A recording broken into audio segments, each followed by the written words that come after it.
Alright, so I'm gonna start on Donna's route.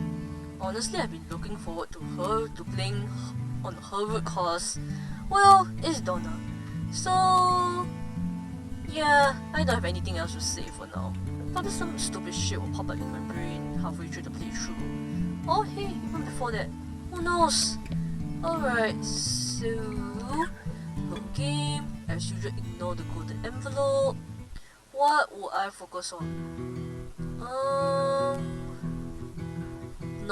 Not art majors, since there's Alcina's and Cassandra's. Then social butterfly is Daniela and Angie. Scholar is oh yeah, Bella and Miranda, I think so. Donna appeared at the library. And okay, so the drifter it is. Alright, so the drifter. It's hard to decide what to pick. You don't even know anything about the university courses. Well, I'm kinda right, the university, the courses. I mean, technically, 差不多啦, right? It's almost the same. All the town yet. Give it time and with some luck, the right path may present itself to you. Maybe it will be a calmer life than the rest of the student body is used to.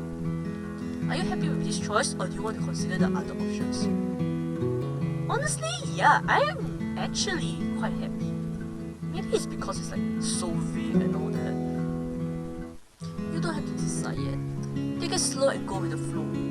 You're sure it will take you somewhere nice? Hopefully. You decide first that maybe you should take a nap. That sounds nice and relaxing. And you're pretty exhausted from all the moving by the end of the day.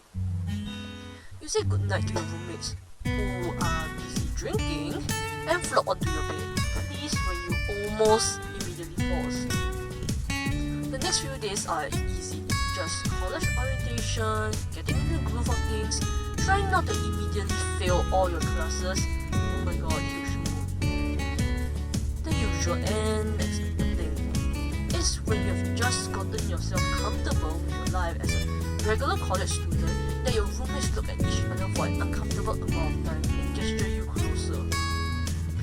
Have you heard? Heard what? About, well, which one are we talking about right now?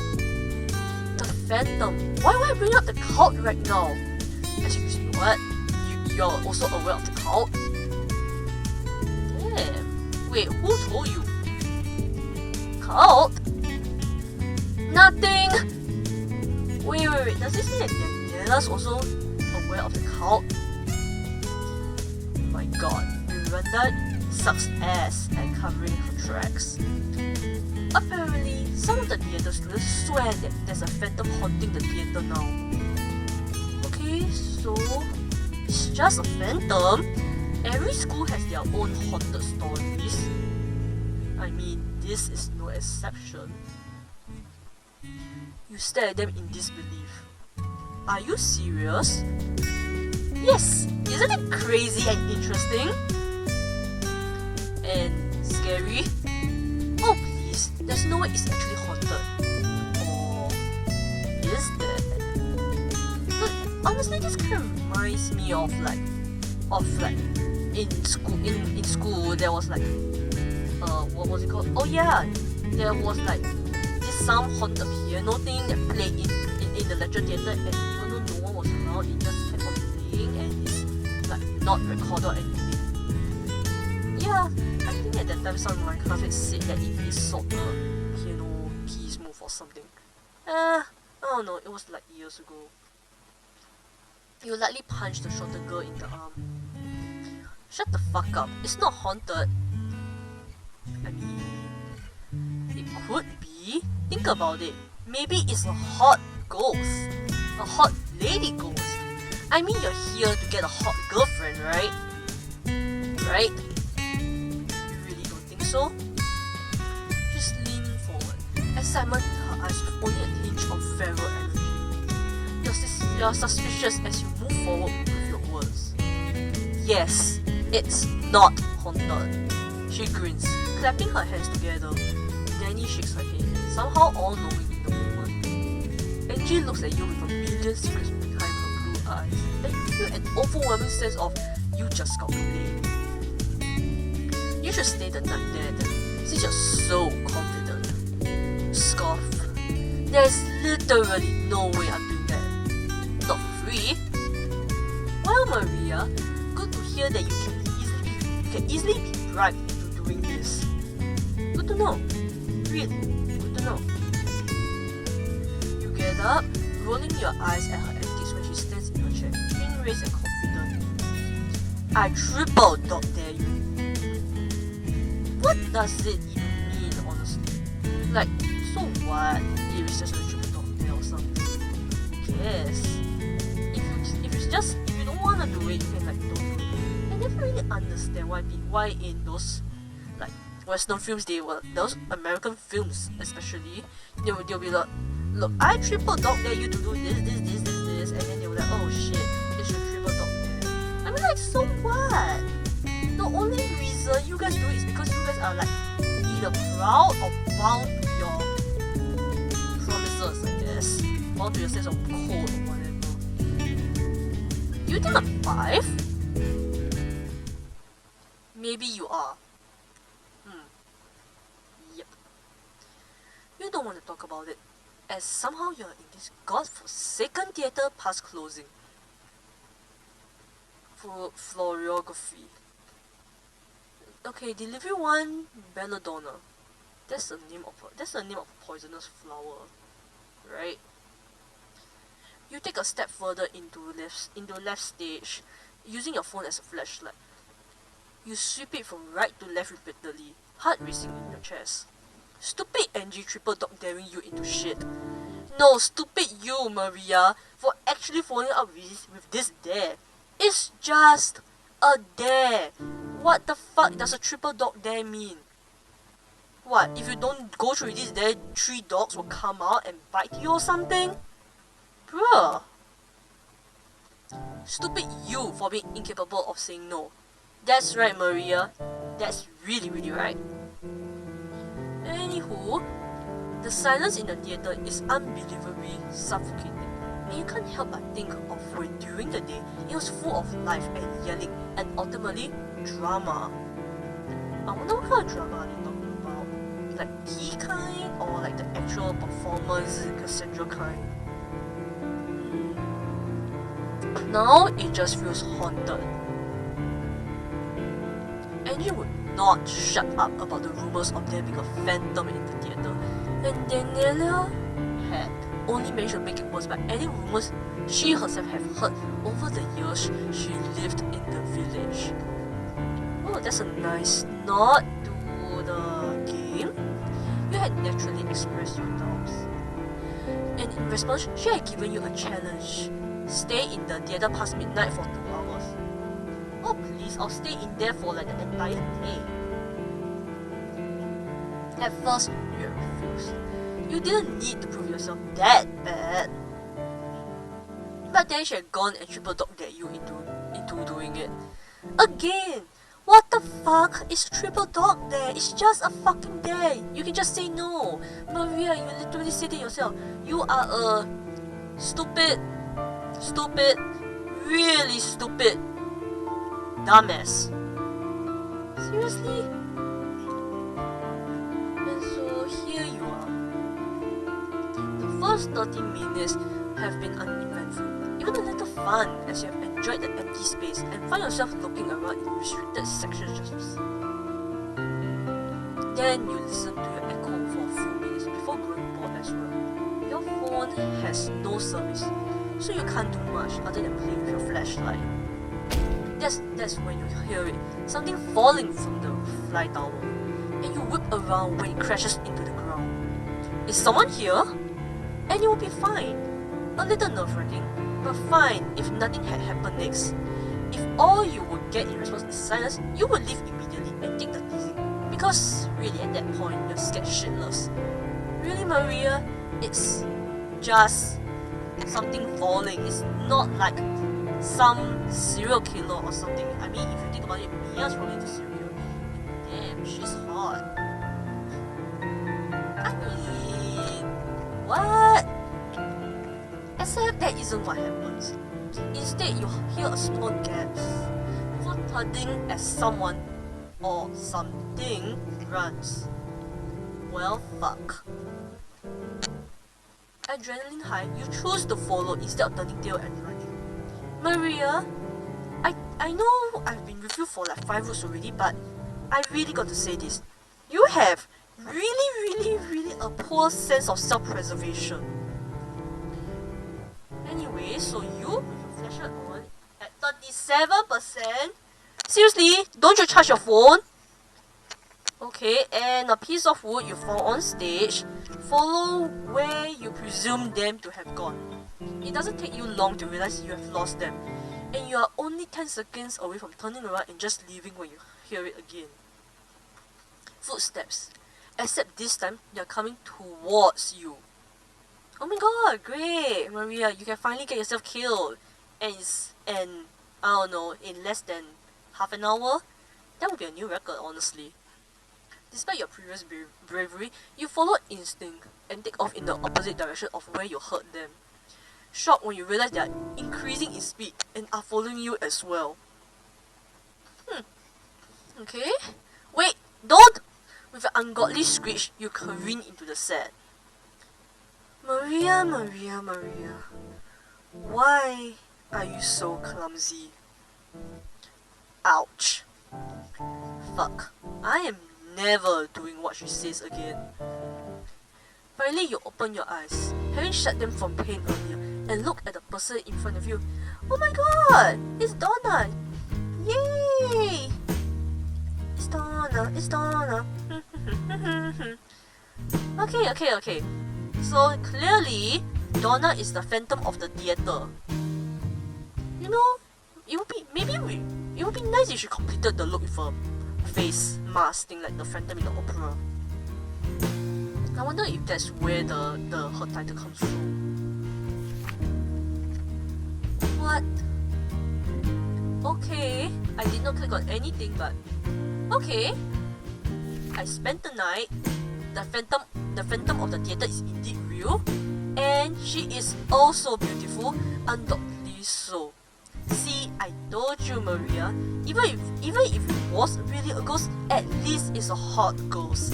Am I right? She's also peering at you with obvious concern, and when she gets down low enough to reach out towards your head, which in fact does hurt, you notice the scar over her eye. I tried to tell you. Couldn't really hear you over my stupidity. I'm glad that you know that you're stupid. You're exploding angry with your brain right now. You're gonna kill her for this. Don't say that. Aww. She's so nice, even though Maria's indeed stupid. The woman gives you her best impression of doe eyes. Wow, does it work? What are you doing here so late at night anyways? You don't have a lot of options here, but, well, what do you tell her? Deflect? Or tell the truth?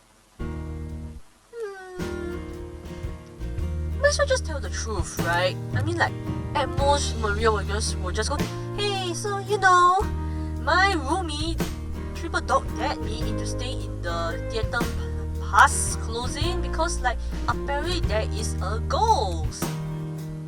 I mean, it sounds stupid, but what's the worst that can happen? Donna getting offended? And even that, it's not really the worst thing that could happen. That would be a normal response, honestly. Alright, tell the truth. Look, it's genuinely so dumb. I regret it for vague reasons, but I'll just go. I'm sure it is stupid. Donna. You can't believe how stupid Maria can really be, especially in the presence of a very attractive woman like yourself. She's soft-spoken, and you don't think she'll make fun of you. Out loud, that is. Maria, you're so self-aware. Okay. My roommate dared me to spend 2 hours in here because it's haunted. Or whatever. It is? Well, people say that they see a phantom. You throw off as you begin to piece together what's happening. Off topic. Are you here every night? Most times, she talks, but you're beginning to note that she isn't quite looking at you, and it takes you an embarrassing amount of time to realize she's orienting herself so that the side of her face with no scar is facing you. Oh, Donna, it's fine. No, really. It's okay. Your scar's fine. And knowing Maria, she's probably too gay to like. I mean, she clearly would have seen the scar given that she's already noticing that you're angling your face in such a way that your scar isn't really that visible. But seriously, fuck those whoever thinks that your face with a scar is like not pretty or like whatever. They're really jerks. And you know what? They can go fuck themselves. Anywho, so it frustrates you a little because really the scar, while very noticeable, isn't that big of a deal. Yeah, exactly. At least not to you. Why? Oh, no reason. Almost the entire student body is utterly convinced that this woman in front of you is a phantom. And you get the feeling that she will be extremely upset to hear this. So you keep it to yourself, despite the strange look you get from her. So what's your name? Donna? Oh, thank God. If she introduces her full name, right, I don't think I will be able to pronounce her surname a second time correctly. Or seemingly correctly. Your name feels familiar to you, but you don't focus on it for too long. Trying to find an out that doesn't include her finding out that you were basically sent here to look for her or any more incidents involving with your head and embarrassing accidents. Well, I'm sorry for breaking into this place, freaking you out, running from you, and then needing your help once I got her from sick run. Wow, I am a shit show tonight. Okay. Wow, Maria, this is the most self-aware that you've ever been. Okay, work. Not bad. I cannot believe that Donna's presence is somehow giving you some self-awareness, but okay, that's good.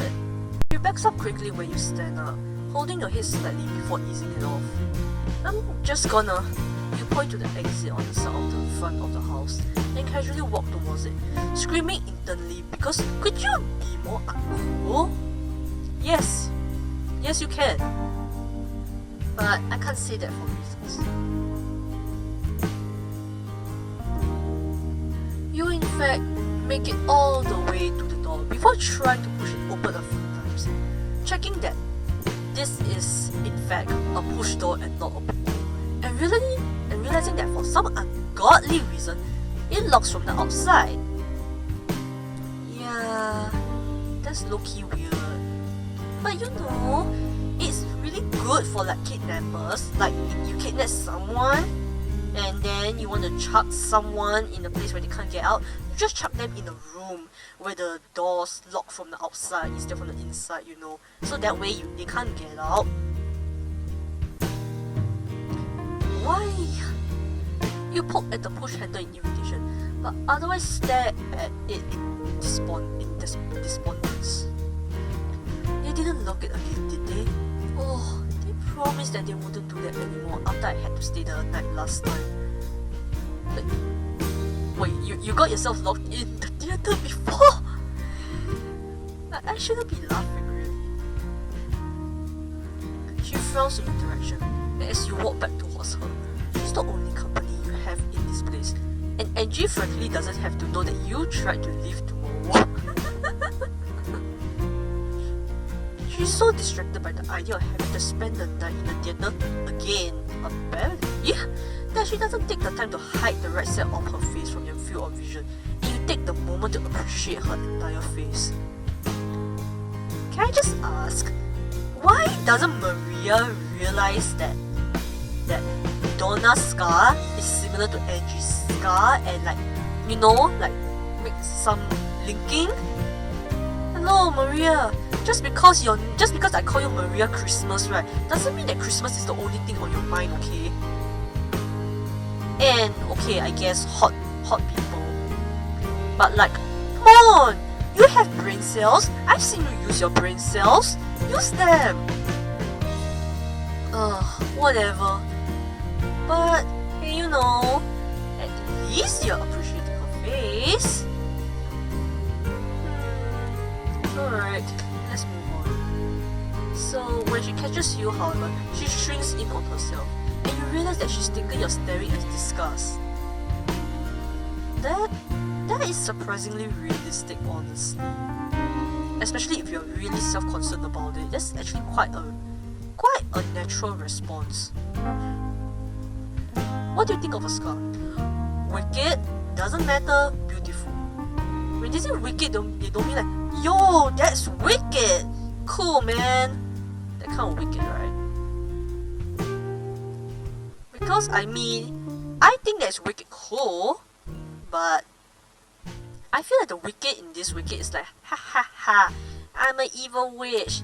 A synonym for evil can be wicked. Ha ha ha ha ha. I'm teaching you synonyms right now. Ha ha ha ha. Something like that, right? You know what? Obviously, it's really beautiful. And like, to be honest, I really wish that Donna wasn't self-conscious about it. Be it in the actual horror game or in this dating sim. But then again, I kinda understand it. Because it's like not typical of what you see, that's why you start to feel self-conscious about it. I mean, like, people don't usually like to stand out, so it's a rational response. Alright, but seriously, it's really beautiful. I always found scars to be rather beautiful, a testament that someone survived. Thankfully, Maria knows how to wax politics. That's great. Thank you, Maria, for having a brain cell remaining. You just go for it. Better to be clear than have her misunderstand you again. That's fair. Donna stares at you with wide eyes, a million questions nightly crossing her mind, but none spill on her mouth. Instead, she just continues to stare at you like you're strange, and it's enough to make you squirm a little uncomfortably. I just like how Donna's expression just have an exclamation mark, question mark here. It's like so cute. It's like, huh? What? What the huh? You know, that's kind of cute. Like, oh. She looks down from where she stands, a smile appearing on her face, seemingly against her will. If only everyone thought like that. Her included, you think? Well, I guess I'll just walk through the night. Her voice squeaks at the end of the sentence.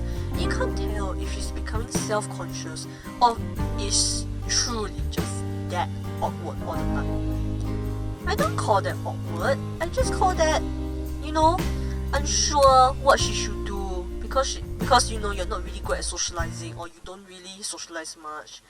I don't call that awkward. Then I'll just wander around, so if you hear anything, it's just me.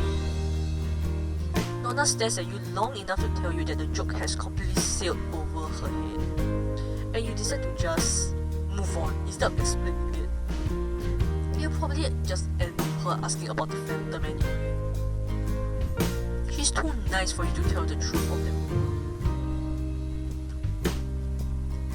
At first, the two of you stay separated. You don't really know her, and she's obviously bad at interacting with new people, and you don't want to make her uncomfortable, especially after she helped you.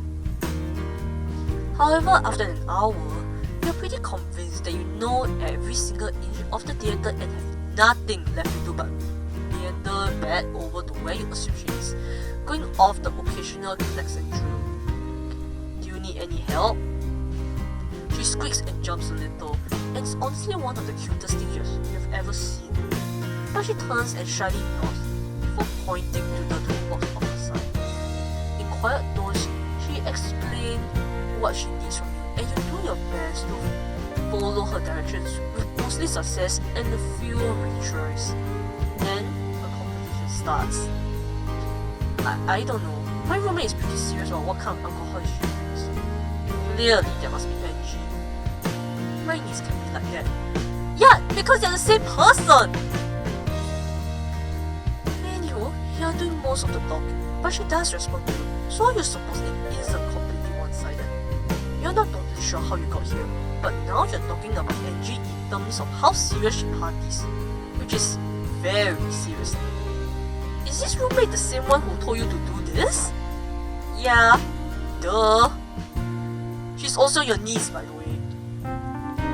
I don't know how you managed to figure that out, that this half-baked idea was from the roommate with strong opinions on alcohol, but bravo.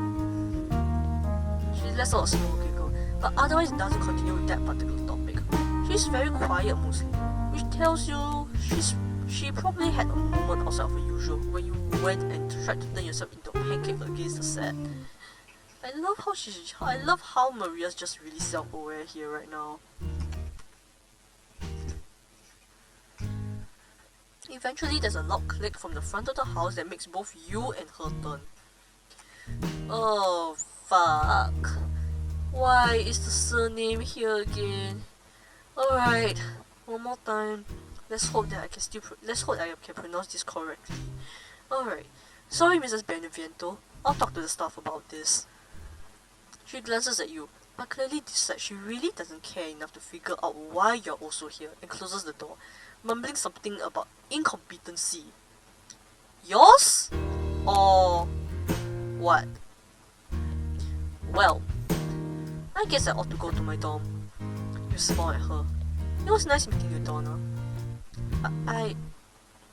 It was nice meeting you as well.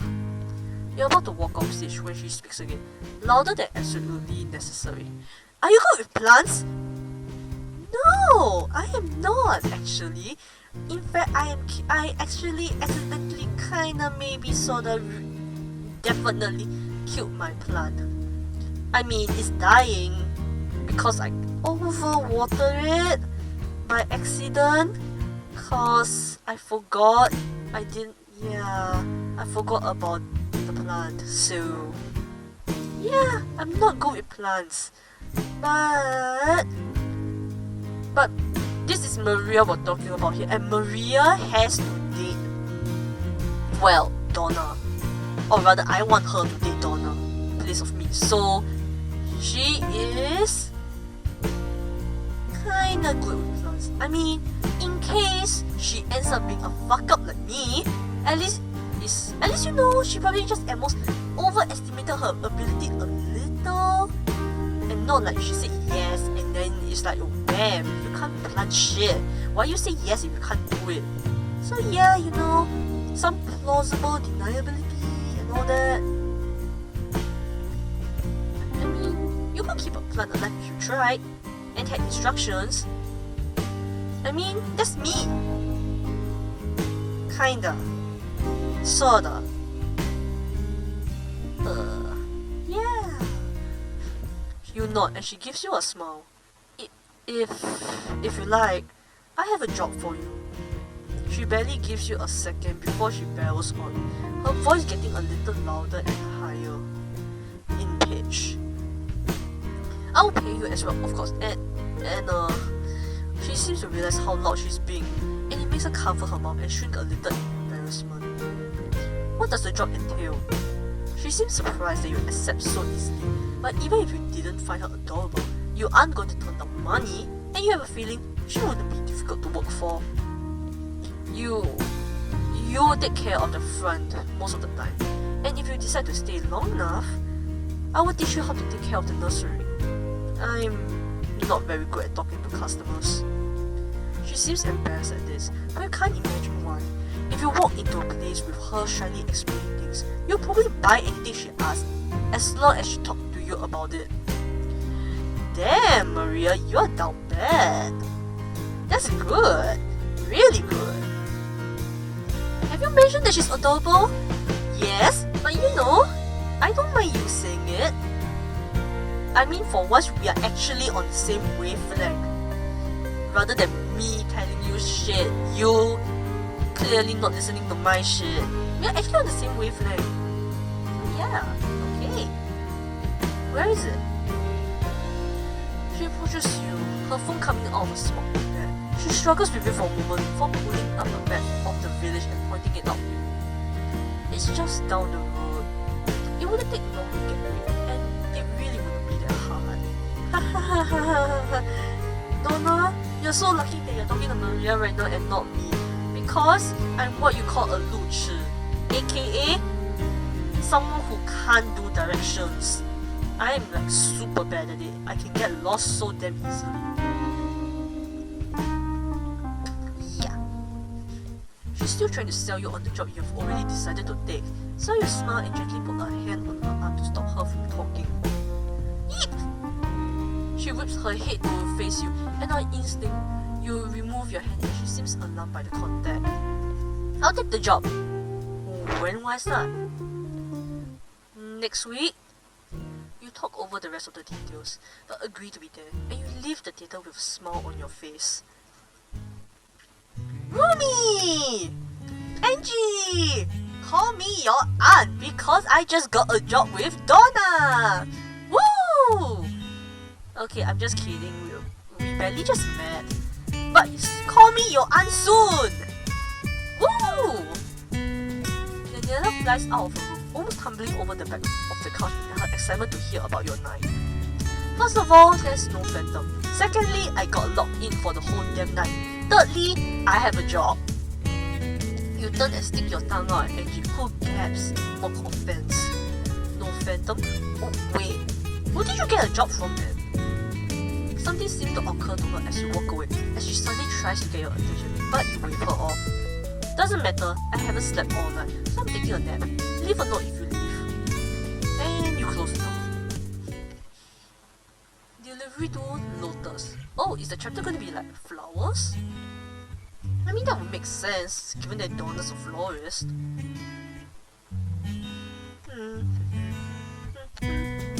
Oh, so a week flies by, the entire time, and he pesters you for more information.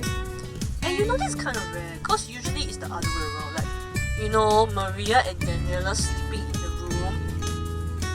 I was about to say half naked, but I just realized I just blanked out and I forgot how to spell half. So yeah, I mean it's a nice flip, you know. Usually we are asking Angie for details, asking Angie to like spill some this and whatever, but this time Angie is the one who's like actively trying to get shit from us. It's nice, it's a nice change of pace. She seems oddly invested in whoever is offering the job, and when you turn around and ask her why it matters so much, she resists answering you so much that you fear that you might be treading in dangerous territory. Finally, the day arrives, and you find yourself standing outside a shop. A flower shop. Maria, why do you sound so surprised? The moment she asks you whether or not you're good with plants, I think you should have some alarm bells ringing off in your head. Oh, maybe she's a florist or something. Like, bitch, she's wearing a smock and... Okay, maybe florists don't all wear smocks, I wouldn't know. I can't even be in a flower shop for a long time. Well, she promised that it wouldn't be too hard, and you don't think she was lying.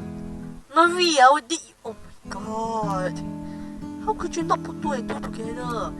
她问你 about plants, right? Obviously she probably works with plants, right? Oh my god, you dumb ass bitch. You step inside, and the bell rings softly. A theme with Donna, and you wander to the front desk. Flowers and other plants littering the shop. It is serene. Serene for you, yes, but for me, it would be punctuated with a lot of sneezing. And with me trying to like, you know, not blow my nose out. Because like I'm trying to suck in my mucus and all that. It's not fun for me. You only find it serene only because it's, well, you don't have allergies. Seriously, lucky. Welcome. Oh, yes. Oh, okay. She fumbles as she recognizes you. You aren't sure what would be the more polite thing to do. So you end up awkwardly waiting for her to gather a few papers together and offering them to her. Okay, so I guess that's the contract, right? Can you fill those out, please? No, you don't have to be so cute, Donna. I mean, technically you're my boss. But the place is a nice touch. I mean, I wish a lot of bosses would have like be a bit more polite, you know, even though you're talking to someone who's like a lower rank and all that.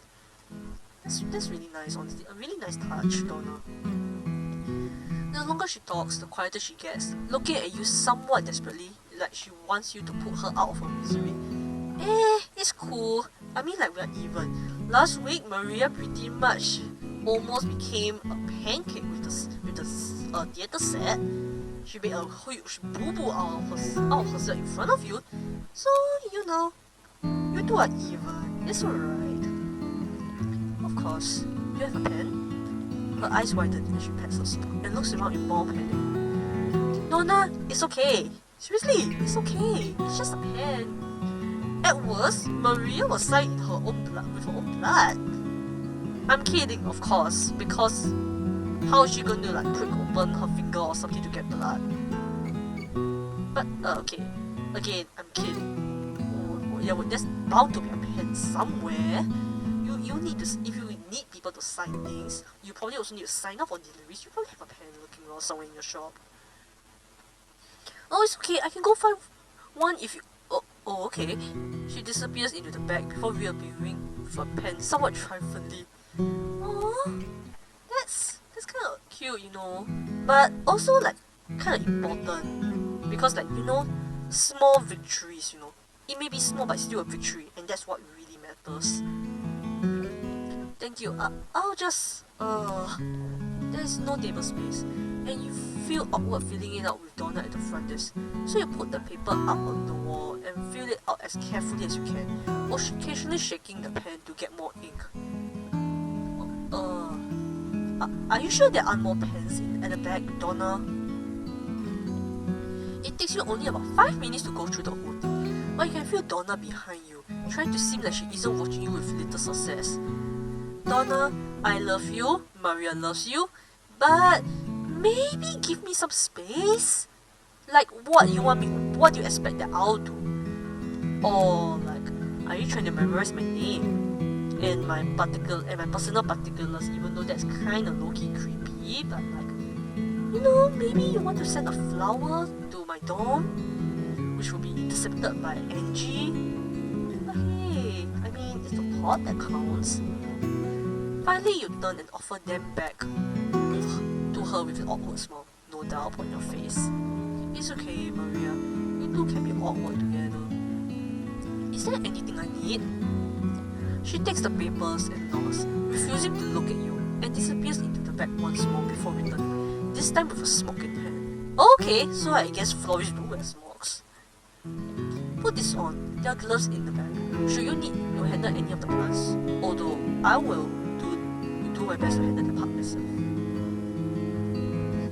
Otherwise, you shouldn't need to do much else other than handle the personal part. I feel like you hired Maria only because you are not so good with the personal part. And just like that, she straightens and with complete confidence and in an even voice, explains to you the details of the job and the basics of handling flowers, should she be unavailable to do it for you for an order. Nothing about the way she's speaking is shy or embarrassed, and in fact, she seems to be a completely different person when talking about her job. This just goes to show how much she really loves her job, and well, stuff, I guess. Right? She turns to you, eyes expectant. I really hope that she doesn't have high hopes on me. I really hope that. Alright. Any questions? Yes. Are you sure I won't fuck this up? Do you have any questions? No? You shake your head. The way she explained it was extremely clear and made it even seem easy. You hope it actually is in practice. You know, I'm not so sure about Maria, but the thing about me is that, right, if I don't know shit, I will never ask the professors, you know, until like really desperate. Actually really desperate, I also won't ask lah. It's like just confirming info at most.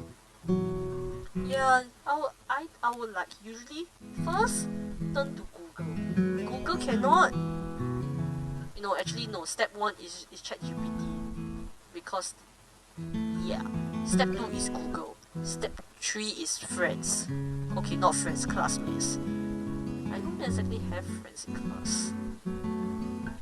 Then step four is cry, or I guess go back to step one. But enough about me. In a similar fashion that it had appeared, her confidence disintegrates before your very oh my god, this is so cute but also so funny. No, I don't mean the fact that her confidence go bye-bye.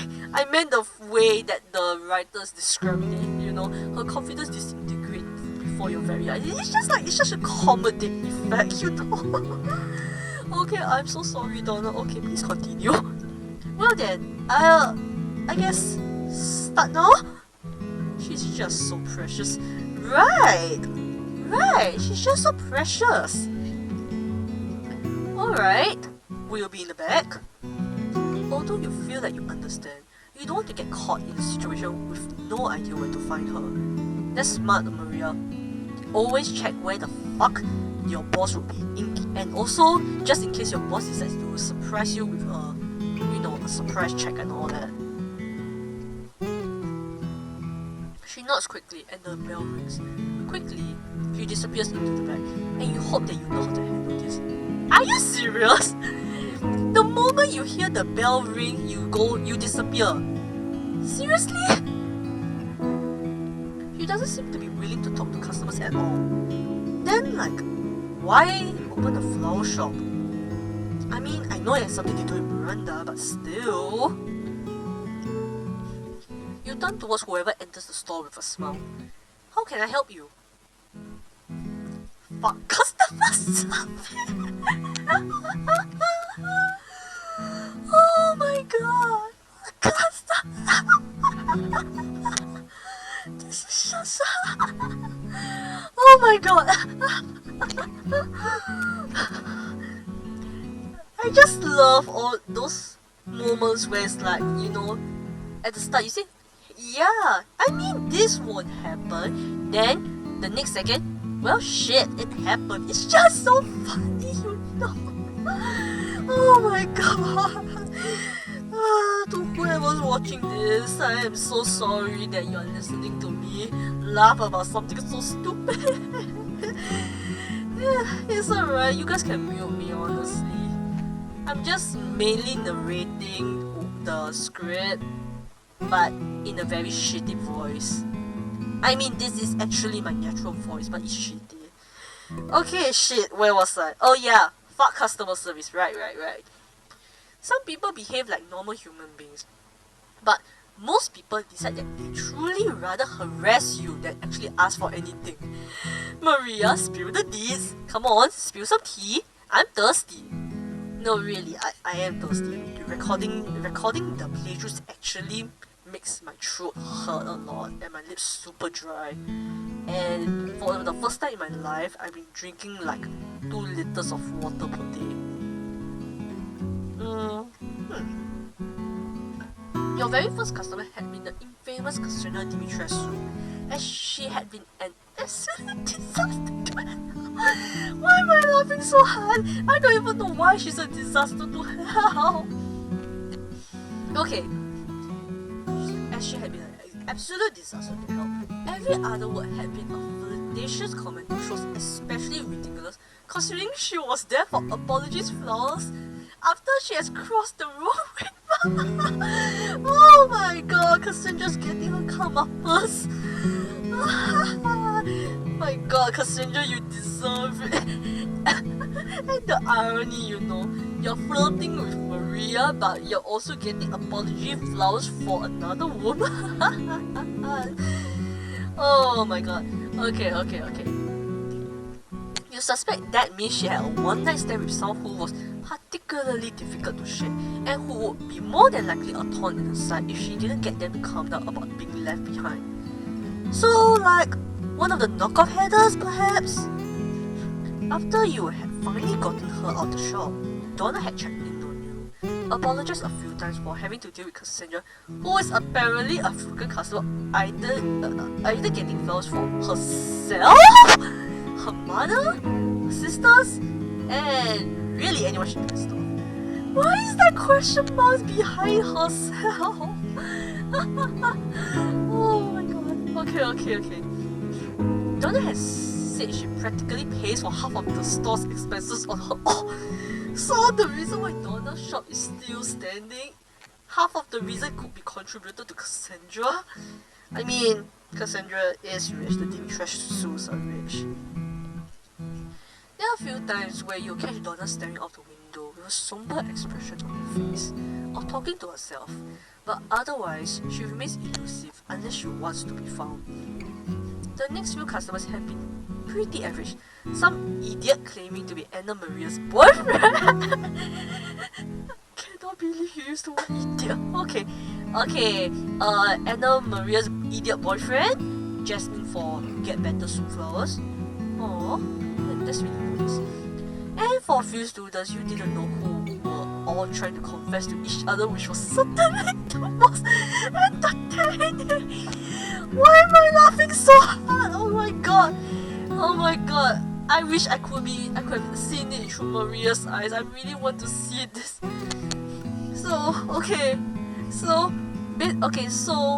And a few students you didn't know who were all trying to confess to each other, which was certainly the most entertaining as they had all missed each other by about 5 minutes.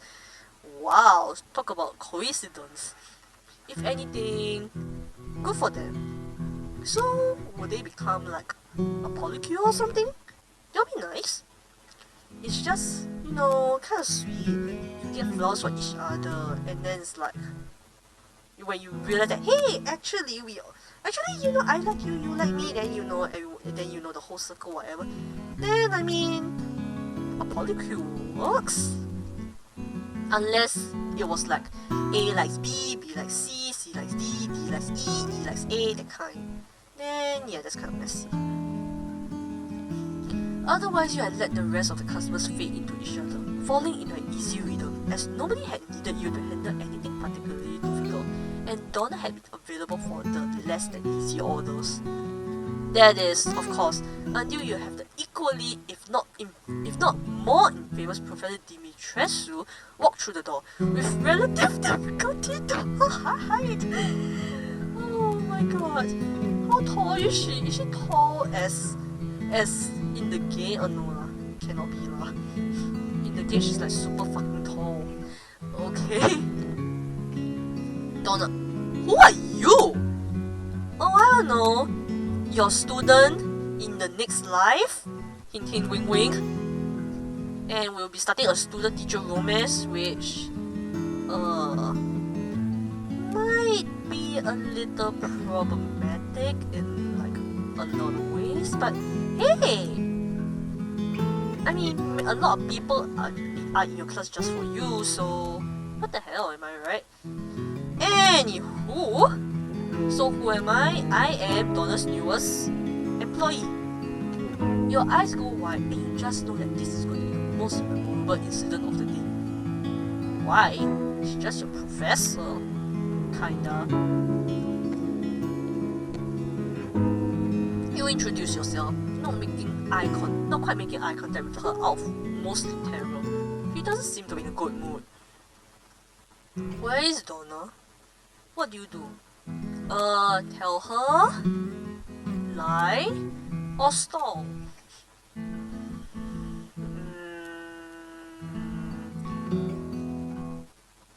I feel that she'll call me out on the lie. But like, Donna doesn't like customer service, and I'm pretty sure Alcina's not an exception. Should I tell her? Or should I just stall? I know lying will get me into shit because like, I'm pretty sure Alcina's really sharp, but I don't really want to tell her right off the bat though. But how would Maria stall for time? And would that make it even worse? Fuck it. Let's just stall for time. Is everything alright? Professor Dimitrescu gets this murderous look in her eyes at the follow-up, and your self-preservation instincts tell you to run away and hide. Instead, you give her the fakest smile you have on hand. Maria, why is your self-preservation skills just this bad? Or rather, the one time your self-preservation skills kick in, you decide to hey, no, fuck it. I'm sure if you tell me, you'll feel better about whatever's going on. That is so bold of her. Let's hope this gambit pays off. The Dimitrescu matriarch opens her mouth, likely to say something unkind, but Donna appears from behind you and similarly queries over her emotional state. The taller woman rolls her eyes and demands that Donna call her before she leaves without another word. That's mysterious. Thank you for trying to calm her down. You don't have to do that, but thank you. Oh, okay. Wait, so stalling her is like the right thing to do? I feel like I got some brownie points, you know.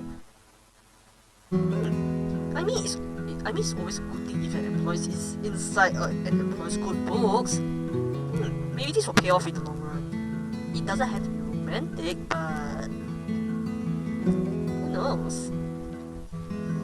At the end of the day, you're ready to go home. People suck, and that's the truth. First time. Donna thanks you quietly for your work, but otherwise lets you leave without much fanfare, waving off any attempts to help her close. Donna, why are you so stubborn? Your employee, who is admittedly quite cute, wants to help you close up. Maybe show her the ropes at least? You know, since she's going to be working for you. Well, you're not going to argue with going home early. Fair enough. Tisk. I thought we talked about this already, Benevento. One would think you don't actually care about Angela at all. Wait, Angie actually has a full name? Please, shut your mouth.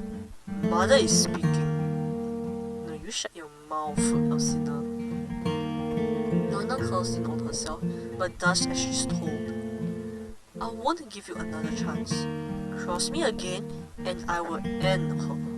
And then there won't be another Benevento in this world other than you. And we all know how terribly afraid of being alone you are. Yes, Mother. Alcina, give her the order. I expect it to be on time with nothing missing. Do you understand? That seriously sounds ominous. What kind of fucked up shit is going on here? I already know that there's some fucked up shit from the previous rules, but still. Yes, Mother. Good. You're dismissed. You get all the way to the first floor before you realize you left your phone lying on the counter. You had been in such a rush to go home before Donna changed her mind that you hadn't even checked if you still had it on you. Maria! Come on! First rule of thumb, always check that your shit is with you before leaving, especially your phone. You should always do a check, really verbalize a checklist. Okay, do I have my phone with me? Yes. Do I have my wallet with me? Yes. Do I have Donna's permission to leave the store? Yes. Once you check off all of your verbal checklist, then you leave. Oh my god! This is like rule 101. I mean, I can do this, and trust me, I'm pretty damn forgetful. I always lose my things. Oh well, we get to see Donna again. With a groan, you turn around reluctantly. In the middle of the day, Donna had shown you where the spare is in case you ever lock yourself out by accident. So when you see the lights are off and conclude that Donna has already closed, you pick up the spare key and let yourself in. You walk over to the front desk quickly and retrieve your phone with a sigh of relief, and move to look back up and leave where you knock into a drawer. It's slightly open and has a key in the front, indicating that it's meant to be locked. Too curious to resist, you open it the rest of the way to find an organizational piece of equipment inside. There are plastic bags in there, labelled in an absolutely incomprehensible language, or perhaps really bad handwriting, but one catches your eye purely because the handwriting is legible in English. Why is there such a moment? Okay. Slowly and carefully, you pick it up, and inside there are green stem flowers with white petals clustered close together to form an umbrella shape. Is this where the umbrella sorority got its name from? Oh, just kidding. Hemlock. Oh shit! This poisonous as fuck. What? Why does she have a poisonous flower locked in something? Donna, what the hell are you hiding? Delivery 3, Snapdragon. You drop the bag quickly, feeling as if you have found something that's very, very bad. No shit, Sherlock. It's a poisonous flower. Literally. Wait, shit, are you okay? Wait, is hemlock poisonous if you touch it? Shit. Oh my god. You drop the bag quickly, feeling as Quickly you pick up the spare key and rush out with your phone, locking the door and putting the key back in its place. You walk fast back to the door, your mind running quickly. Sure, she has some poison on her, and sure, there are implications that she has more than just one type on hand. But that doesn't mean anything bad. I mean, it doesn't, especially with a florist, but why would a florist have poisonous flowers with her? Like, I don't think people would want to have poisonous flowers in their homes, do they? Right? Right? I don't know. You tell me. Days later, you're back behind the counter and doing your best to pretend like you aren't thinking about the drawer that sits closed and locked. Right. Sure you aren't. It's fine. The first person in the store is Ariana. Oh, thank God. Most definitely a normal customer. Hi, do you have any flowers at Goodwill? I'm trying to get my friend an apology gift, but also kind of want to tell her discreetly that I feel like I'm still right. Okay, passive aggressive, huh? Which flowers do you suggest? Is there like a guide to this?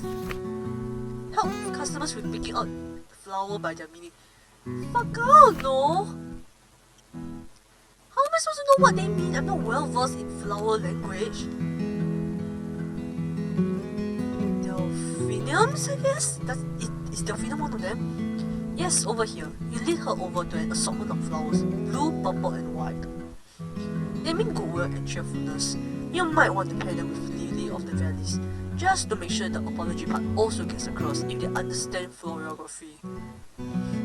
Ariana nods thoughtfully and asks to have them ordered. You agree easily. Thankful you don't have to break out the gloves so soon, and write down the order and take out payment. The next person to walk in is shaking. A lot. Someone who, through passing circumstances, you are known to be genuinely confident and practically incapable of feeling off-center, but now looking like a leaf in the wind. What happened? Sup? Olivia does her best to look cool and collected, and you decide that just this once, you'll leave it be. Looking for anything in particular? They purse their lips and nod. Looking for something to give to Stella. Your blank expression makes them shift and correct themselves. Looking for flowers to confess to Estera. Oh. I mean, I got it the first time, but... Oh, thanks for the clarification. Your mouth fall opens in surprise. Livia, cool, calm, and couldn't give two shits about anything. And Estera, who by all means cared too much and had a tendency to call everyone she met stupid. She does? I only thought that she cared about is her books. But hey, what do I know? Alright, so flowers for you. I don't want something stupid though, like roses. What's wrong with roses? Roses are good. Roses are straight to the point. But okay, fine, it may clash with your I'm so cool and unaffected by everything vibe. So okay, fine. Which flowers do you suggest? Oh no, I don't know shit about flowers, but just now I picked the first option, right? Delphinums was the first, so I guess purple violet bar. Yeah, purple violets mean a lot of different things, but the one we are using is thoughts occupied with love. And if you want to be even more specific, you can pair them with red tulips. Livia chews on her bottom lip and nods. You pull the gloves from the bag and get to work, making a bouquet of both purple and red tulips. Livia takes the bouquet and leaves, clutching it by the stems just a little too tightly for her act of calmness would be to actually read as such. You're beyond interested to see how that plays out. There's a slow hour that follows, until a man you haven't seen in town comes in. His face is tight, and Donna puts a hand on your shoulder from behind you. Take a break. I can help him. You give her a look to check if she's actually okay with doing that, but she gives you a subtle nod, and you go into the back. Several minutes pass before you hear a crash out front. Okay, what the fuck do you do? Rushing to the front, you find Donna in tears, and the man showing no sense of stopping his yelling. You hadn't even heard him yell, and really, that should tell you how easy you find it to tune people out. Seriously? Alright. Let's see what we have here. Maria, you're going to grow a spine. How do you deal with him? Yell, push, point. I really want to yell at him though, but like, 不好吧? And push. I think just as bad, but if not even worse. Does this mean at the point? Why? But then again, this is work. This is customer service. I need to be polite, even though I don't want to. So, I guess, Maria, smile, smile, smile. Alright, let's just point and hope that he takes his fucking ass out of the Donna store. You rush over to Donna, completely ignoring the raging man, and do the only thing you can think of, and keep her focused on you. She already has her ears covered to try and block out the noise, but she is still staring at him with wide and frightened eyes. Oh shit. She's afraid. She can't handle the noise. Damn, I think I didn't yell then. If she weren't in so much distress, you would kill this fucking idiot with your bare hands. Already on it, Maria. Just say the word and you can let your imaginary voice in your head do everything. Sadly, I'm 3D, not 2D. Aish. Look at me and don't look at him. I got you, alright? When you hear him take a breath, you turn sharply with a glare. Get out. Excuse me? No. Oh my god. His name. They give him man-child. Oh my god.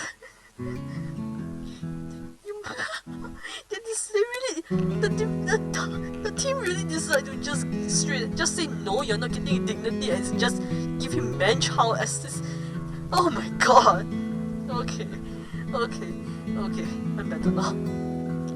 You point, giving him a menacing look, and shockingly, he takes a step back before doing as he's told. Intruder successfully gotten rid of, you focus on Donna. Well, honestly, I'm surprised he listened, you know. I thought he would probably like try and attack Maria or something. You show her your hands, and she looks at them before you wrap her up in your arms. You didn't want her to be caught off guard by the action, and if she hadn't wanted you to touch her, she would have been more prepared to tell you or show you to not do that because you shook her. She shakes in your arms, but otherwise continues to cry. I'm so lucky I never faced this, you know, because like, how am I supposed to comfort my superior? That is kind of hard, you know. So like, but hey, Maria's doing a good job. That's good. You make your best soothing rocking motions and refrain from making any noise since you have a feeling she's more sensitive to sound than touch.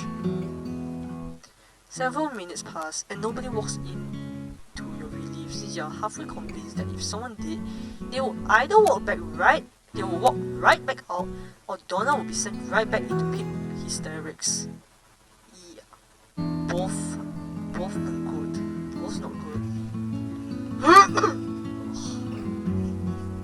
Is it the flowers that are getting to me? I feel like it's the flowers. Why else would my throat feel so dry right now? Eventually she puts her hand on your chest near your right shoulder. You've never noticed that she's left-handed. I mean, I have. Just look at her sprite. Her left hand is holding onto her right arm. Usually if you're right-handed, your right hand will be the one holding onto your left arm. But like, it's not really significant for me to mention it, right? I mean, so what if she's a lefty? Left-handed people is just, they just use their left hands to write. And get more smudges on their hands, especially when using a gel ink pen. But hey, props to Maria for noticing. Granted, you haven't known her for that long. I mean, okay, to be fair, I can see, all I'm seeing is her sprite. Maria has the good fortune to be able to see her in full view, see her moving and whatnot, because they're both 2D. God, I'm so jealous. Thank you for helping. Her voice is even quieter than usual, which is truly a miracle in itself. And you nod slightly. Of course. You hesitate. Do you want me to leave? Or make sure nobody comes in? No! Her voice becomes out loud and suddenly she's clinging to you. And you find yourself utterly incapable of doing much else other than sitting dead still and waiting for her to give you further instructions past no. Why would she not want to close up for a bit though? Or maybe she just doesn't want Maria to leave for now.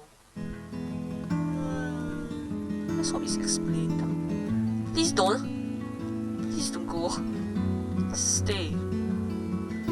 She opens her teary eyes and looks at you pleadingly. Okay. She's getting very attached to them.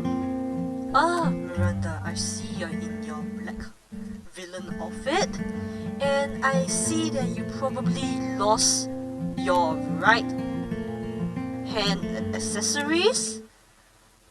Why, you are surprisingly,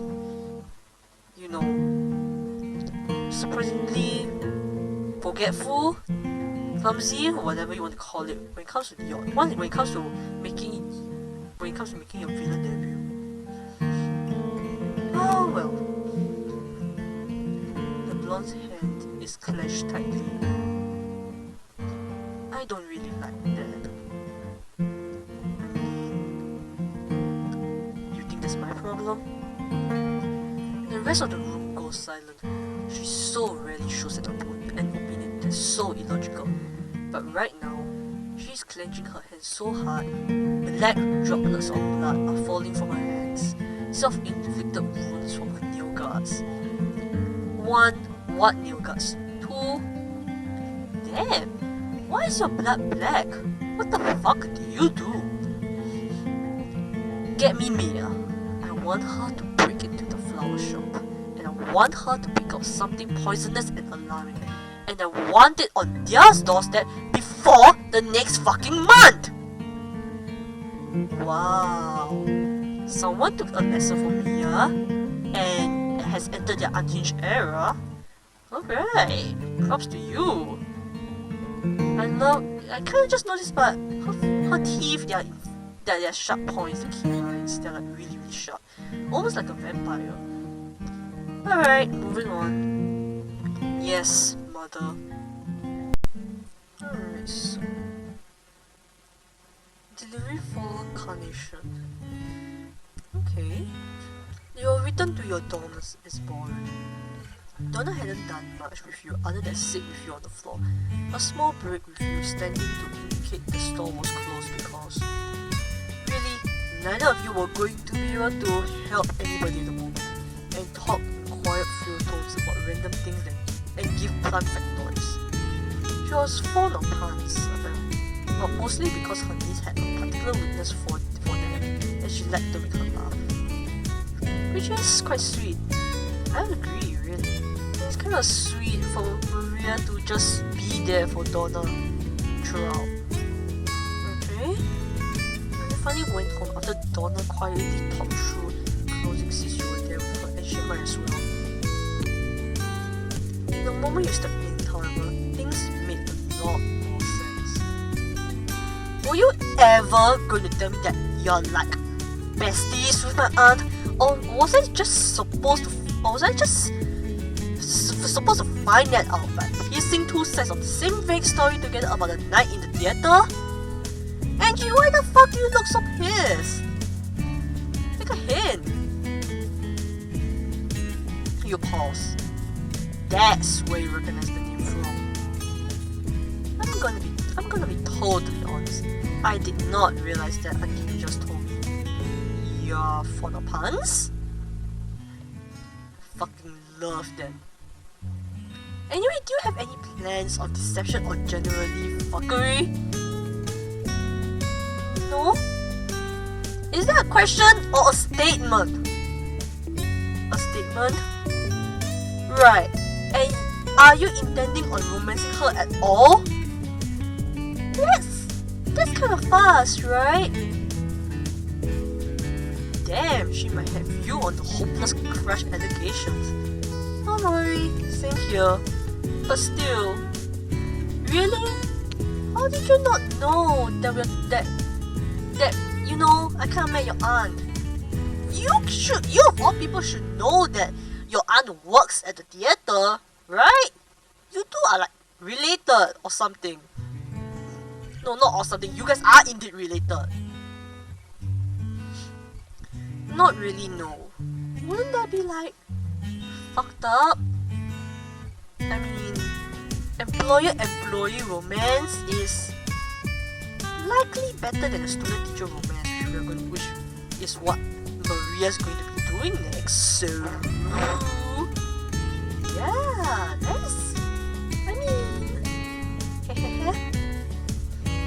yes, if you think about it in normal terms. I, however, will find that hilarious and totally on board as long as you don't break her heart. Then I have to kill you, and then you will be so upset. Right, is this going good or bad? Anyway, that's a shame about my auntie Donna. She could use someone to make her leave the shop in broad daylight when I'm not there. What? Have a good sleep. What on earth just happened? It means she's one step in calling you aunt. Anyways, please let me. We'll take the pot from Donna. Worried she'll drop it. That isn't a worry born out of nothing, unfortunately, as she has already dropped like 8 pots today. Oh shit. And you're genuinely concerned that there will be no more pots left to use by the end of the day if you let this thing go on. You pick it up with surprising ease and walk it over to where she had been intending to take it, and the last two as well for this particular flower. The potted section of the shop isn't nearly as popular as the bouquet, but each pot is not cheap, so every buyer counts for quite a lot of income. My adopted sister makes them for me. I use adopted liberally. It's more like... She stops talking then, and doesn't bother to continue that train of thought, leaving you rather confused and left to wonder what the hell could that even mean. But now she stares at you as you move the pot over, eyes wide with either awe or she's just zoning out in an awkward position. Donna? She startles. Oh, yes? Do you need any other pots moved over here? I don't think so.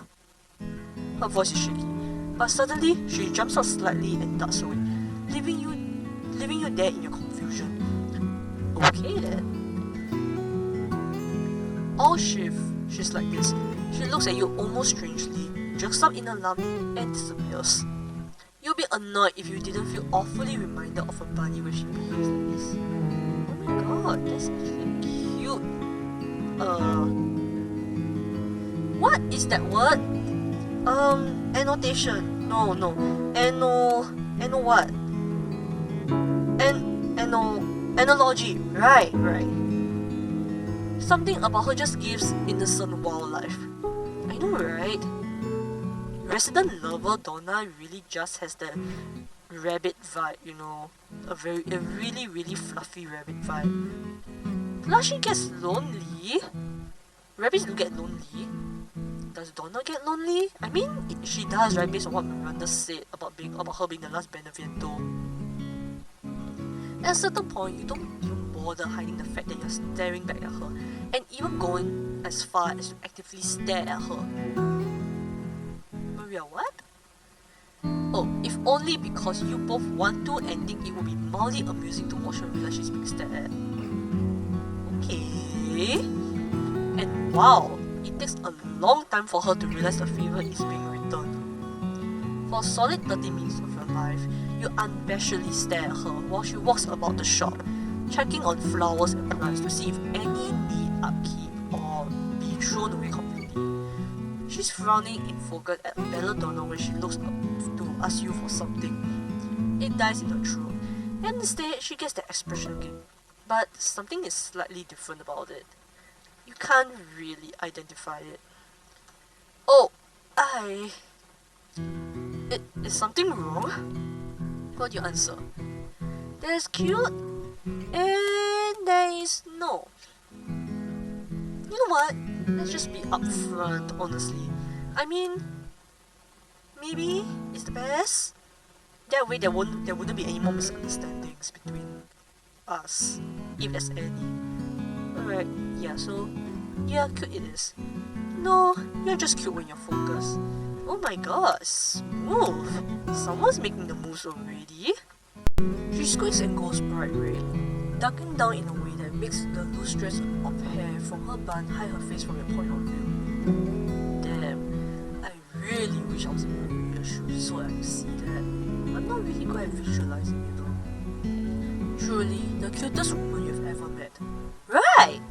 I'm so glad that Maria and I are like so in sync today, you know. She turns away from you quickly and mutters something to herself, glancing at you from the corner of her eye, and subsequently making a familiar noise when she sees that you're still watching her, before running away as fast as you can, without being an absolute maniac about it.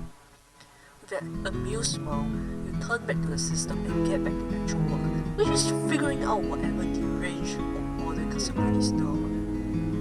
I mean, she might as well just buy the entire store at this rate. But if she does that, who's going to help her with the flowers and all that? Still... Oh good, you're here. Kill me. Maria, if only you were like this. Like in Cassandra's route. Ouch. Anyway, I'm here to give you written instructions. Good old Donna called me earlier telling me that I wasn't allowed to verbally order 100 flowers with complicated instructions or whatever. Cassandra, what the fuck are you going to make me do? Like seriously, what the hell are you ordering this time? Oh well. Hey, later tonight, are you busy? Are you busy tonight? Yes? Not going out with her? Try again never? No. Oh hell no. No way. I am not going out a date with you. Going out with you in Cassandra's route is actually personally good enough for me, and for Maria's sake, I am not letting her go out with you again. Or at least in Donna's route of all routes. So yeah, I'm busy. Yep. You give her a completely unapologetic smile. Damn, Maria. I mean, like, just look at Cassandra's face over here. She looks so sad. And I'm digging it, you know. Finally. Someone who's not affected by her charms, aka me, because Maria was completely head over heels for her. Sorry. Don't apologize, Maria. You're not sorry. We both know it. Even she knows it, to be honest. She pops at you in response. You don't seem sorry. I mean, that's because I'm not sorry. Like, duh, it's a duh moment. Because I'm not. Yes, Maria, you are killing it. Fine. Can't say I didn't try. I need 16 yellow roses, 35 elstromeras, 2 gladioles, 17 lilies, 1 purple hyacinth, 9 daisies, 10 azaleas, and 10 hydrangeas. Yes, there will be a test. Bitch, are you kidding me? Why? You whistle. Not only is that expensive, but it's also littered with a confusing message.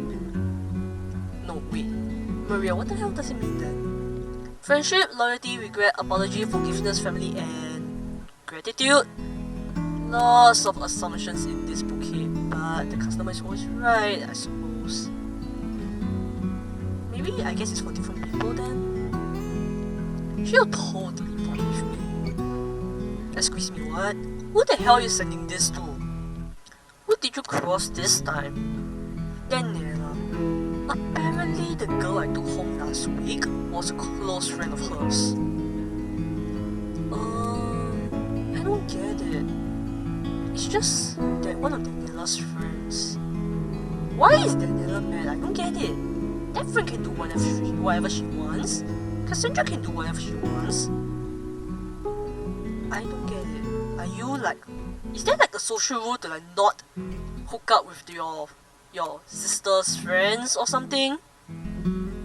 Wait. Is there an actual rule about this? Is this like an actual social rule? I don't get it. And you seriously just tried to ask me out. I'm her roommate. Her friend too. You shake your head. I do not understand people's obsession with you. Honestly, same. Why? Just why are people into Cassandra? I mean, yes, she has layers, but is her outermost layer appealing enough for people to peel back and get to know her better? Honestly, no. And she wonders why people always want to sleep with her right off the bat. This makes it sound like I'm blaming her. Oh well. If I'm being totally honest, I don't really understand it either. I just roll with it. Again, maybe this is why everyone comes up to you for one night stands. You roll with it, you don't set some boundaries, and look at what happened. Three of the more decent actors just up and left your troupe. And then it just started a whole ass Cassandra route line that honestly, the only reason why I played that is like for the completion aspect, in the sense that I've been through every single route. Yeah. Absolutely insane. Hey, anyways, hold on. 16, 51, 53, 70, 71, 80, 90, 100. You're right, that's up. Now repeat it back. Bitch, I don't know, I don't have a good memory. Oh my god, please say that my diary has written it down. Please say that Maria, your memory is inside the diary or something. Because I cannot remember that shit. What? She's not wrong. This might be helpful for you. Donna, shush. Shush. Oh god. I know you've written it down there, but try not to look. Oh hell no, I'm looking. I really cannot remember shit. I only remember there is hydrangeas in there. And something that starts with A. Andromeda? No wait, Andromeda is a star. Or is it a constellation? It's a constellation, right? Shit. How many yellow roses are in the order? Hint, if you have it, oh, thank god. Okay, it's definitely inside the diary. Okay, how many yellow roses? 16. So, yellow roses. So, 60. How many purple hyacinths? Oh my god, what the heck? Okay, hyacinth 1. Then, how many daffodils are in order? I think it's 10, right? 10. Oh, shit, it's not even in there. Bitch, why? Why are you doing this to me? 0. None? There are 9 daisies in the order. Have I passed inspection? Yes, go put it in. She giggles in amusement, and Cassandra gives her a strange look as you go into the back to write down on Donna's to-do list. Oh my god. Why? Why do you have to test me so, Donna? You got game, auntie. I do not! Only an hour and a half later, you're hanging up your smock with a tired expression set on your face. You feel like you're beginning to get used to this, and it helps that you have some background knowledge of florography to help some people for meanings. Yeah. Only because, well, Donna kinda taught you. If it's me, I can't remember shit, honestly. I can walk you out. Her voice is as quiet as it's always been, but you're also beginning to feel like your hearing is adjusting to a soft-spoken nature as you hear her perfectly clear, despite being across the store from her. Good for you, Maria. If it were me, I don't think I can hear shit. I mean, I have no problem with frequencies, I just have problems with volume. Maybe. Or maybe I'm just in a noisy environment, who knows? It's probably not even a me problem with volume considering my course. Anywho, alright. You don't make a big deal of it, but you also know she hates leaving her shop during the day. You stand just outside the shop and smile at Donna, fully assuming that she's going to turn back around and stay inside. However, she smiles at you hesitantly and takes another step, and then another. Oh my god, good for you, you're taking a little baby step out of your comfort zone. That's great, Donna. Really, I'm proud of you. You don't have to, you know. I know, I want to try. She manages to make it to the end of the block before there's some sort of uproar across the street. Both of you look over, curious, and you see a murder of crows explode from their hopping on the concrete. Murder? Crows use murder? Considering that a crow indirectly caused my murder in Bella's route, yeah, it's appropriate, alright? What?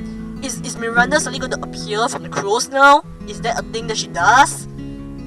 Bitch, just let me have my nice, quiet date, not so date with Donna. Seriously? Donna makes this choke sound, and you turn to find her pale. Ah, shit. It definitely has something to do with Miranda. I have to go back. What? I have to go back now. Her voice is filled with horror, and she gives you this deeply regretful look full of sorrow. But before you can even begin to ask what has her so scared, she's already disappeared into the crowd on the sidewalk.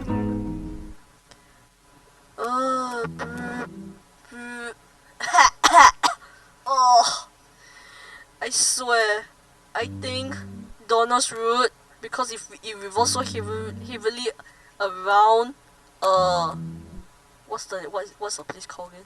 Oh yeah, a flower shop. My allergies are like triggered, you know. Maybe it's just psychosomatic, you know, because like I see flowers and see a flower shop and all that, I just get like you know, dry throat and all that. But I really feel like, you know, is this a sign that I should not continue with Donna's route? Because like, fuck my allergies in that case. I'm continuing with Donna's route, honestly. Alright, that being said, let's just move on. I don't, yeah. Let's just move on. After all, I mean, all we can all tell is, I assume that is the landline? It's called the landline, right? Usually I just call it the office phone or the home phone, depending on what the setting is. Oh, okay, so the call went through. Benevento. Oh, hello, mother. Multiple lights are turned off, and the shop is giving off eerie vibes instead of the usual warm welcome. Donna stands in the back corner, holding an older phone connected to the wall. Oh, I haven't seen those in like a long while, you know. Lately phones are just like portable, you know. Yes, mother. I was just walking them to the block. Why? No! You know, I realized, you know, previously it was Donna. Why did it suddenly change to Lady Benevento? What kind of foreshadowing is this? Should I be concerned? Am I already in her bedroom somehow? What the fuck? No. Maybe I'm just jumping to conclusions. I mean, like, I think I chose all of the correct-ish options. Like, at least Donna didn't react badly to whatever I said. Right? She goes quiet, subdued by whatever is said on the other line. Miranda, can I just kill you right here and now? Like, honestly, I really just want to go back to your office and rip that damn Cornelius wings off and cook it into chicken or something. I don't know. God damn it, can you stop? Can you stop troubling Donna? Can you just stop fucking around with the lives of everyone around you? First, you killed Bella. Now you killed Donna. Oh, okay, you haven't killed Donna yet, but now you're troubling Donna. What the fuck? Ugh. God damn it. Miranda's really pissing me off. And I can't believe I'm actually going to play her rude in, like, soon. Oh my god. No, mother, I wouldn't presume to... Yes, alright. I'll bring it during next week's sermon. Yes, mother. No, mother. Okay, goodbye. She closes her eyes, face twisting in an effort to stop herself from crying before she pulls her key out, fiddling with it until she goes over to the front desk and crouches, unlocking a special drawer. She frowns, picking up a bag of hemlock and moving it over one. When had she put that there? And pulls out from underneath a book. It looks to be at least 50 years old, but the writing in it is aged beyond that. Oh boy. What the hell has Miranda dragged Donna into this time? Writing quickly, Donna mutters softly in Italian before shutting the book and slipping it underneath again.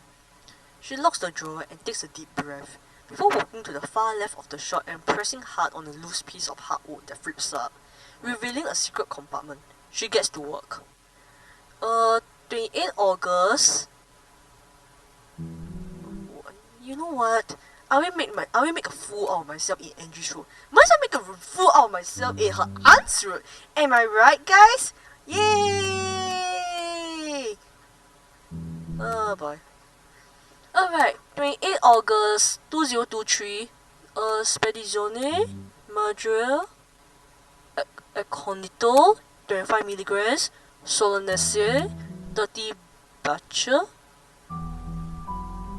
I have no idea whether I pronounced the last one correctly. So basically, 28 August 2023, delivery to mother, Wolfsbane. I mean, makes sense. Acondito refers to Aconite. Aconite is Wolfsbane. Okay, so 25 milligrams and nightshade, 30 berries. Okay. They are both poisonous, aren't they? That's not good. Okay, delivery 5 chrysanthemum. Okay. The white lilies are overflowing in every bouquet on your right, and on your left, you see a remarkable amount of roses and red poppies. Is it Valentine's or something?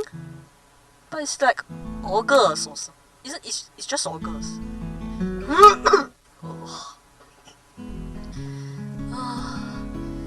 Donna, in your next life, can you please don't run a flower shop? Maybe run like a doll shop or something, I don't know, or doll cafe, something. Even the Italian restaurant will be good.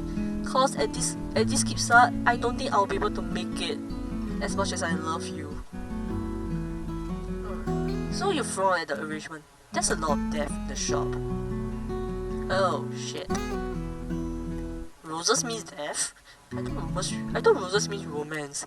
And lilies, I mean like, in Japan, lilies can refer to well, two girls liking each other. They call it Yuri, so not my fault. I assume that, right? Little dark. I mean, it's not the most strangest thing you have seen or experienced so far in your lives, Maria. But it's Donna shop, so you suppose it's a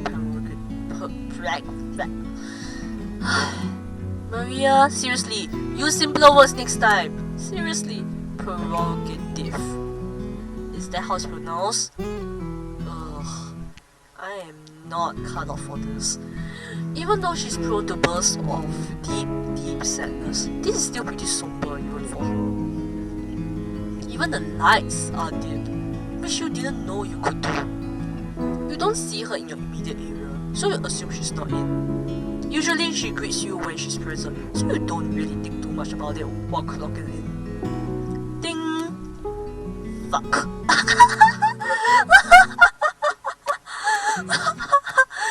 Oh my god, I'm so sorry guys. It's just that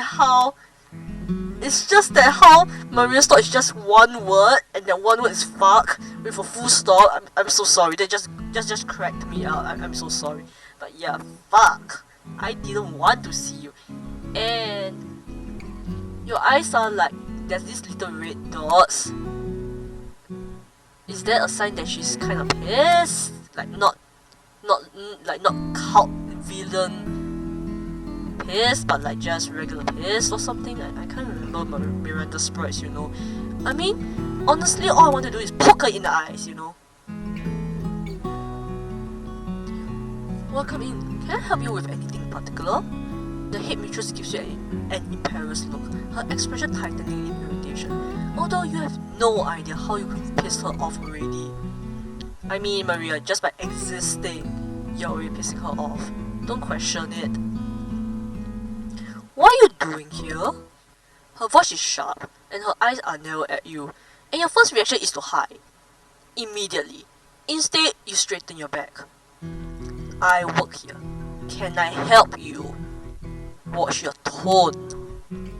She sneers at you, but something about her very blue eyes. Seriously, they are striking. It's extremely panic.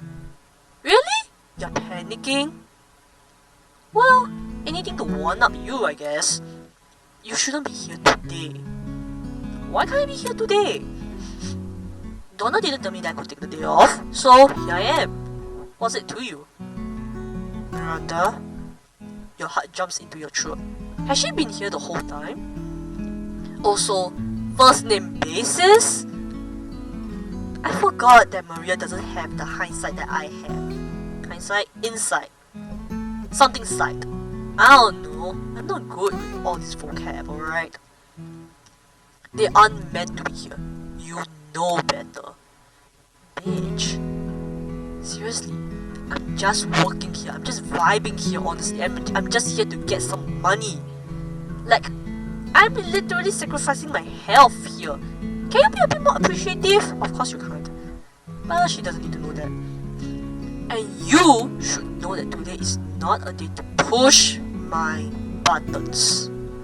The headmistress flinches back slightly before something akin to guilt appears on her face, and maybe even understanding. Wow, I did not know that you could feel something like guilt. Huh, wonder why is she so scared of Donna? She's such a sweetheart. But then again, the sweethearts are usually the scariest. Get them mad and bam, shit happens. I know you tend to be volatile today. I'm concerned. This expression is indeed a concerned face, but it's the two red dots in her eyes that does not really convince me, you know. I think she's just here to like manipulate Donna or something like. Or I don't know. Both of them have red dots in their eyes. One of them is clearly pissed, aka Donna. Miss Miranda, I don't know what the hell does red dots mean in her case. Miranda, can you just GTFO already? I'm sure you are. The headmistress widens her eyes, for the first time looking truly shocked. before something dark falls over her expression. Oh boy. I know today is difficult for you, but watch your tone. Something tells you that somehow the headmistress is the one crossing a line here. I mean, obviously. And you find yourself bravely stepping up. Maria, no! Look, I know it's Donna, but honestly, I think Donna knows how to handle herself. Why do you have zero self-preservation instincts? And why is it that when you do have some of those instincts, you just like toss them away? Toss them in my direction, why not, huh? Oh god. Oh my god, I worry for you, Maria. Maria, I know I know I named you Maria Christmas, but just because it's Christmas doesn't mean you can be a ho ho ho! I mean, even for Donna. Seriously. And quickly, Donna steps up to match you, and you realize that you have no hope to help whatever is going on here. Oh, thank God. Thank you, Donna, for I don't know, stopping Maria from doing something that will fulfill my regret. Leave. The headmistress isn't even looking at her anymore. Instead, she's looking at you intensely. Hey, cannot keep your eyes to yourself, huh? You want me to poke them out, is it? Bloody hell lah, just get the hell out of here already lah. I will give you time to cool down. I recommend you send your assistant home, lest they find themselves at the wrong end of your temperament today. Donna's face is completely unchanging, and she doesn't say another word as the headmistress inspects you before she walks back out, reaching out and snagging a flower as she leaves. Hey, what the fuck? Pay for that at least. You can spare some. You can spare like however much Donna charges for that flower, right? What? Just because you're the headmistress just because you're the boss around here doesn't mean that you can just take things without paying, right? A gardenia. What does that mean? As soon as you vacated the premises, it's like the whole room takes a breath. Even the flowers perk up a little more without how to suffocate. Maria, how did they can drag her still? It's so funny, you know.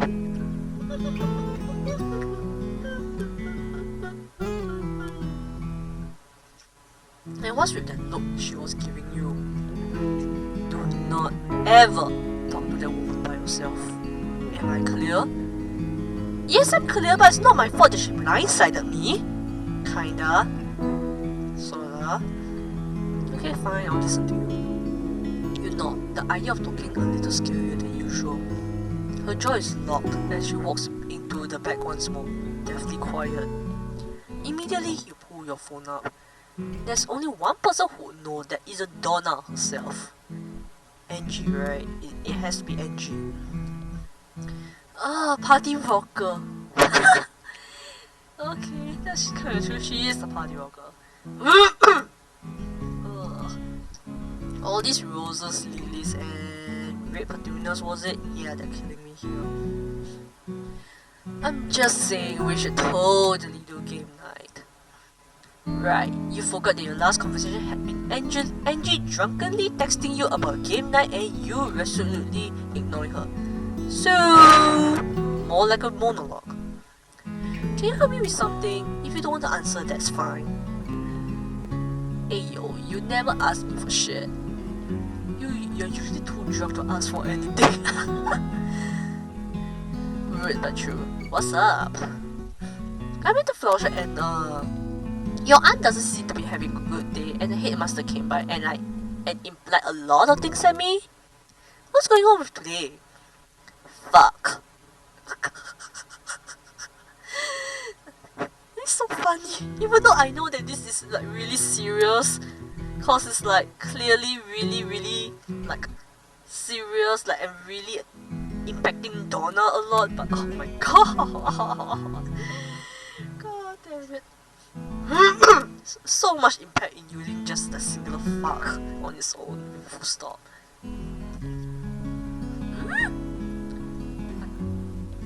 I answered you to avoid my shit.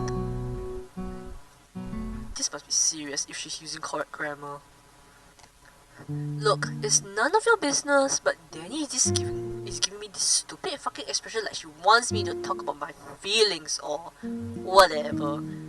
She's even using a full stop, like, oh my god, Maria is right in saying that this is like serious shit. So, you know how Donna's my aunt and not my mom? Oh. Oh. I mean, I get it due to like me going through Angie's route, but if I started off with Donna's route, I don't think I would understand, you know, with all these O's.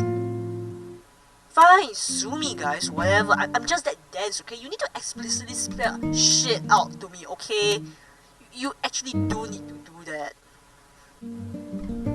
So, I don't know. I mean, like some people, some kids, they just live with their aunts and uncles, you know, and like maybe like for example, okay, their parents are dead. That is in Angie's case, or perhaps both their parents are in jail, so they are incapable of caring for their kids, or you know, their parents are like I don't know, I guess at work all the time and like but then like the relatives don't really want to leave the kid want to like leave the kid at home to take care of themselves because like that's kind of like low-key wrong and all that. I don't know. There's like a lot of reasons. People like there's a lot of interpretation, a lot of beliefs, a lot of shit. How the hell do I know what does this all mean? I mean yeah, I know that the flaws mean death now, but come on, cut me some slack. It could mean like death of like a family relationship. Like, you know, the parents are like no longer in contact with Donna and like, you know, Donna is kind of sad about it. Or like, you know, they had an argument, stuff. I don't know, okay? Anyways. Basically, don't tell anyone this or I'll skin you. Today is the anniversary of my mom's death. I mean, yeah, but I really wish Maria wasn't so quick on the uptake for once. Like, I don't get this. No, I get it, but like, you know what? I'll shut up now. Oh my god, I'm so sorry. I had no idea. Yeah, don't call me about it. Can't drink today because I'm dangerous or whatever. But I never handles it well either. I can't believe she scheduled you today. Maybe she forgot to inform me to not come in today? Or maybe she kind of wants me around but not around? Maybe... Are you okay? I'm crying at the skate part, so I'm gonna say no. Oh shit. I mean, since Daniela's already gave her a weird look earlier, it means Daniela is also there, right? Oh boy. Daniela is way more equipped to handle this than me. Even Maria's way more equipped to handle this than me. Fuck. Danny's helping, I think. Look, don't worry about me. I'll be back to my drunk shenanigans soon. So she's aware that she's drunk almost all the time and she's getting the drunk shit. If you need anything though, tissues on your way home and cold medicine. Done. Wait, why cold medicine? Is she gonna get sick? Is she like predicting that she'll get sick? Okay. Holy shit. Yeah. I wonder why Miranda was so maybe I guess Miranda knew about. I mean, yeah. I mean, obviously Miranda knew about the you know Angie's mother dying and all with Angie's root, whatever. But like, for Miranda to be so like you know showing like genuine emotion, it's scary-ish. Like, it kind of gives out the feeling that she kind of accidentally maybe killed Angie's mother by accident in that whatever car accident, but it's kind of impossible cause like I don't think Miranda knows Donna from that long time back or something. Or maybe she does, given that Angie was like the whole resurrection thing back then. Man, I am low-key confused now. You put your phone down and take a deep breath. You aren't sure what's appropriate or what's wanted. Your instinct tells you to go into the bag and comfort her, but just because that's what you want to do doesn't mean that that's what she wants or even needs you for doing. Yeah, so doing it anyway might just piss her off more and cause more harm than good. You chew your lip as you lean forward on the counter, watching for customers and only kind of praying nobody actually walks in. Today is not a good day to be in the flower shop, it seems, and part of you agrees with Angie. And technically the headmistress. Why did she schedule you today or even open today? Yeah, no, honestly, this is actually a question I also want to ask. Why is the shop open today if today is like a sensitive day for you? Like, even in Story of Seasons, the Friends of Mineral Town, there's like, if you're on one of the particular bachelorettes route, the inn owner daughter, something like that, I think it is probably the inn owner or something. Like, there's like one mention in her route that she like gives her father a day off, and the day off is like like the wife's death anniversary or something. So it's like, shouldn't you take a day off from it if you're running a business? I mean, like, what is there a significance to why you're opening the shop? Do I dare to find out? Absolutely not. I don't even dare to find that out. Well, you suppose it's none of your business, is it? Definitely not. Yeah, you know what? It's definitely none of your business. Somehow hours passed by with only a singular customer who walked in, looked around, and then shook their head disapprovingly before leaving. Oh boy. And Donna doesn't come out, and you decide they should at least check in on her to at least make sure she eats and has water. You take a step through the entrance to the back where the nursery and brickwork are and find yourself cautiously moving around to find her. You do your best to not touch a single pot, worried that if you do, they'll somehow explode, which will be very unfortunate and likely not at all help. Eventually, you'll find her irritably loosening soil, her movements jerky versus what you imagine is usually calm and slow. I'm sorry to bother you, but I just wanted to make sure you eat. She jumps, and her hair jerks out and knocks into the pot to her right. Thanks. Which is fortunately not containing any flowers or plants, but unfortunately filled with soil, which sends it absolutely flying off the counter. Forget that. Is Donna okay? I mean, yeah, she's wearing gloves, but she could get hurt. Pots are made of ceramic, right? Ceramic. Shit. Is the pot in that Bloody 3.0 made of ceramic? Treat it as ceramic. Okay, you know what? Let's just pretend that's a ceramic pot, alright? It smashes into the ground with a horrifying crash that leaves even you cringing away from it. Soil and clay. Oh, clay. I mean, 差不多 right? Ceramic, clay. 哎呀，差不多啦。Alright. Soil and clay litter the floor. They spread out in a spatter that indicates a lot of cleaning in your future. Before you can apologize for starting her, Donna whips around with murder in her eyes. Fuck. Shit. I messed up so bad. You aren't allowed in the nursery! I'm so sorry. Oh boy. I know, I was concerned. I don't give a shit about whatever excuse you have. You know you aren't allowed in the nursery. And look! Shit. She's really pissed. Oh boy. I mean, I'm just checking on you. But then again, if Maria knows that she's not supposed to enter the nursery, technically there is a fault on Maria's side. Because you know. Oh boy. Please don't fire me, Donna. You take a step back, suddenly feeling wary of her. Donna takes deep, staggering breaths, the hand pointing towards the mess shaking. Look, I am so sorry, okay? You can dock it out of my pay to replace the pot and the soil. Can you reuse the soil that's already on the ground? You raise your hands in surrender, unsure how you're supposed to approach her at the moment, since she seems so dead set on yelling, and frankly, it might be better for her to yell at you than be alone. The window just above where she had been working offsets her silhouette, and just aside, you see a raccoon jump from the ground up to a trash can, causing a ruckus when he ultimately fails the agility check. Okay, this is... okay. That eases the tension a little. Okay.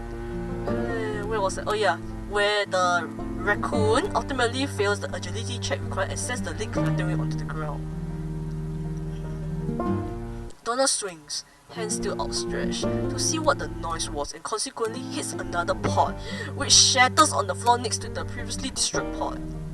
Oh my god. You know, there's disaster gaze, disaster, and like, just, you kinda done fucked up. And I think right now, Maria and I are just like done fucked up. Maria, maybe you should backpedal out of the office. I mean nursery. He stares at it, eyes wide and face twitching before she collapses to the floor. Shit. Am I supposed to stay? Or leave? Am I supposed to comfort her? But she just like kinda yelled at me. Angrily. And she's kinda pissed off at me. Maybe she's just angry at us. She's probably overcome with grief over losing like her sister. Oh my god. I'm so bad at this. You can see some of the shards digging into her palms, and you take a step closer in concern. But Donna lets out a terribly distraught noise before looking at you desolately. Shit, she's injured. Oh god. What the fuck am I supposed to do, Maria? Maria, you're on your own right now. Leave. Okay, I will do that. What? Get out! What should you do? Stay? Leave the room? Leave. I want to pick leave.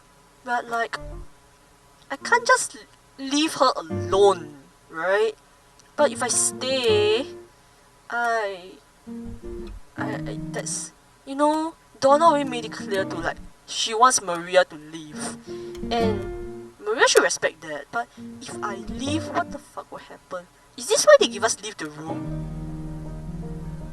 Is this why they give us the leave the room? So it's like Maria is still around, but she's not physically in the room where Donna is grieving in. So at least like there's a distance, but Maria can come run into her in case Donna needs like comfort or something, or like just someone to cry on or stuff. Okay, you know what? Leave the room. Leave the room should be safe, right? Fuck it. You back out almost immediately. If that's what she wants, then you leave. But you don't think her completely by herself is a good idea. Yeah, exactly. My thoughts exactly. You continue to back up before speed walking back into the front and turning over the sign so that it reads as close to the outside. Okay, yeah, that's a good move.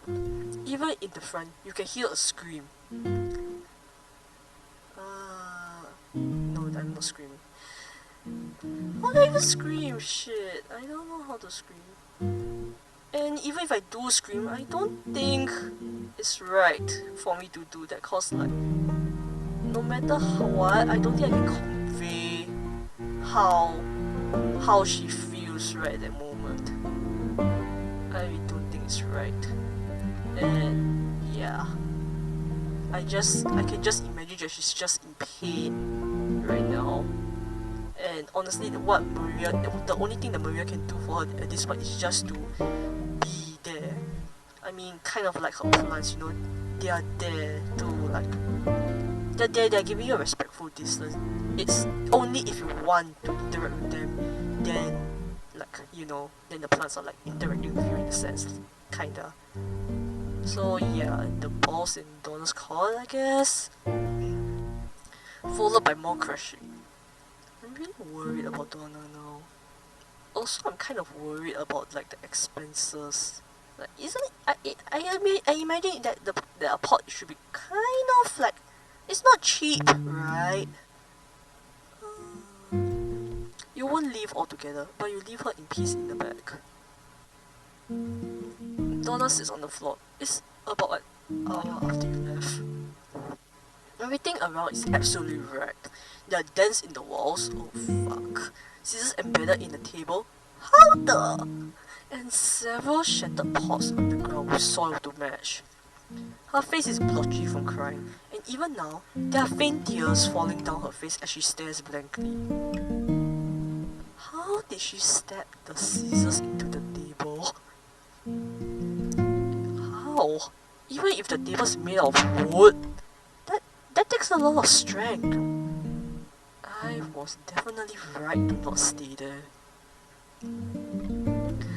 I don't know if I can do it again. If I lose anybody else, who knows? Who knows? She reaches up with a bloody hand, shards of clay still embedded in her palms from sliding to the floor so quickly, and grabs a hold of a table holding her poppies and oleanders. She struggles as she uses it as leverage to get up, but manages. Who could blame you for letting go of your inhibitions if you were to lose another? I certainly wouldn't. Miranda, get the fuck out! Stop kicking her down already. You understand how she feels, kinda. So you should kinda know how you should go about it with regards to Donna, right? No wait, maybe not. You can probably understand it from your own perspective, but not Donna's. Oh shit. Miranda's just fucking up everyone's route, honestly. First Daniela, then Bella, and now Donna's. And in a sense, she kind of fucked the Maria in Angie's route, so yeah. At a side table, a tea set in the middle, an imposing blonde woman sits. With a familiar glint in her eyes, she sips her tea, looking at Donna in an unimpressed fashion. She's being cruel, and Donna knows it. Bitch, I will poke your fucking eyes. Given that your eyes are always a clear indicator of how you're feeling, and every time you display your eyes always changes, I will fucking poke them out. Let's see how you like it blind, bitch. Is Donna okay though? If Donna loves another person, they're just someone to take away. I can't exactly deny that logic, based on the idea that if you have something, it means that you have one thing that other people can take away from you. Like in a general sense, like for example, if I have a pen, someone else can like take the pen away from me. But I mean, like, this is like a more complex kind of analogy. Right. I can't let anything happen to them. I can't lose them too. Lose me? Lose me to what? I'm still here. And unless Miranda has sick Mia on me or something, I'm not going anywhere. A dark look passes her face, her nails digging into the table. They can't leave, and I won't let anybody take them from me either. Okay, Donna's a little possessive. I think that's a source of concern. Right?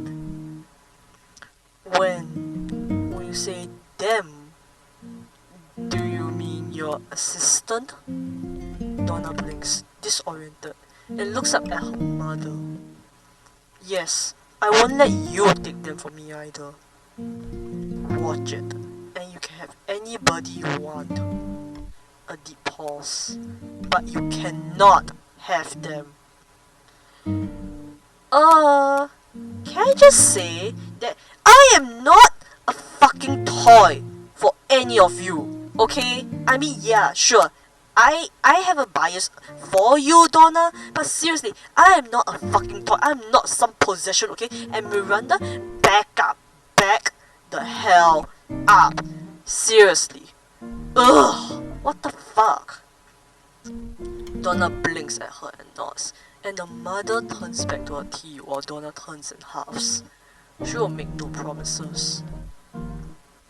You lie on your bed, watching the ceiling idly.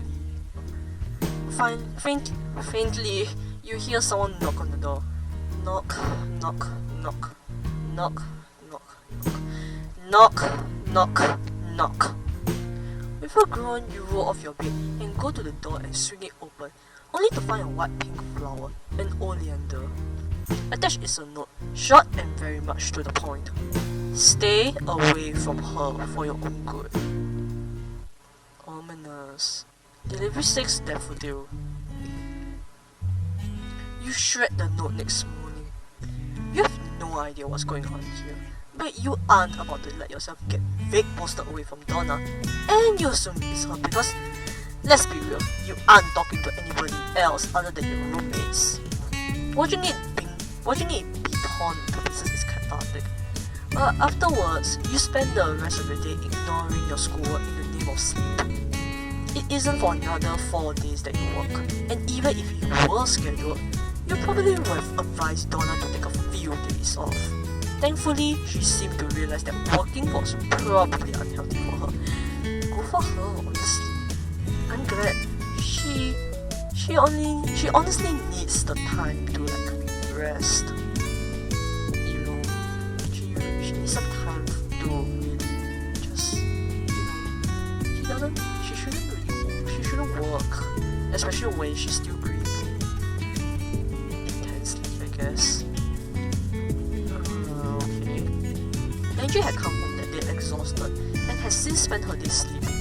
She asked you not to be worried about it, but you really unsure how to approach the situation of grief in other people. Honestly, I don't even know how to approach the situation of grief in anyone. Forget other people. I can't even approach it appropriately.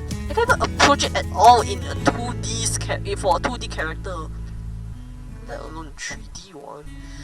Oh my god. But honestly, props to the writers for making that scene really so, what I want to say, realistic. I guess that is one way they grieve. That both Donna and Angie process grief differently. Some they do things to occupy their time with. I guess both Angie and Donna like that. Donna to a certain extent. And then when you are forced to come come head on with it, or whatever the word is some people don't. They just, for some people grief does stick with them for a long time. And honestly, grief, this thing, deaths and all, it takes time for different people. There's a different pace and all that. I guess you know what, as someone who is the least qualified to talk about this, I'll just move on. Danny, and now as you get ready for work, you thought you already hit the roommate. Sup? When I get back, can you remind me to do my engineering project? You haven't started. Maria, since when you're an engineering student?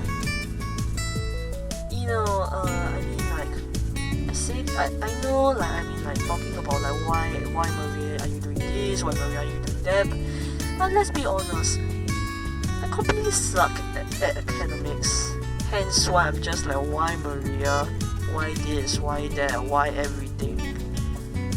Yeah. Been slacking on it. Sure. She shrugs. Her memory is oddly good for such a scattered person, and certainly better than Angie's. Thanks, I'll see you later. Don't let Angie die. Danny mock salutes you. I never. God, you wish you knew how they worked. Walking in, you note that the open side isn't flipped. You are not totally sure if this means she's forgotten or if she decided to take a last minute day off. Well, another last minute day off. No, wait. The first day off was pretty much intention, so I guess last minute to take another day off. Oh boy. So should I go? Okay. So when you walk in, you don't immediately put your smock on and instead warily go into the nursery to look for Donna. Maria, what have we learned from part 5?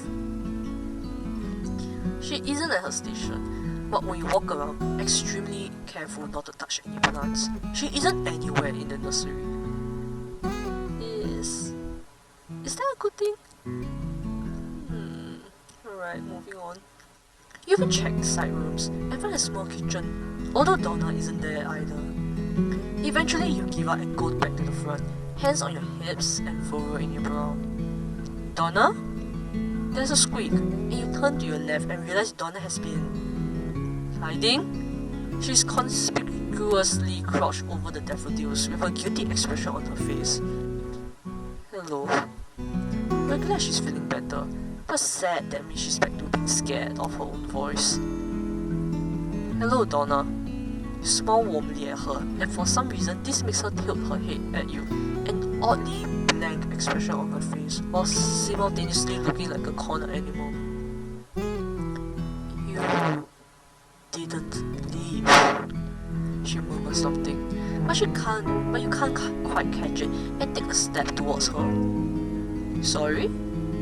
She squeaks and jumps to her feet, making you jump back a little at the start of the movement. You wait patiently for her to finish her sentence. Her jaw tenses and frustration seems to overwhelm her. Do you want to go to the cafe with me? In an effort to force herself to say it, it comes out as a yell. Donna jumps at the sound of her own voice coming out so loud, and so unexpectedly and swiftly becomes mortified. I meant for tea. I'm out of my honey tea and... Oh, Kazo, why did I say it like that? You blink. Kazo? Look, I don't need to know what that means, but Maria, I think you should be familiar by now that Donna's like, you know,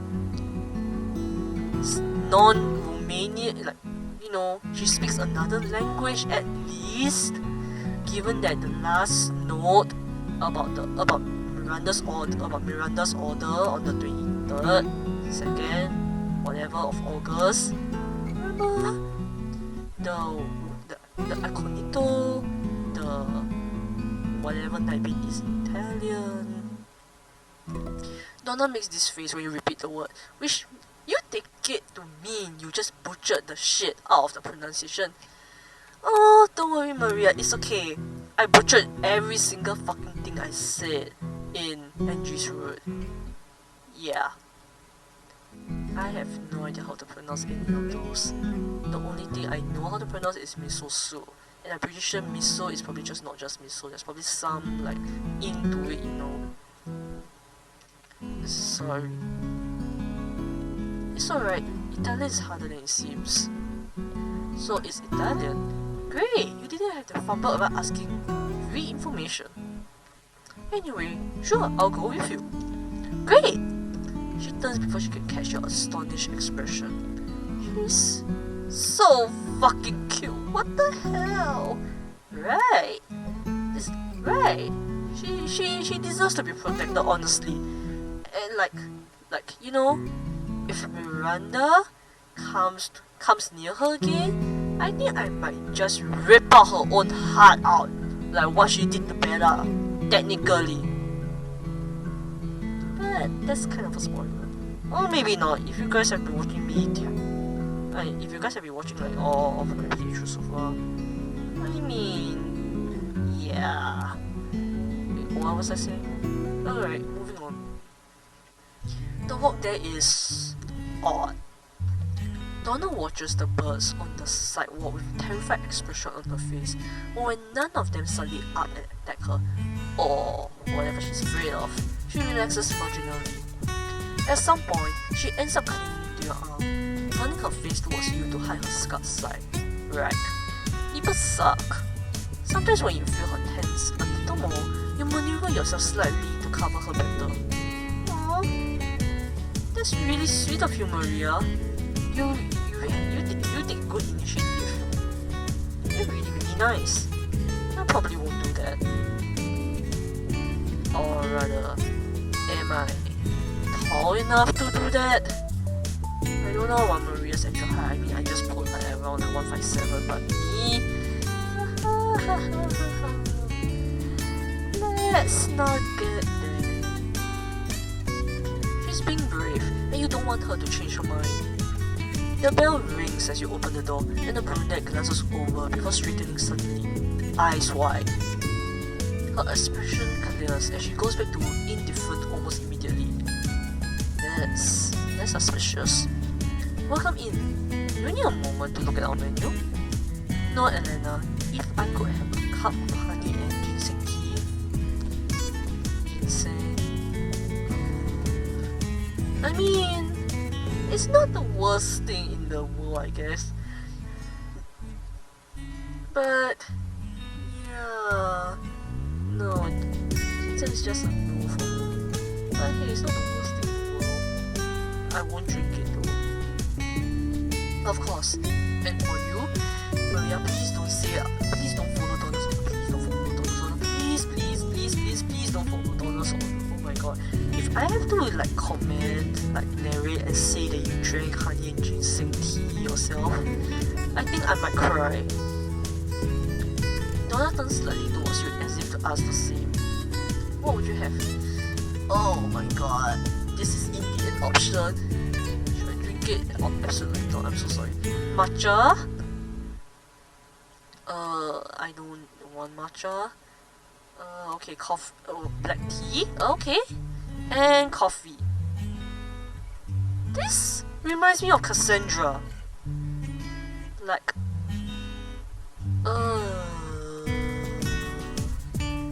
are these my only options? Do I not get like a drink made from fruits or something? Like, I don't know, a lemonade, apple juice, yeah, any juice, grape juice, water. Oh boy. Okay, I guess black tea is it. That looks like the most palatable thing on the menu, or rather from the 4 options given. Just a black tea will be fine. Simple and cheap, and if you don't like it, you can always dump sugar in or ask for milk. Yes, and put it in after. You wouldn't have much of a choice at the point. Why did you, Maria? Why did you specify put the milk in after?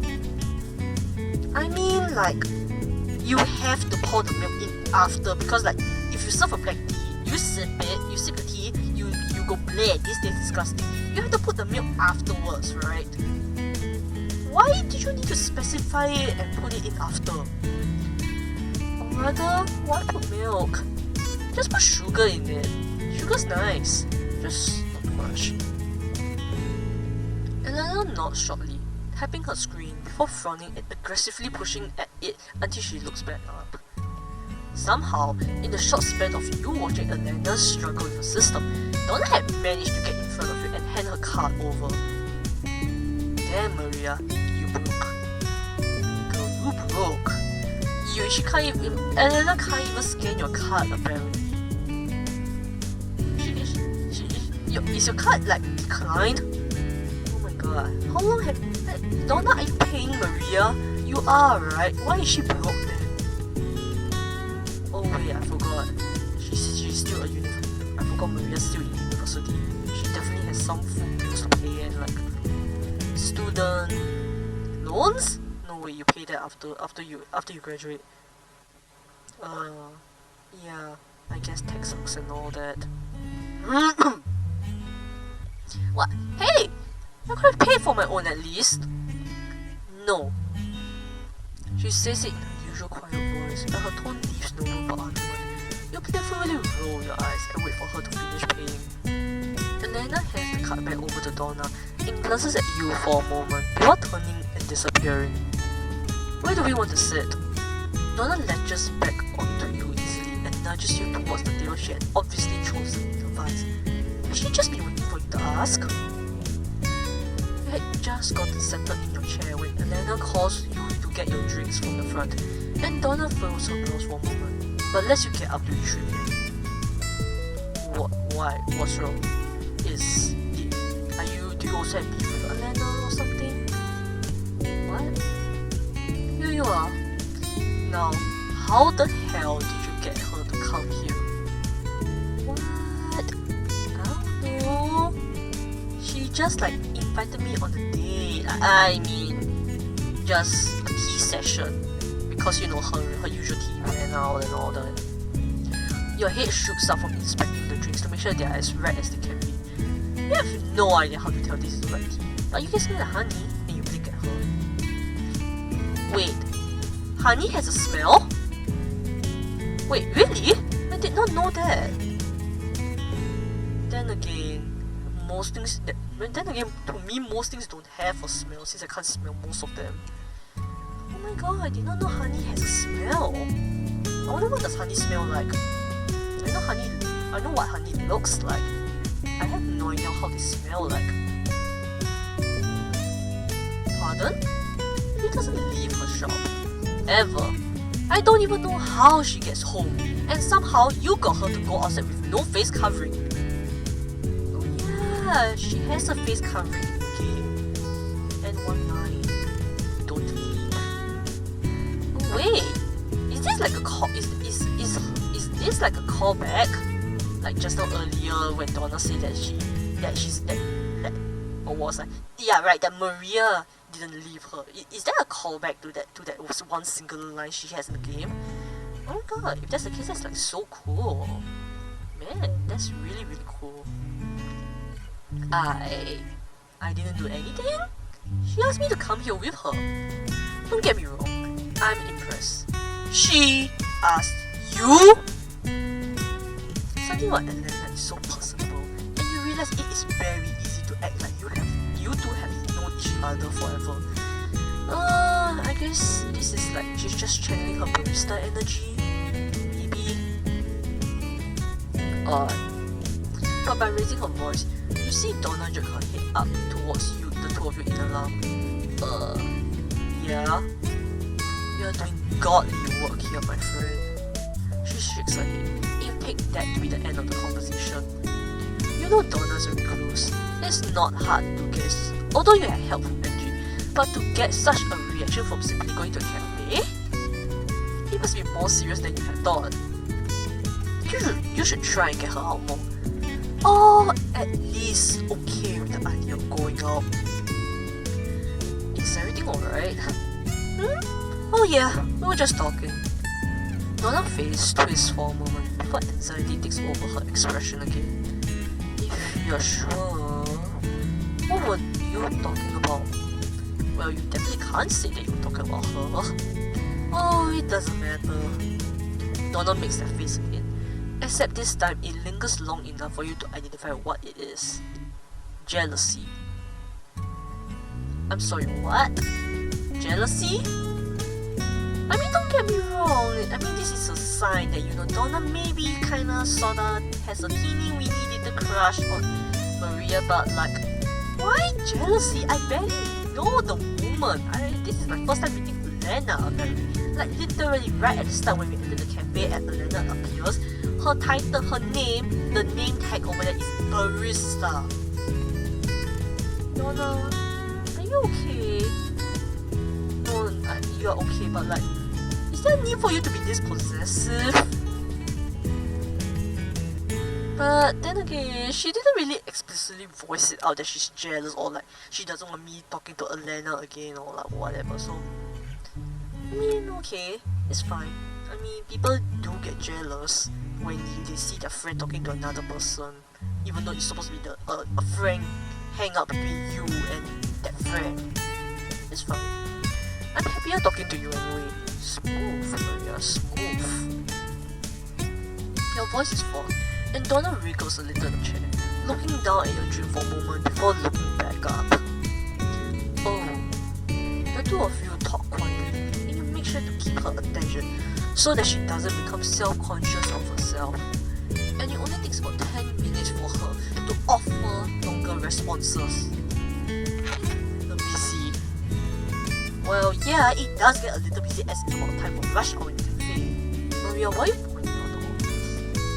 Well, I guess you're pointing out the obvious because, you know, I don't know shit. Because I can't see shit. Because I don't have access to your eyes, Maria. Why am I getting angry? Yeah, and in the chaos, there's an accident. Ooh, drama. I want to see. Maria, describe to me in detail, please. Shit! You look up just in time to see a coffee cup go curling in your direction, and a woman of small stature crashed into the floor. That is Cinder, right? It definitely doesn't feel good, but it doesn't burn is the most you can say about the coffee now covering your clothes. Ew. You kind of wish you had a smoke on actually. Sorry. The woman gets absolutely frazzled, and that's when you notice an absolutely crushed Red Bull in her can in the grabs. Oh wait, that's a Red Bull can? I kinda thought that was like a phone case. It does kinda look like a phone case. Sorta. Kinda. Okay, fine. Maybe I'm just that. Like, I'm not observant, okay? Fine. Sue me, you guys. Okay, so was she drinking both the Red Bull and whatever she just spilled at the same time?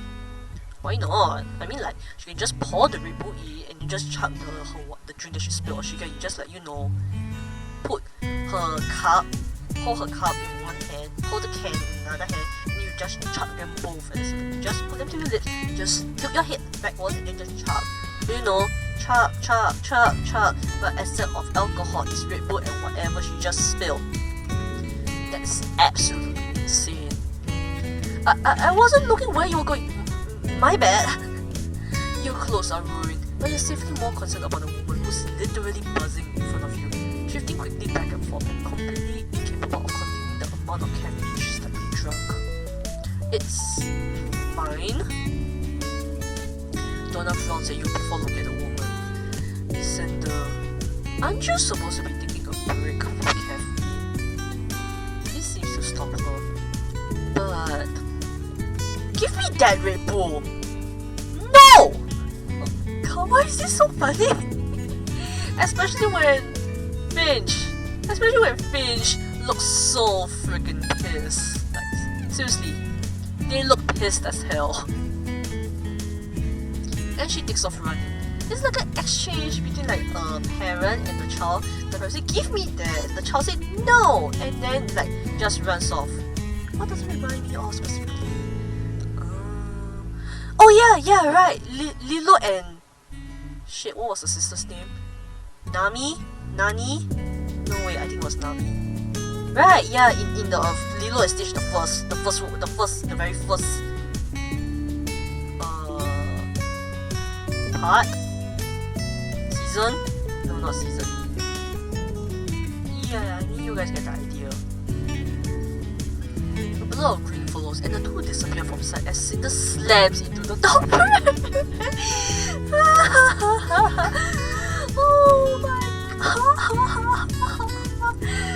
Oh my god!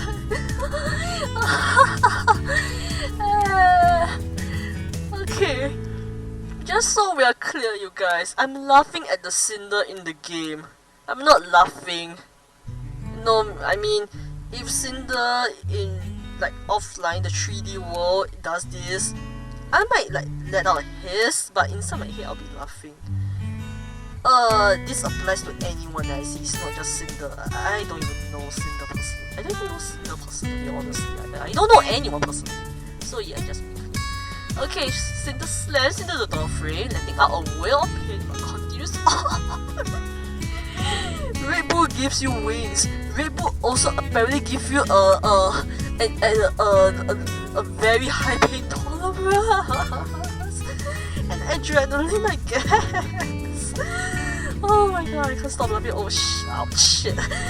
My right side actually hurts. Oh god. Wow. Donna shakes her head before refocusing on you. I have spare clothes at the shop if you want. Her voice squeaks at the end, uncertain. You need Donna's spare clothes? Hell yes! I mean, like, my clothes are dirty and she's offering. Obviously I'll take it. Why is no even an option?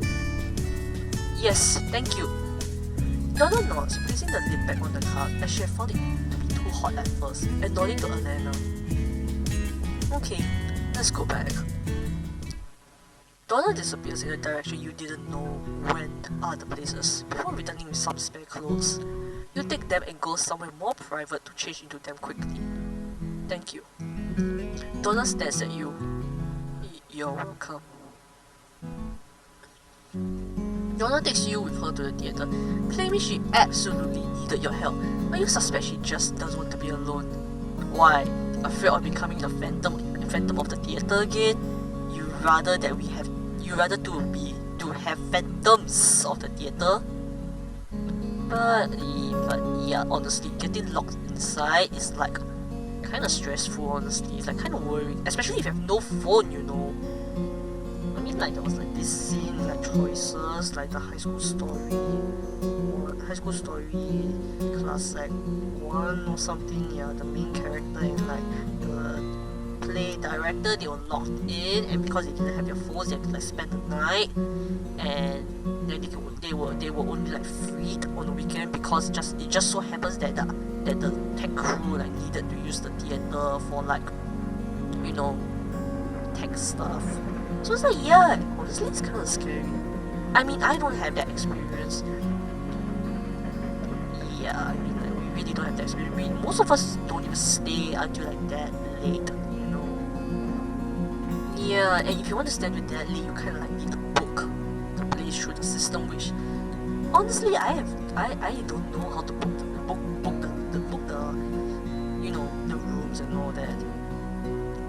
I mean, I should, but hey, alright. Let's go on, which is fine, but should have told you that. Now you're just bored on stage. There's a loud click, and you turn. The side entrance door is open, and you're now faced with quite the motley crew. Oh my god. Okay, I mean, like, hey, there's Avery, and then there is Knockoff Heather 1, 2, and Cassandra. Fuck.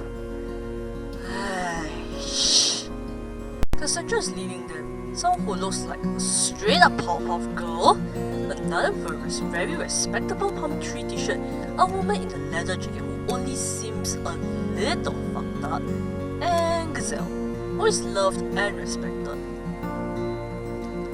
Who are you? Powerpuff. Why is Knockoff Heather even considered a Powerpuff Girl? Like, can we? Like, why? This is an insult to the Powerpuff Girls. Like, oh my god, no.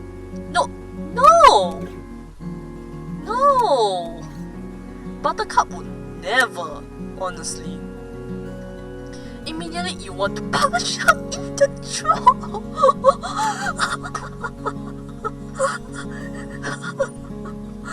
Oh my god.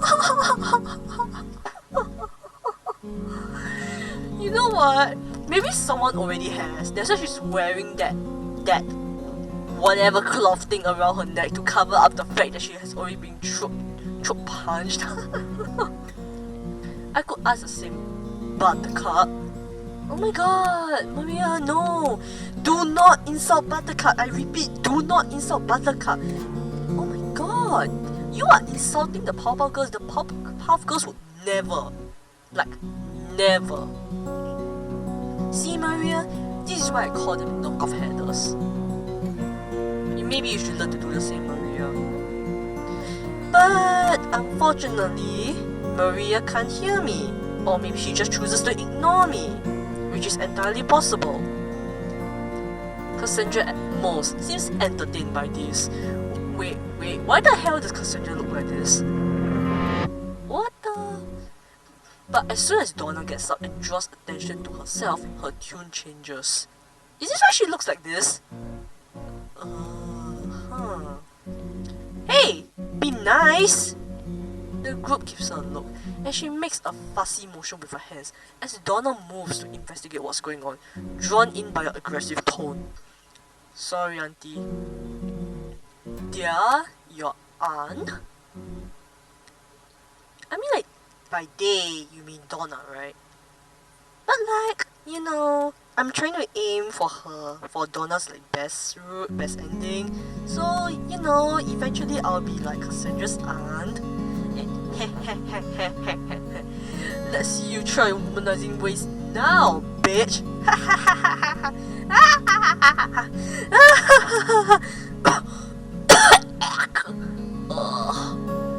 Conclusion: I can't make Maria sound too evil.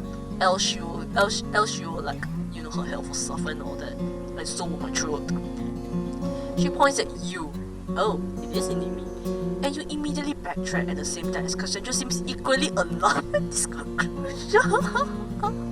I mean, bitch, you're not wrong. I am Cassandra's aunt, but like, not now. I'm like a future aunt, you know, future auntie-in-law. Nah, just aunt. They don't usually add an in-law to the aunts. No! But you know, Maria, deep in your heart, you know you want to be Cassandra's aunt. What's going on? Her voice is falsely confident, and Cassandra furrows her brows in concern, just as you instinctually stand at Donna's side. Came to practice some stuff. Didn't realize you were here. Sorry. You wonder how quickly word will spread of how utterly obedient the wild Cassandra Dimitrescu becomes in the face of a soft-spoken aunt. You also wonder how quickly Cassandra would threaten this group to not tell a soul about it. Oh, well, if you practice on the other side, you can stay? Cassandra nods, and the Powerpuff Girl wannabe. Girl, you're not a Powerpuff, but you can't even be one. The fact that you want to be one is like outrageous. It's so funny. Yeah, okay, so knock off Heather sneers at me. I mean Maria. Well, she sneers at the both of us, I guess. You flip her off with no hesitation. Damn, Maria. Nice. Ever since you're in Donna's route, you have a spine. You have been showing your spine way more often. Bitch. Donna only asks for your help a few times, but mostly you just sit, bored out of your skull. Hey, oh, wait, she's the leather jacket? For a second, I thought the leather jacket was like B, you know, cause like B's the blue hat person, right? Anyways, yeah, I thought it was, you know, B who's in it because of the leather jacket and like, well, yeah, leather jacket. Mia's wearing a leather jacket too? I cannot tell. I thought that was like a denim jacket at most. Or maybe it's like a really like used leather jacket, like, you know, a really you like wear it a lot or something. Respectable nutrition. Why do you have to name them this? So you're over here and we're on break, so we figured we'd come over. You nod and awkwardly shave before offering your name. Mia. Avery. The three of you talk for a good amount of time before somehow food is brought up. Ugh, I'm hungry. But I don't want to leave her here by herself. Mia tilts her head, her expression unnerving to say the least. I have you berries. Is that like... Oh, what is that? Poison? Something? 可以吃的嘛? I mean, obviously can eat lah, but then 会伤我吗? That, yeah. Honestly, I should ask will it hurt me rather than can I eat it? Because obviously I can eat. Almost everything's edible. Technically, even inanimate objects like tables and chairs and whatnot are edible. It's just whether or not would they fuck you up in the process, you know? That's why, guys, the question is it should never be can I eat this, but rather will it hurt me? Yep. You pause. I thought you was poisonous. Oh damn. Damn, they are poisonous. Mia shakes her head. You're thinking of elderberries. Bitch. I'm pretty sure elderberries are the ones that save. I mean, there's elderberry juice for starters. There's elderberry juice. I think I've seen them. I think I've seen it in the IKEA drink dispenser once. Yeah, I'm pretty sure it was the IKEA drink dispenser. Bitch, you trying to kill me? Because if so, you don't have to go through my stomach for that. I mean, I would really much prefer our intimate stabbing sessions. Far more intimate, you know. But unfortunately, Mia, I'm so sorry to say, but this is Donna's route. Maybe in another route, perhaps? Oh, she's right. Elderberries are poisonous. Wait, shit. Then what was the drink that I saw in IKEA?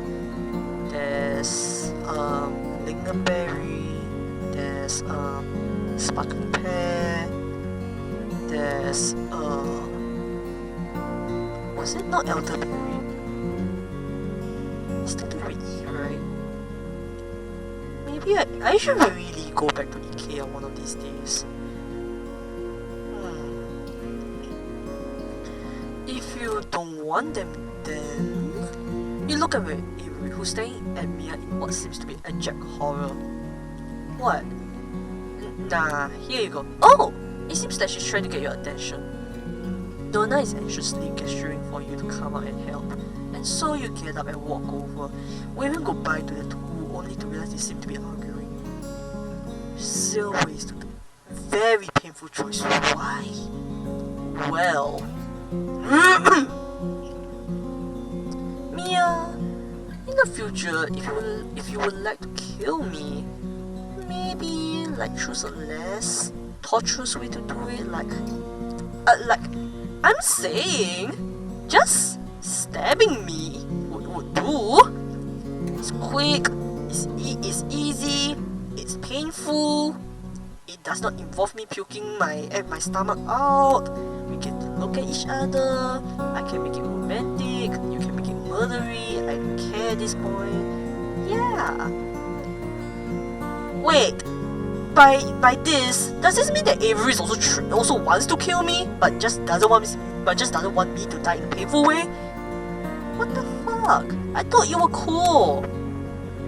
Again, I need to stress this. I meant 2D Avery, not like 3D Avery. I mean, I'm pretty sure everyone on the team is cool, really.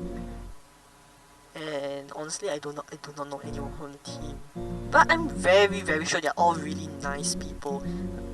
Everything I say in here just refers strictly to the 2D, figures in this game, the characters themselves, not the person, the actual person, But still, what the fuck, Avery? Are you trying to... Why do you want to kill me? Like, what have I done? Like, I know Miranda has control over Mia, but... Oh, fuck. Avery, are you also in Miranda's cult? No, why? Why must you be in Miranda's cult? Can I save you somehow? Can I help you? Oh god. Hours later, you and Donna are sitting front row for a break when you ideally decide to eat the berries given to you. You really had been sure that you are poisonous.